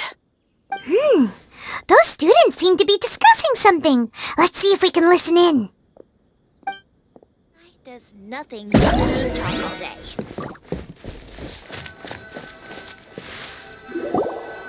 It's no good. I've tried asking around, but I haven't been able to learn anything useful. Not to mention that a bunch of scary-looking Eremite mercenaries have been posted along the streets now. There's been a lot of fighting between the different Eremite factions in Port Ormos. If we choose to move on our own, then it would be wise to steer clear of them. Especially the group that's constantly shouting some stuff about the Scarlet King and some resurrection. I've even heard that the Citadel of Regzar is starting to get fed up with them. What was that group called again? Ein something or other? They're called Ein El Akhmar. Today, I heard that the thing we're after might be in their possession at the moment. Wait, come again? Don't you see? Many of the Eremites in Port Ormos deal with trading this kind of thing. They're usually pretty wary of outsiders, but not so with students of the Academia. It's because the kind of goods that students are looking for aren't the kind of goods that Eremites are after. As long as they know you're a student, then deals can be made. I've heard that Ein al-Hakmar likes to set up shop at the Jafar Tavern. Supposedly, if you're willing to part with 500,000 Mora, they'll give you info on anything. Wait, did you say 500,000? If information alone costs that much, then how could we ever afford to buy what we're looking for? I guess we might as well give up on trying to graduate this way. I wouldn't worry too much. Our field of research is very niche. Who else could possibly be after that kind of shady knowledge? I bet it's practically worthless to anyone aside from us. Oh, I guess that makes sense. Then the only thing left for us now is to find a way in. Why don't we all just pool our money together and pay for the information? Whoa! Did you hear that? A niche field of research and shady knowledge? It all sounds pretty suspicious to Paimon. Is knowledge something people just buy and sell like that? So, what's her plan? Wait, didn't you hear what they just said? Buying information is going to cost us 500,000 mora! Have you lost your mind? Oh, alright. Paimon never thought she'd agree to parting with that kind of mora. But if you know what you're doing, then we should give it a shot.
I think a creepy crawly got into the cooking pot.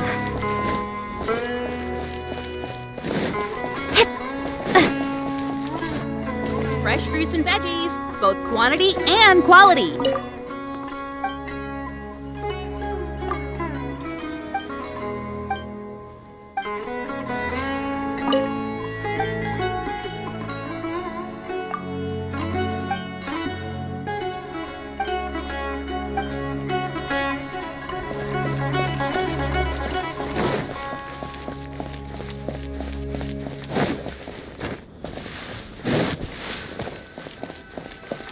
This is the place we heard those students talking about. Let's find a seat somewhere and see if we can spot the group they mentioned.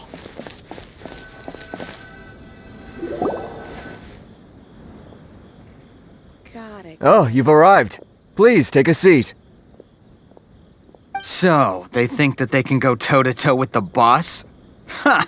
Once we reclaim the power of the Scarlet King, they'll be the first that the boss punishes. They're nothing to be afraid of. Our main rival now is the Caracal Battalion. They've also amassed a significant amount of Mora this time, so we mustn't underestimate them. How can the Caracal Battalion compete with the boss when they're nothing but a bunch of money-grubbing opportunists out for a quick Mora? Yeah, with Boss's fervent devotion, he'll be able to use this power to bring our god back this time. Huh. All these guys talk about is the Scarlet King, so they're probably the ones we're looking for. Greater Lord Ruka Devata. That traitor and her followers must not be spared. The day will come when the Scarlet King exacts vengeance on Sumeru, and all of them shall be punished. Yeah, Paimon was wondering what they meant too. We should ask about that if we get the chance later.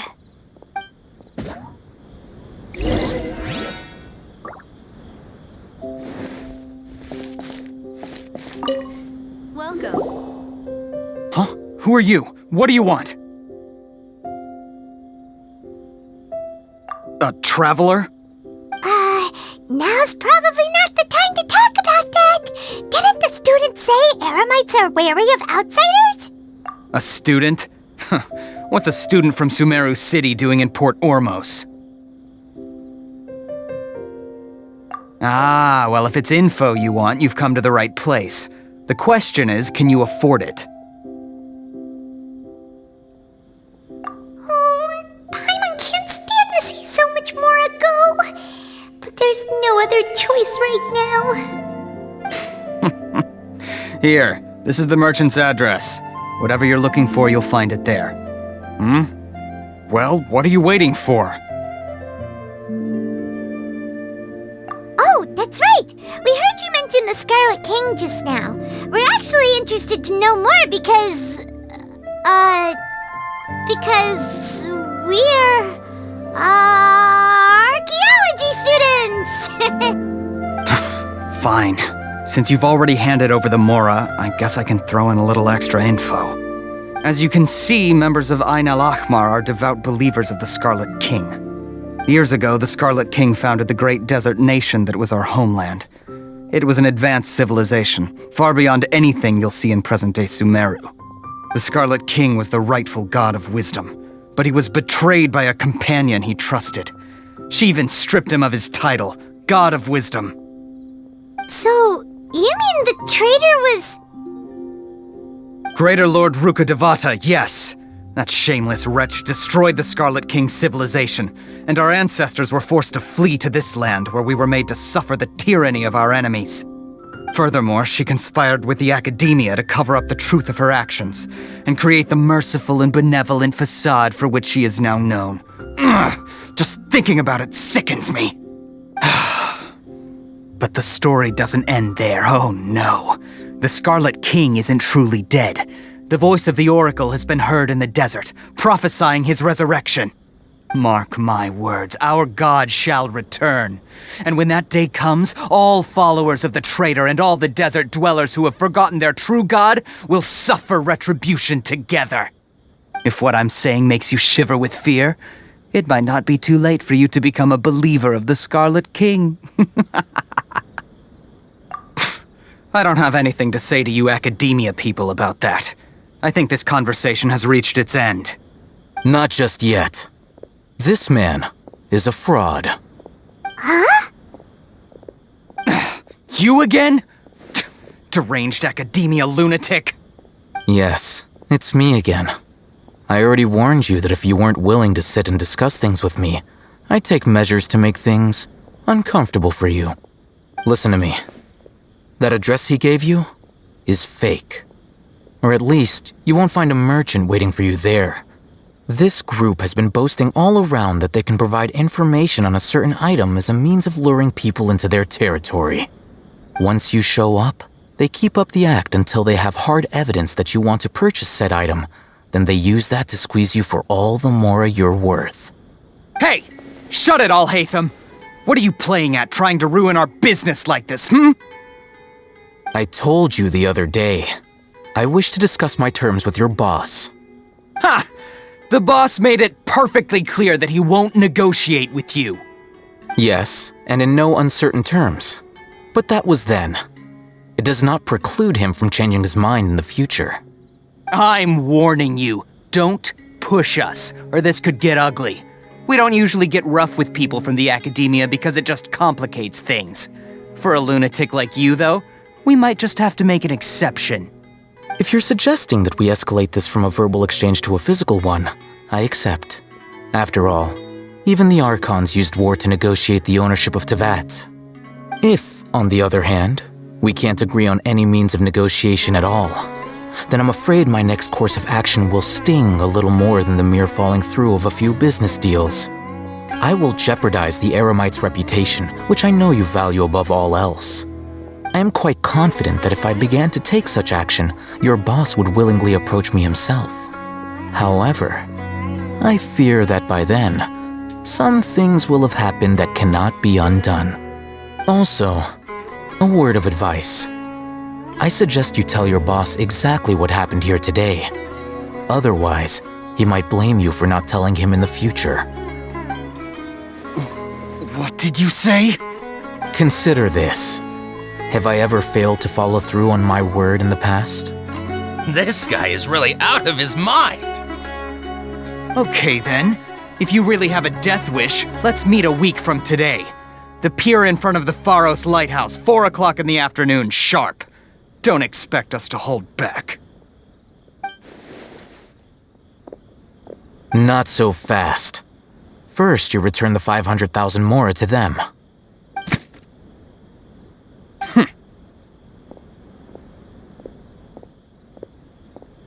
Please, I beg you, don't provoke them. We can't afford any trouble with this crowd. They haven't even paid for their food yet. Ah, Mr. Iman. There appears to be fewer staff in the restaurant recently. This wouldn't happen to be because they're all busy spreading the word to the students, would it? Well... Someone who chooses to do business with a group like that really can't afford to get so flustered the instant someone confronts them about it. Consider the meal compensation for our silence. I'd say you're getting an excellent deal. Whoa, did you see that? He not only got us our Mora back, but sent the Amorites running too! Plus, he seems to know a lot about what's going on around here. Let's catch up with him and ask some questions. He went that way! After him! Should I adjust the shipping schedule?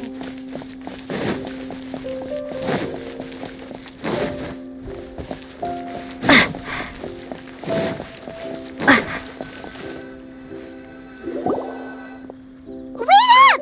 It's Al-Haytham, right? What do you want? No need for thanks. My goal was to get to them, and you two gave me just the opportunity I needed. We're even. Oh, I advise you to keep your distance from them. Since they weren't able to make off with your Mora in the end, they might harass you again in the future. All right.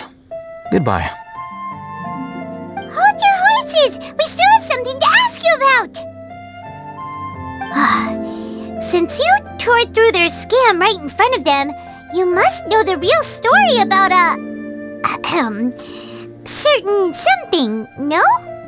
Who exactly are you two? And why are you inquiring about that? A student. Right. Look, you should know that those thugs conducting business with you had nothing to do with your lie. Huh? Oh, yeah! She's really strong! Weren't you saying something about a physical exchange? We can help with that. She doesn't even have a vision. Forget it. Maybe not, but she can still use elemental energy. Otherwise, there's no way we'd go asking for info from from guys like that. Those high-headed thugs are definitely gonna bring a lot of backup for your next meeting. Even if you don't go alone, you won't regret taking us with you.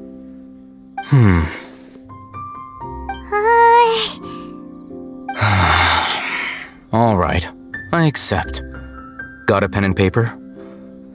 If you're searching for someone who sells that kind of merchandise, I'll give you one of their addresses, and you can try your luck. We'll reconvene at the appointed time by the pier. It doesn't matter if you show up or not.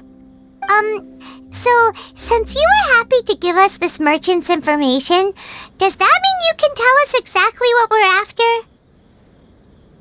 You were willing to part with 500,000 mora for something and you didn't even know what it was? Okay. Well, if you truly are as skilled as you claim, then you can beat the answer out of them when they become hostile. Look, if you've been making inquiries, then you have to know something by now. Tell me what you know so far, so I don't waste time repeating information. We know it's connected to the academia somehow, and that not only do the Eremites deal in it, but some students want to get a hold of it too. You know almost everything there is to know, but you're unable to compile this information because you've never seen the object before. This is what you've been looking for. Huh? Paimon can't tell what it is. It looks like some kind of ornament. This is a knowledge capsule. To put it simply, it's a vessel that can store a fixed quantity of canned knowledge. It's like a miniature Akasha. Anyone who links it to their personal Akasha terminal instantly becomes privy to its contents. Correct. Anyone. Unlike the Akasha, which heavily regulates who can access what information, knowledge capsules confer their contents without any requisites. That's amazing! It's essentially a convenient and harmless vestibule for knowledge. Unfortunately, it's illegal in Sumeru to privately possess or trade them. They were created as a means for scholars to transfer knowledge gained from Irminsul into the Akasha, and are intended to be destroyed immediately after use.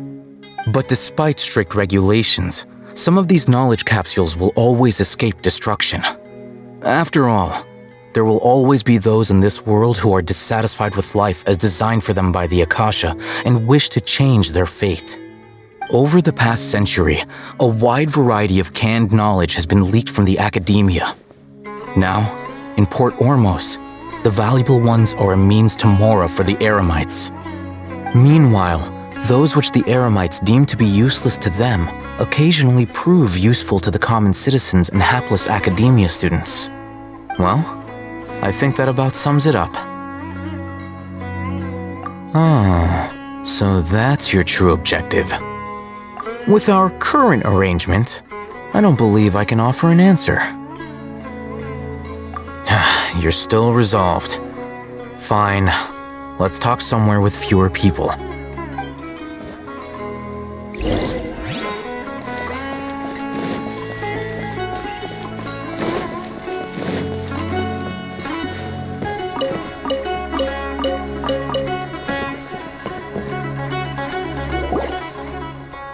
Let's continue our conversation here. If you wish to learn more about the knowledge capsule that the Academia lost, then you must help me with something. I need you to find someone named Dory, a traveling merchant. Unlike the peddlers who hawk inferior knowledge capsules, she often has quality goods in stock. Some say that as long as there is profit to be made, there is nothing she won't dare to sell. She's guarded against people from the Academia because most of her wares don't comply with Academia regulations. I think she blacklisted me. I met with her informant, but it soon became clear that they had no intention of letting me get any further. Become one of Dory's customers and earn her trust. This is my condition for further collaboration. Why do you want us to meet with her? Until you complete this task, you don't have question privileges. Fine. So how do we go about doing this? You two are outlanders who haven't been here for long, so Dory should view you as safe clients. I'll give you the informant's address and their contact password. Beyond the password, though, I have no way of knowing what other tricks she might have up her sleeve. You'll have to improvise. This is kind of nerve-wracking. The true challenge begins after you meet her. She has a keen nose for mora and a shrewd eye for wares, and she only likes customers who she deems to have good taste. I'll prepare some funds for you. buy her highest quality wares, and earn her approval. But we only just saw a knowledge capsule for the first time! We don't know how to tell which ones are good and which ones are bad. Is that something we can learn quickly? That's true. Have you two heard of elemental sight?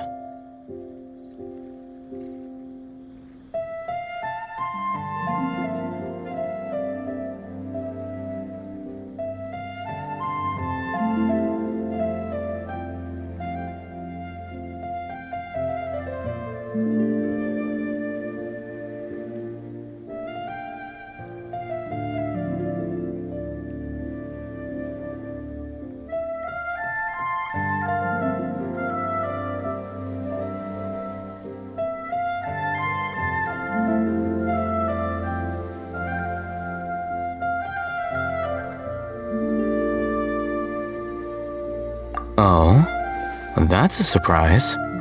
Guess I'll have to hold you in higher regard. Anyway, that ability should resolve your issue.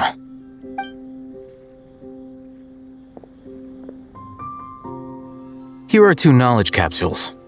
Tell me, can you detect any difference in their quality?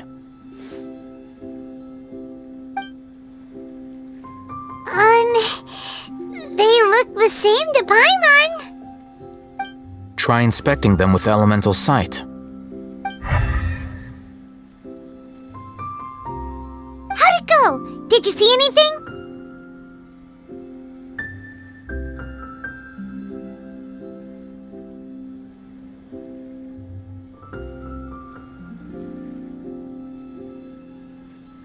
Rumor has it that higher quality knowledge capsules generally appear brighter when viewed through elemental sight. That's because knowledge originates from Irminsul, the root of Dendro power itself. The more powerful the knowledge, the richer it is in Dendro energy. However, some canned knowledge with a high concentration of elemental energy is of little use in contemporary times, so those capsules are of little value. Using elemental sight is merely a stopgap measure, but it should suffice for earning Dory's trust. That sounds pretty impressive. Here's a sheet with the informant's location and contact password, and here is the mora for purchasing canned knowledge. Don't be cheap. You'll need to spend to catch Dory's eye. If there's any mora left over, just keep it. Oh, and be sure to exercise some caution. There have been Matra present in Port Ormos lately. Your efforts will be for naught if they catch you. Matra? They belong to the Academia's regulatory body. They also handle cases of illegal canned knowledge transactions. Like I said, the Academia has banned both their trade and possession. The Matra are razor sharp. You're in for nothing good if they lock their sights onto you. If you two want to back out, now's the time. Okay, then we have a deal. If you succeed in your dealings with Dory, come find me at the Wikela Funduk. We'll have an open discussion then. Looking at what Al-Haytham wrote, Dory's informant is a trader near Old Ormos. Let's follow these instructions and try to get in contact with him.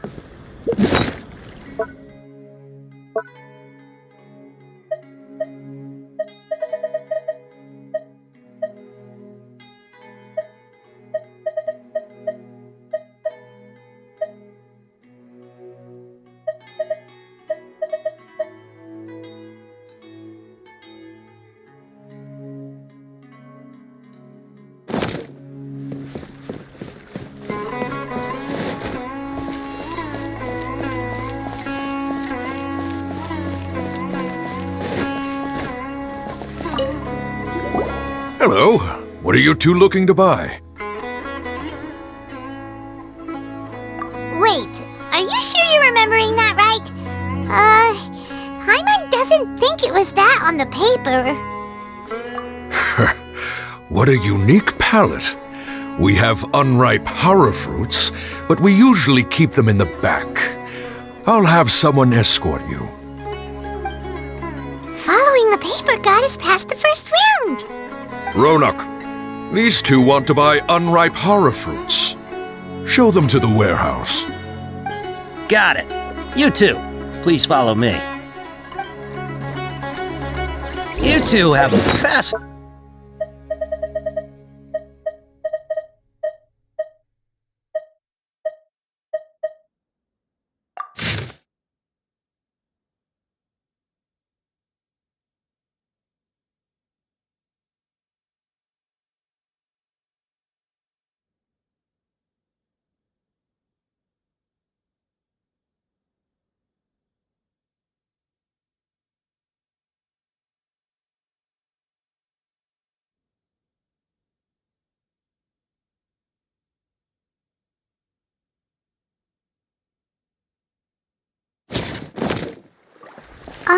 Hold on.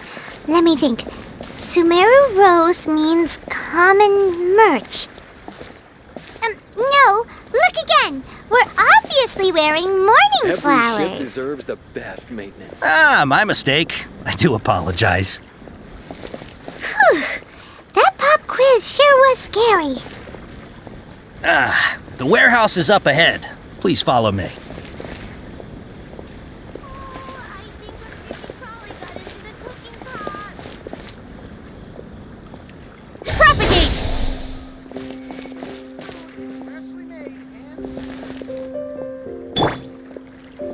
Illusion shattered! Before I retrieve your products, I need to confirm a few things. Please forgive me, but we may not have sufficient stock for you today. Earlier, many of our hara fruits were taken by mice. Thanks. If better goods come in, you'll be the first to know. You look like you have some skill. Why don't I pick out some fruits that'll make you dizzy?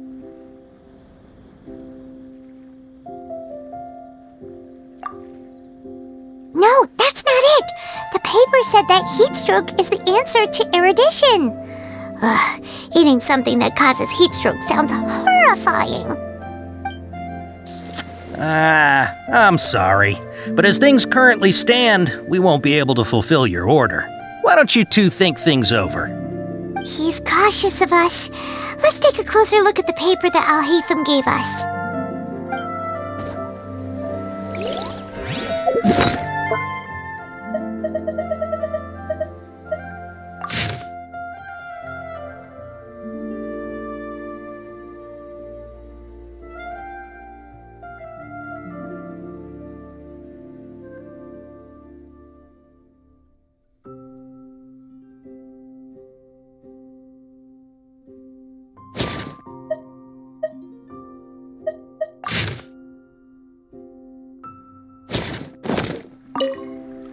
Before I retrieve your products, I need to confirm a few things.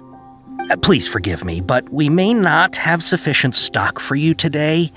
Earlier, many of our hara fruits were taken by mice. Thanks. If better goods come in, you'll be the first to know. You look like you have some skill. Why don't I pick out some fruits that'll make you dizzy? Yep, that's the right answer. But eating hara fruit that makes your head and ears ring sounds like a bad life decision. Would you like your hara fruits to be packaged in the Sumeru City or Port Ormos style? Wow, you two sure are generous customers. We'll be sure to package your products beautifully. Okay, everything has been confirmed. Miss Dory is waiting for you up at... Shoot, it's the Matra! Run! What? The Matra? Where? Al-Haytham said we're done for if they catch us. We gotta get out of here. We don't know this area, so let's follow that informant.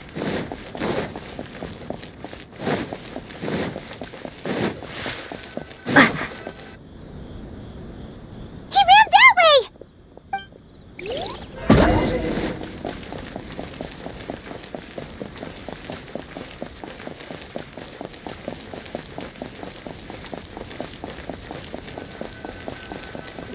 Look, he's over there!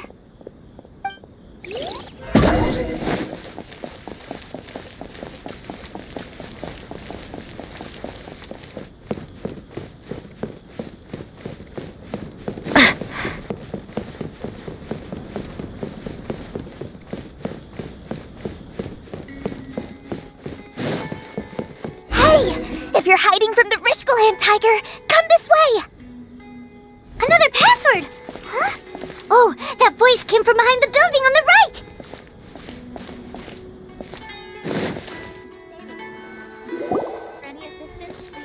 Here, over here! You can stop running now.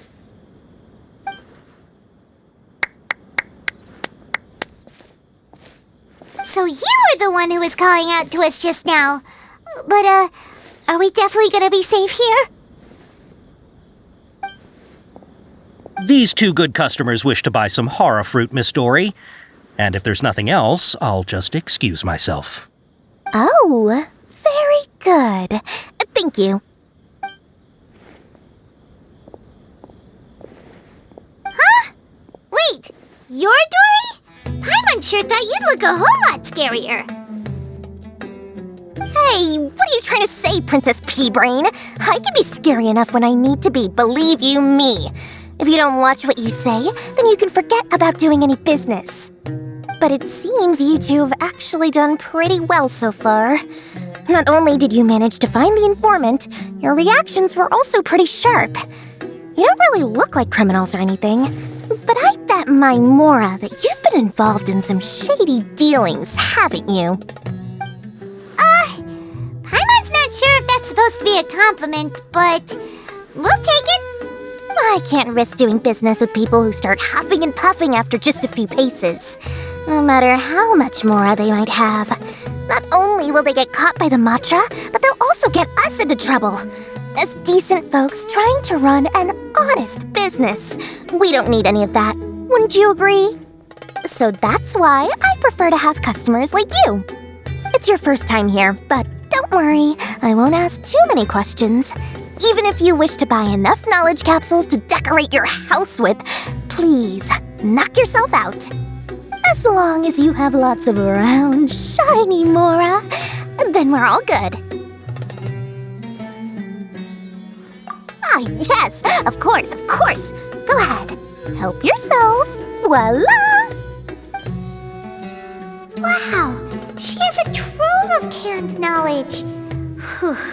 She'd probably be in serious trouble if the Matra caught her with all this. What kind of products do you seek, my dear customers? Don't worry, I'm not interested in your reasons for buying. I can, however, offer some suggestions. Take this one, for example. An analysis of the sociological ideology and dialectics of the Hilichurls. Only 3 people in all of Teyvat have ever studied it, making it extremely rare. It's on sale now for 350,000 Mora. Yeesh, who would want to be an expert in that topic? Or how about the architectural styles and construction methods of Teyvat in the early Archon War period? With this one, you can become an expert in historic architecture preservation and find an excellent, well-paying job in nearly any nation. Ooh, now this sounds like it could be useful. 2 million Mora, and it's yours. No discounts. Whoa! That's a lot of Mora! Of course, you are free to pick whatever your heart's desire. The contents and price of each knowledge capsule are indicated in small text on the body of each one, down at the bottom. Alright, let's try the method that Al-Haytham mentioned.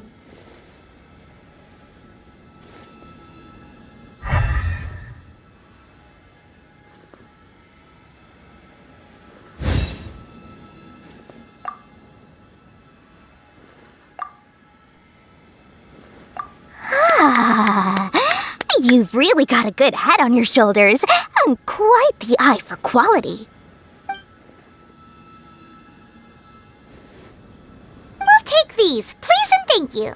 My oh my, you are blessed with a taste for both the exquisite and the extravagant. Customers like you are a rare breed, 1 in 100. No, 1 in 1,000 even. Listen, I have a special offer for you two. If you spend just 100,000 Mora more, you can pick any knowledge capsule of your choice up to a value of 1 million Mora. Say what now? Hey, did you hear that? Spend spend another 100K and we get a capsule worth a whole million. But all the canned knowledge we just bought is easily worth 500,000 mora. If we spend just a little more, we can get something worth 1,000,000 mora. Isn't that a fantastic deal? Think about it. We've gone to all this trouble to get this canned knowledge. And so far, everything we bought belongs to Alhaitham. Aren't you even the least bit curious about how this whole canned knowledge thing works? We're talking instant knowledge here. Don't you want to try it yourself? Come on, come on!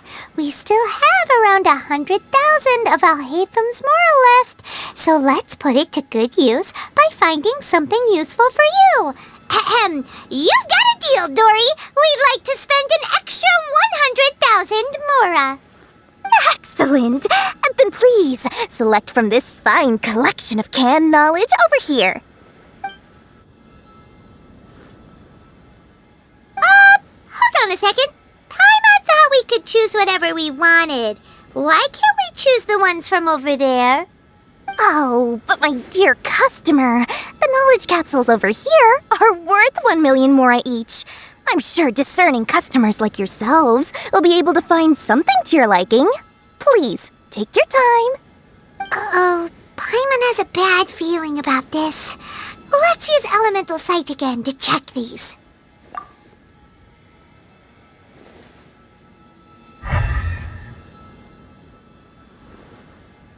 So, what did you see?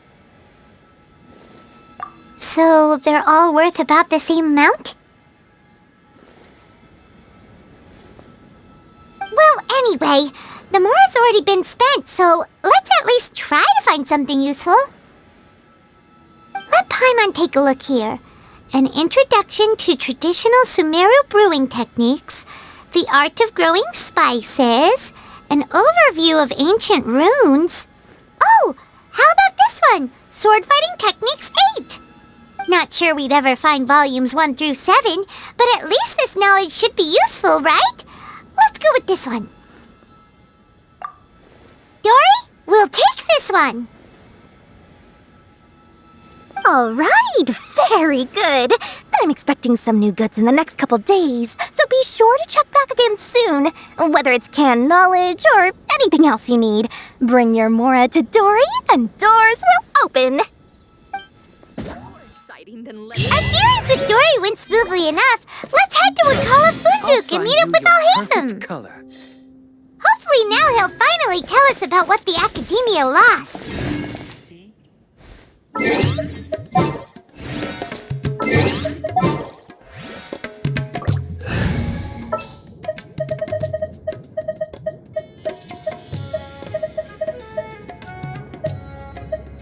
Ready for a rehearsal?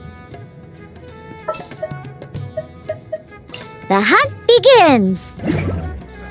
I'll find you your perfect color.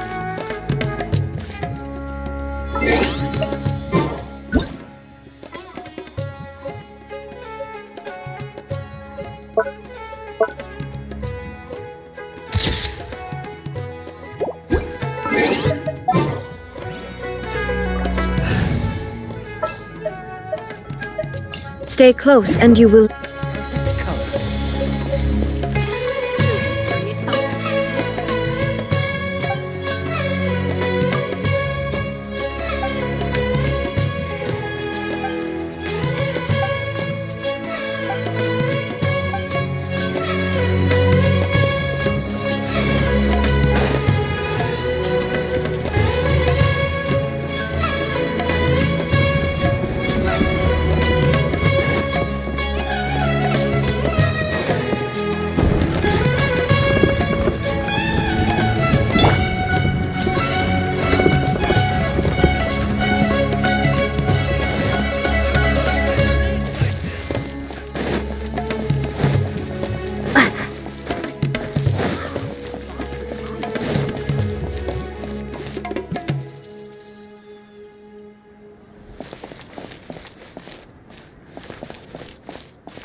Ha, you two made it. And from the looks on your faces, you were successful.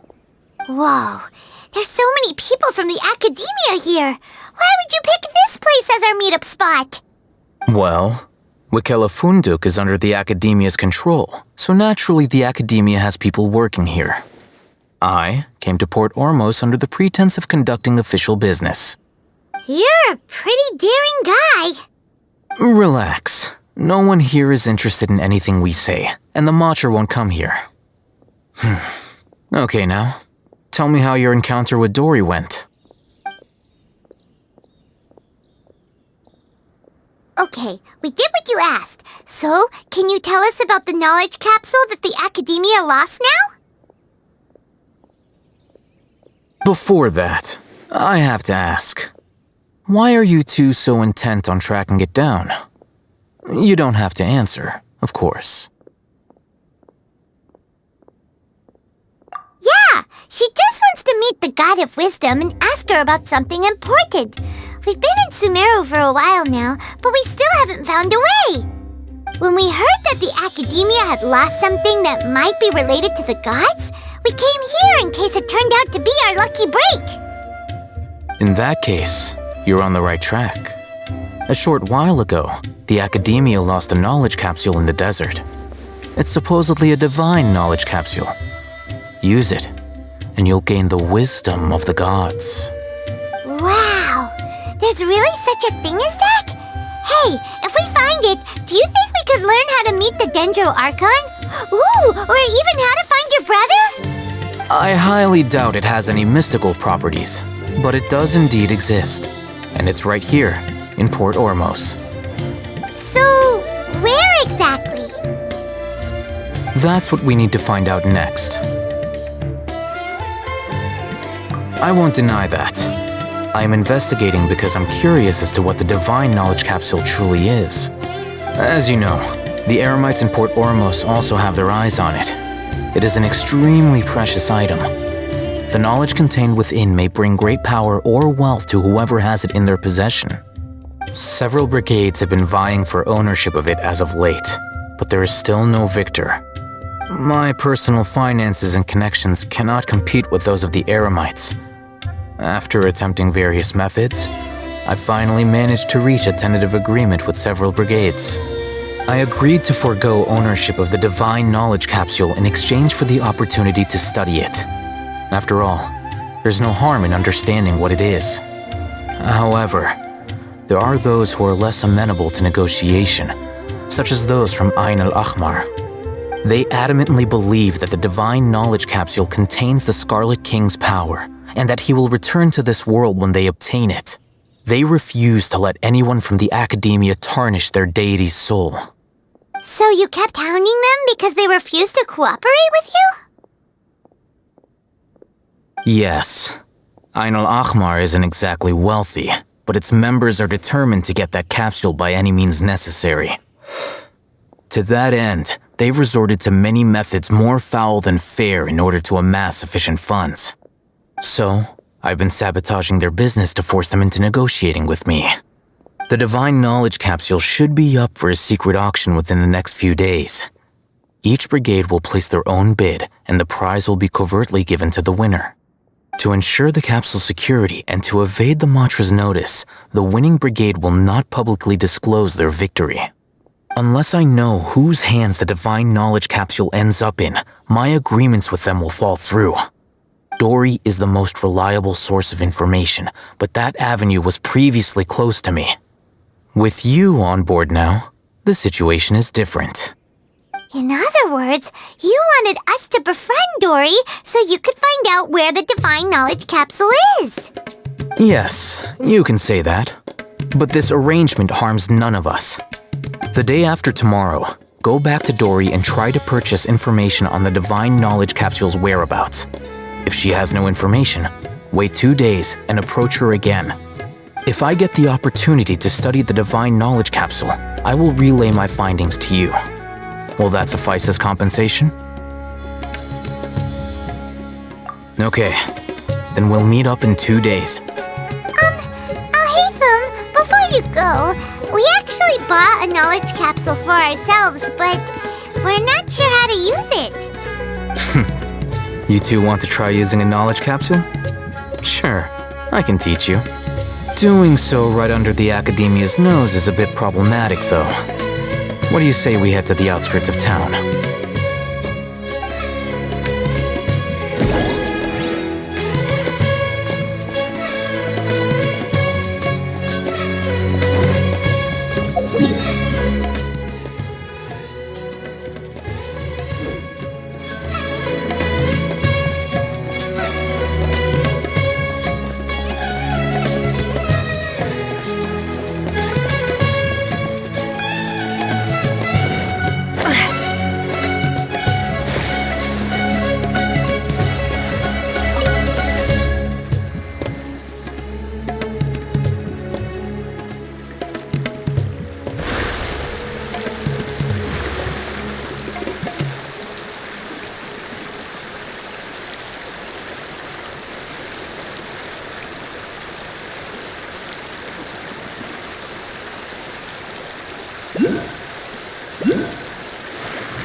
Alright, this place works. Show me the capsule you purchased. Here. Sword Fighting Techniques 8. Huh. A combat class knowledge capsule. This class is something of a rare find these days, since most have been taken by the Eremites to augment their battle capabilities. Really? Ah, yeah, what a great buy! If you want to determine the efficacy of this capsule, I can evaluate your combat ability. However, effects will likely be minimal if you already possess a high amount of strength. We can conduct a controlled experiment where you fight 2 battles, one before using this knowledge capsule and one after. While you fight, we can use an Akasha terminal to monitor your various physical parameters. There may be variances in your physical strength between the 2 tests, as well as a disparity in your opponent's abilities. But don't worry, I'll run statistical analyses afterward to mitigate any confounding effects. Wow! Haytham! You must have been one of those guys at the Academia who got top grades on everything! Paimon's curious about something, though. You definitely weren't one of those students who needed canned knowledge to graduate from the Academia, right? So, why are you risking getting caught by the mantra for this capsule? When you are unable to understand a researcher's actions, most cases can be attributed to curiosity. This is but one theory. Sounds like you're trying to avoid the question. All right, let's begin the test. Just fight as you normally do.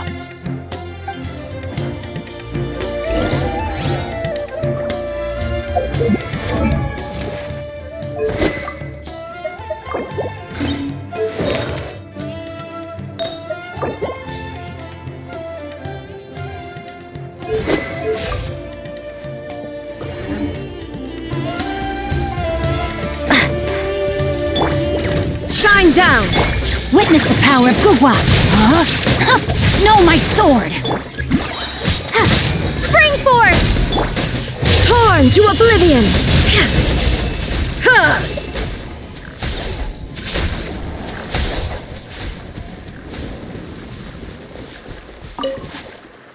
All right, I'll link your Akasha terminal to record data. The next step is to use this knowledge capsule. Hold it in your hand. I'll help you establish a connection with it so you can activate its power.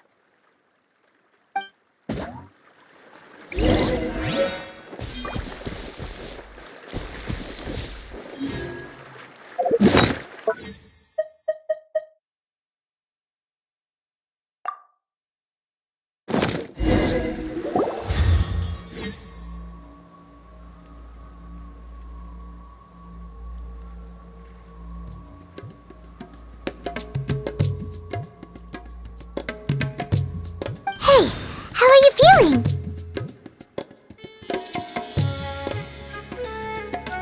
You mean that it worked? All right, time for round 2. Fight with the same composure as before.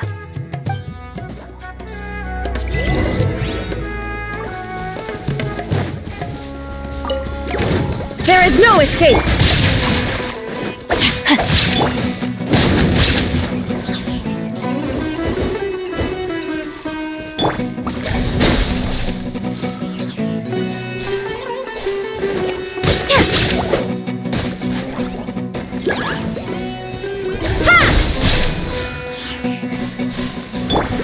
Shine down! Everybody stand back! Huh?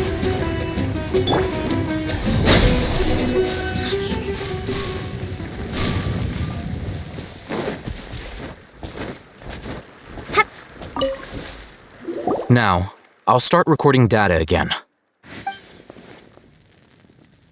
Oh, hey, Thumb. How's it going?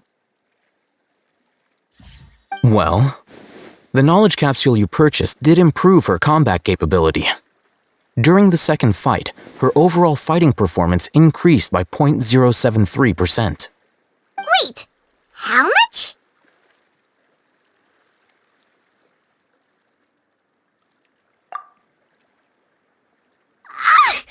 Dory's such a jerk! She totally scammed us! 1 million mora? This thing isn't worth a tenth of that amount! Of course, this could be because she is so powerful that the capsule's contents were unable to produce a substantial increase. At the very least, this test allowed me to gain more insight into you two. Our deal seems increasingly worth my investment. I'm heading back to Ikela Funduk. I await your response in 2 days' time. This is Mora for when you ask Dory for information. Pay her as much as she requests.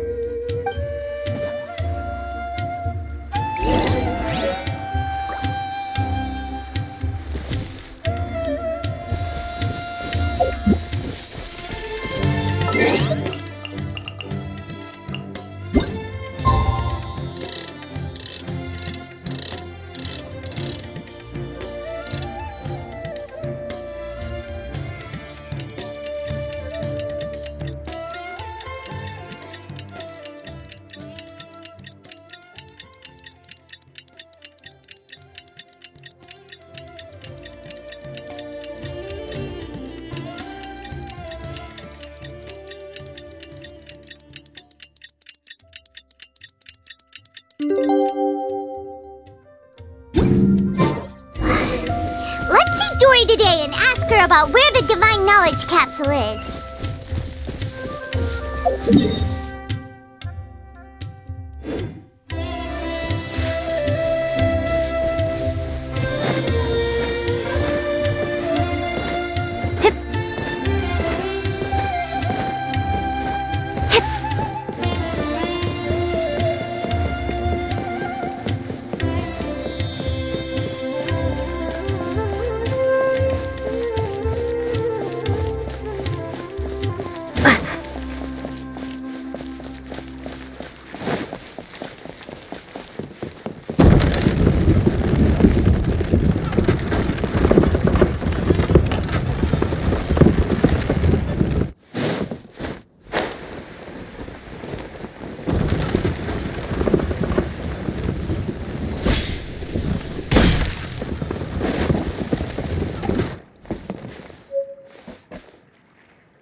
Trust me, I'll find you your perfect color. True history is sometimes even more exciting. Here, over here! Oh, welcome back, my loyal patrons. What can I do for you this time? You name it. Canned knowledge, supplies, or anything else you need. I'll find a way to get it. Where there's a waterfall of Mora, there's a way. Can you really get us anything we want? Anything at all? Aha! So it appears that canned knowledge alone is no longer sufficient for your opulent appetite. Then please oblige me. Tell me what you have in mind. Oh! I knew customers with pockets as deep as yours would undoubtedly crave something more profound than ordinary canned knowledge. But you know, that kind of information isn't going to be cheap. After all, I had to work really hard to weasel my way into the auction site. Not to mention that if anyone found out that I was the leaker, I would be in big, big trouble. But how can we be sure your information is accurate? Paimon's curious how you just happen to have this kind of info the moment we need it. Because to me, anything of value is what I consider to be my supply. Therefore, I must always be aware of what's hot on the market in order to secure more sales. As for the information's authenticity, well, you've no need to worry about that. I used a camera to take a picture of the transaction. That way, no one can dispute it. It's always a pleasure doing business with such sterling patrons. Now that you've paid in full, here's the scoop. The Divine Knowledge Capsule was purchased yesterday by a certain Misery, the leader of Ain el-Ahmar. Ain el-Ahmar? You mean the Eremites who worship the Scarlet King? Ah, so you're already familiar with them. The group has done everything in their power to obtain the Divine Knowledge Capsule. After all, they believe it contains the power of the Scarlet King. That Divine Knowledge Capsule is unlike any other canned knowledge I've seen before. It was glowing bright red. The capsule is clearly visible in the picture I took. You can look for yourself. Thanks for the info, Dory. Please, it's my pleasure. It's all thanks to discerning customers such as yourselves that my efforts yesterday were not in vain. Please, don't hesitate to contact me if you ever need anything else in the future. Mora for Dory opens doors. Well, we figured out where the Divine Knowledge Capsule is. It turns out it ended up in the hands of Ain el-Ahmar. Let's head back and talk to Al-Haytham. Remember to bring a token of our friendship the next time we meet, okay? I like to think it's built on a firm foundation of solid, shining Mora. Find you your perfect color.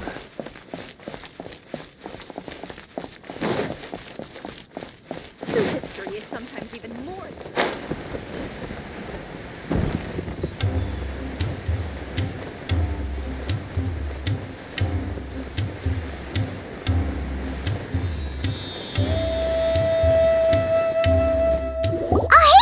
We got the info you wanted! Really?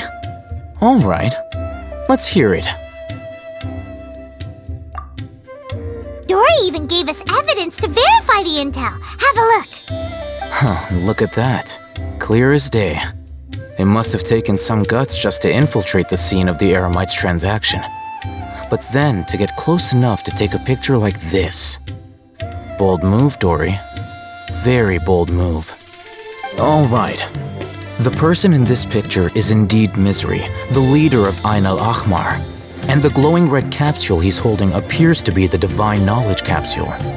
In which case, if we play our cards right, when we confront them next week, we should be able to force them to show their hand. At first, Paimon didn't get why you were provoking these Ain el-Ahmar guys. But now, it sort of makes sense. Everything's playing right into your hands. After we defeat them, we can finally have a serious talk with their boss and get them to lend us the Divine Knowledge Capsule. Thank you for your time and efforts. Take a few days off while I make some preparations. Let's meet up again on the afternoon of the arranged date, 3 o'clock sharp. See you then.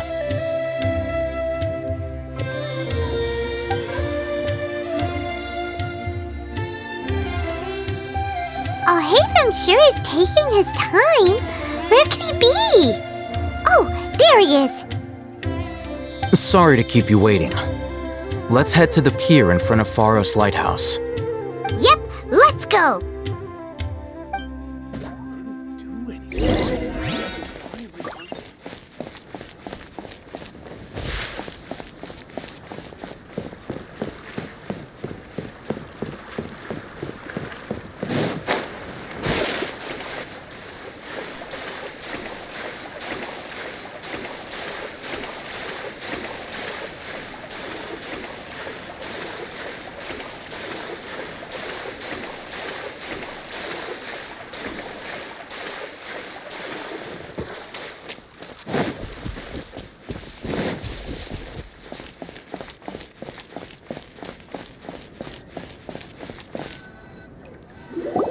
Al-Haytham.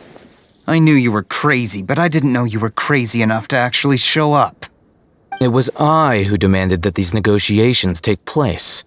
I was more worried that you might go back on your promise. But to your credit, it appears that you're sticking to your word. This is turning into quite an occasion. I also brought some backup. I assume you don't mind. Backup? Aren't you the brat from the restaurant the other day? You've come to support this lunatic because he helped you out? Fine, your funeral. I'm not going to mince my words. Once we're done with you, you'll be nothing more than fish food. Get 'em, boys!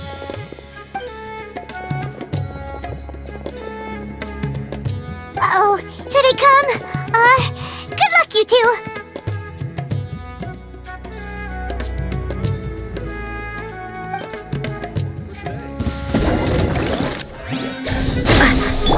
There is no escape! Inazuma shines eternal! I'll be back.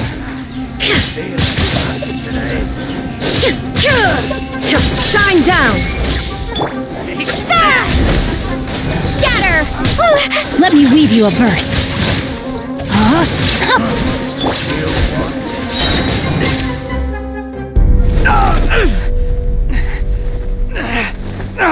Academia scum!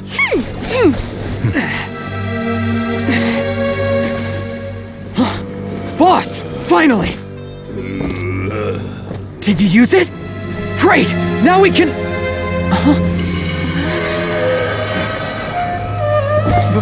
Boss?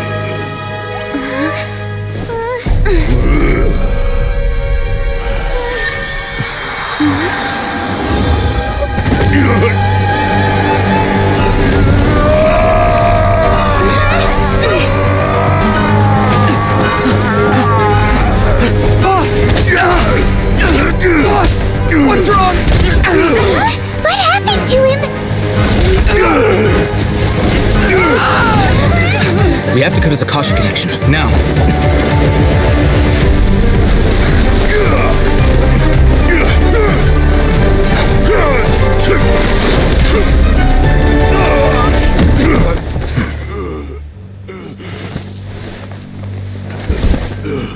Target acquired! Arrest him!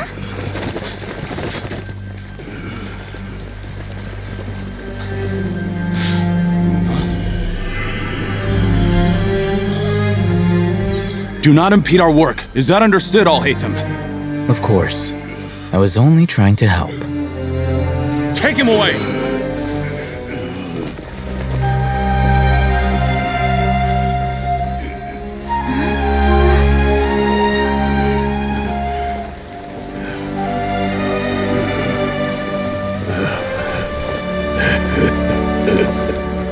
World, forget me.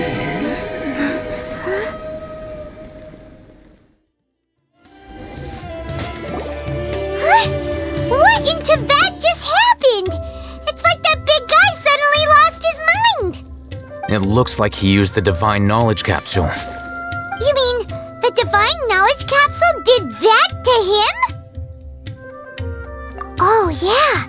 You mean how some researchers go insane after getting knowledge from Irminsul?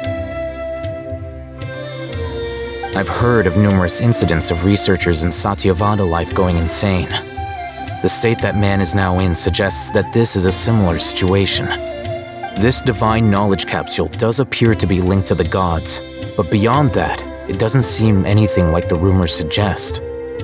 Possessing it doesn't grant you divine wisdom or power. Did you hear what he said? World, forget me. What could that possibly mean?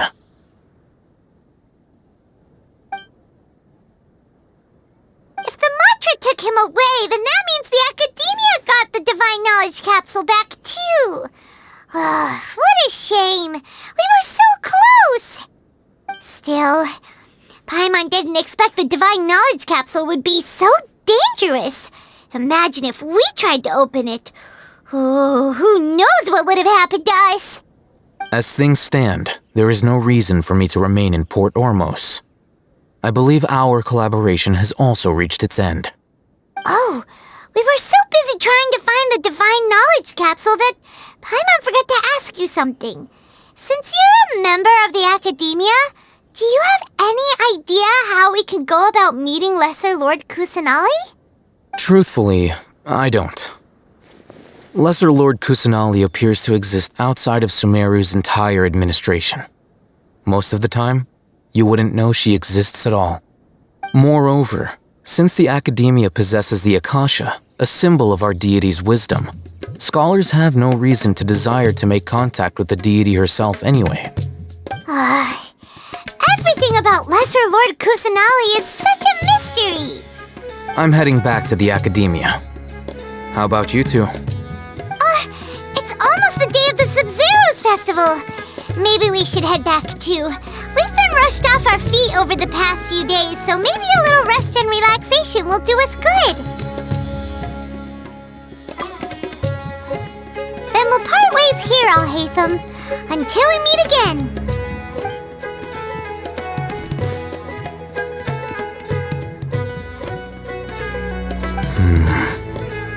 Now, do I deal with this thing first? Or should I produce the report that the higher-ups require?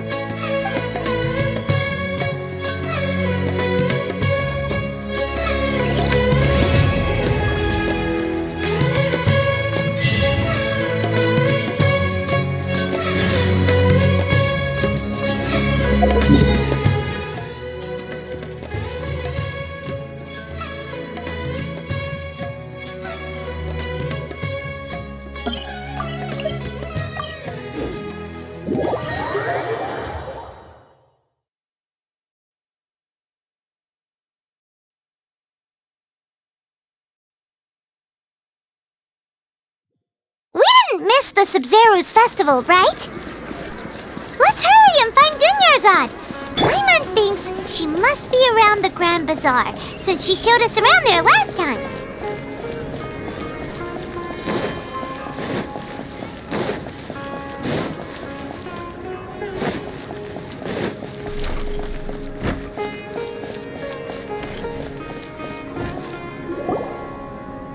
There she is! Dunyarzad, we're back! Just as promised, Traveler and Paimon. I'm so glad that you two came back to celebrate Lesser Lord Kusanali's birthday. Indeed. The festival's tomorrow. We've been preparing for so long that I can't help but feel a little nervous. There's no need to be nervous. Paimon's sure that Lesser Lord Kusanali will feel everyone's gratitude. Thanks, Paimon. I hope that everyone who comes to the festival will also have a good time. Speaking of which, did you manage to make your way to Port Ormos? Discover anything over there? Of course we went! A lot of things happened there. I see. Sounds like you two had another exciting adventure.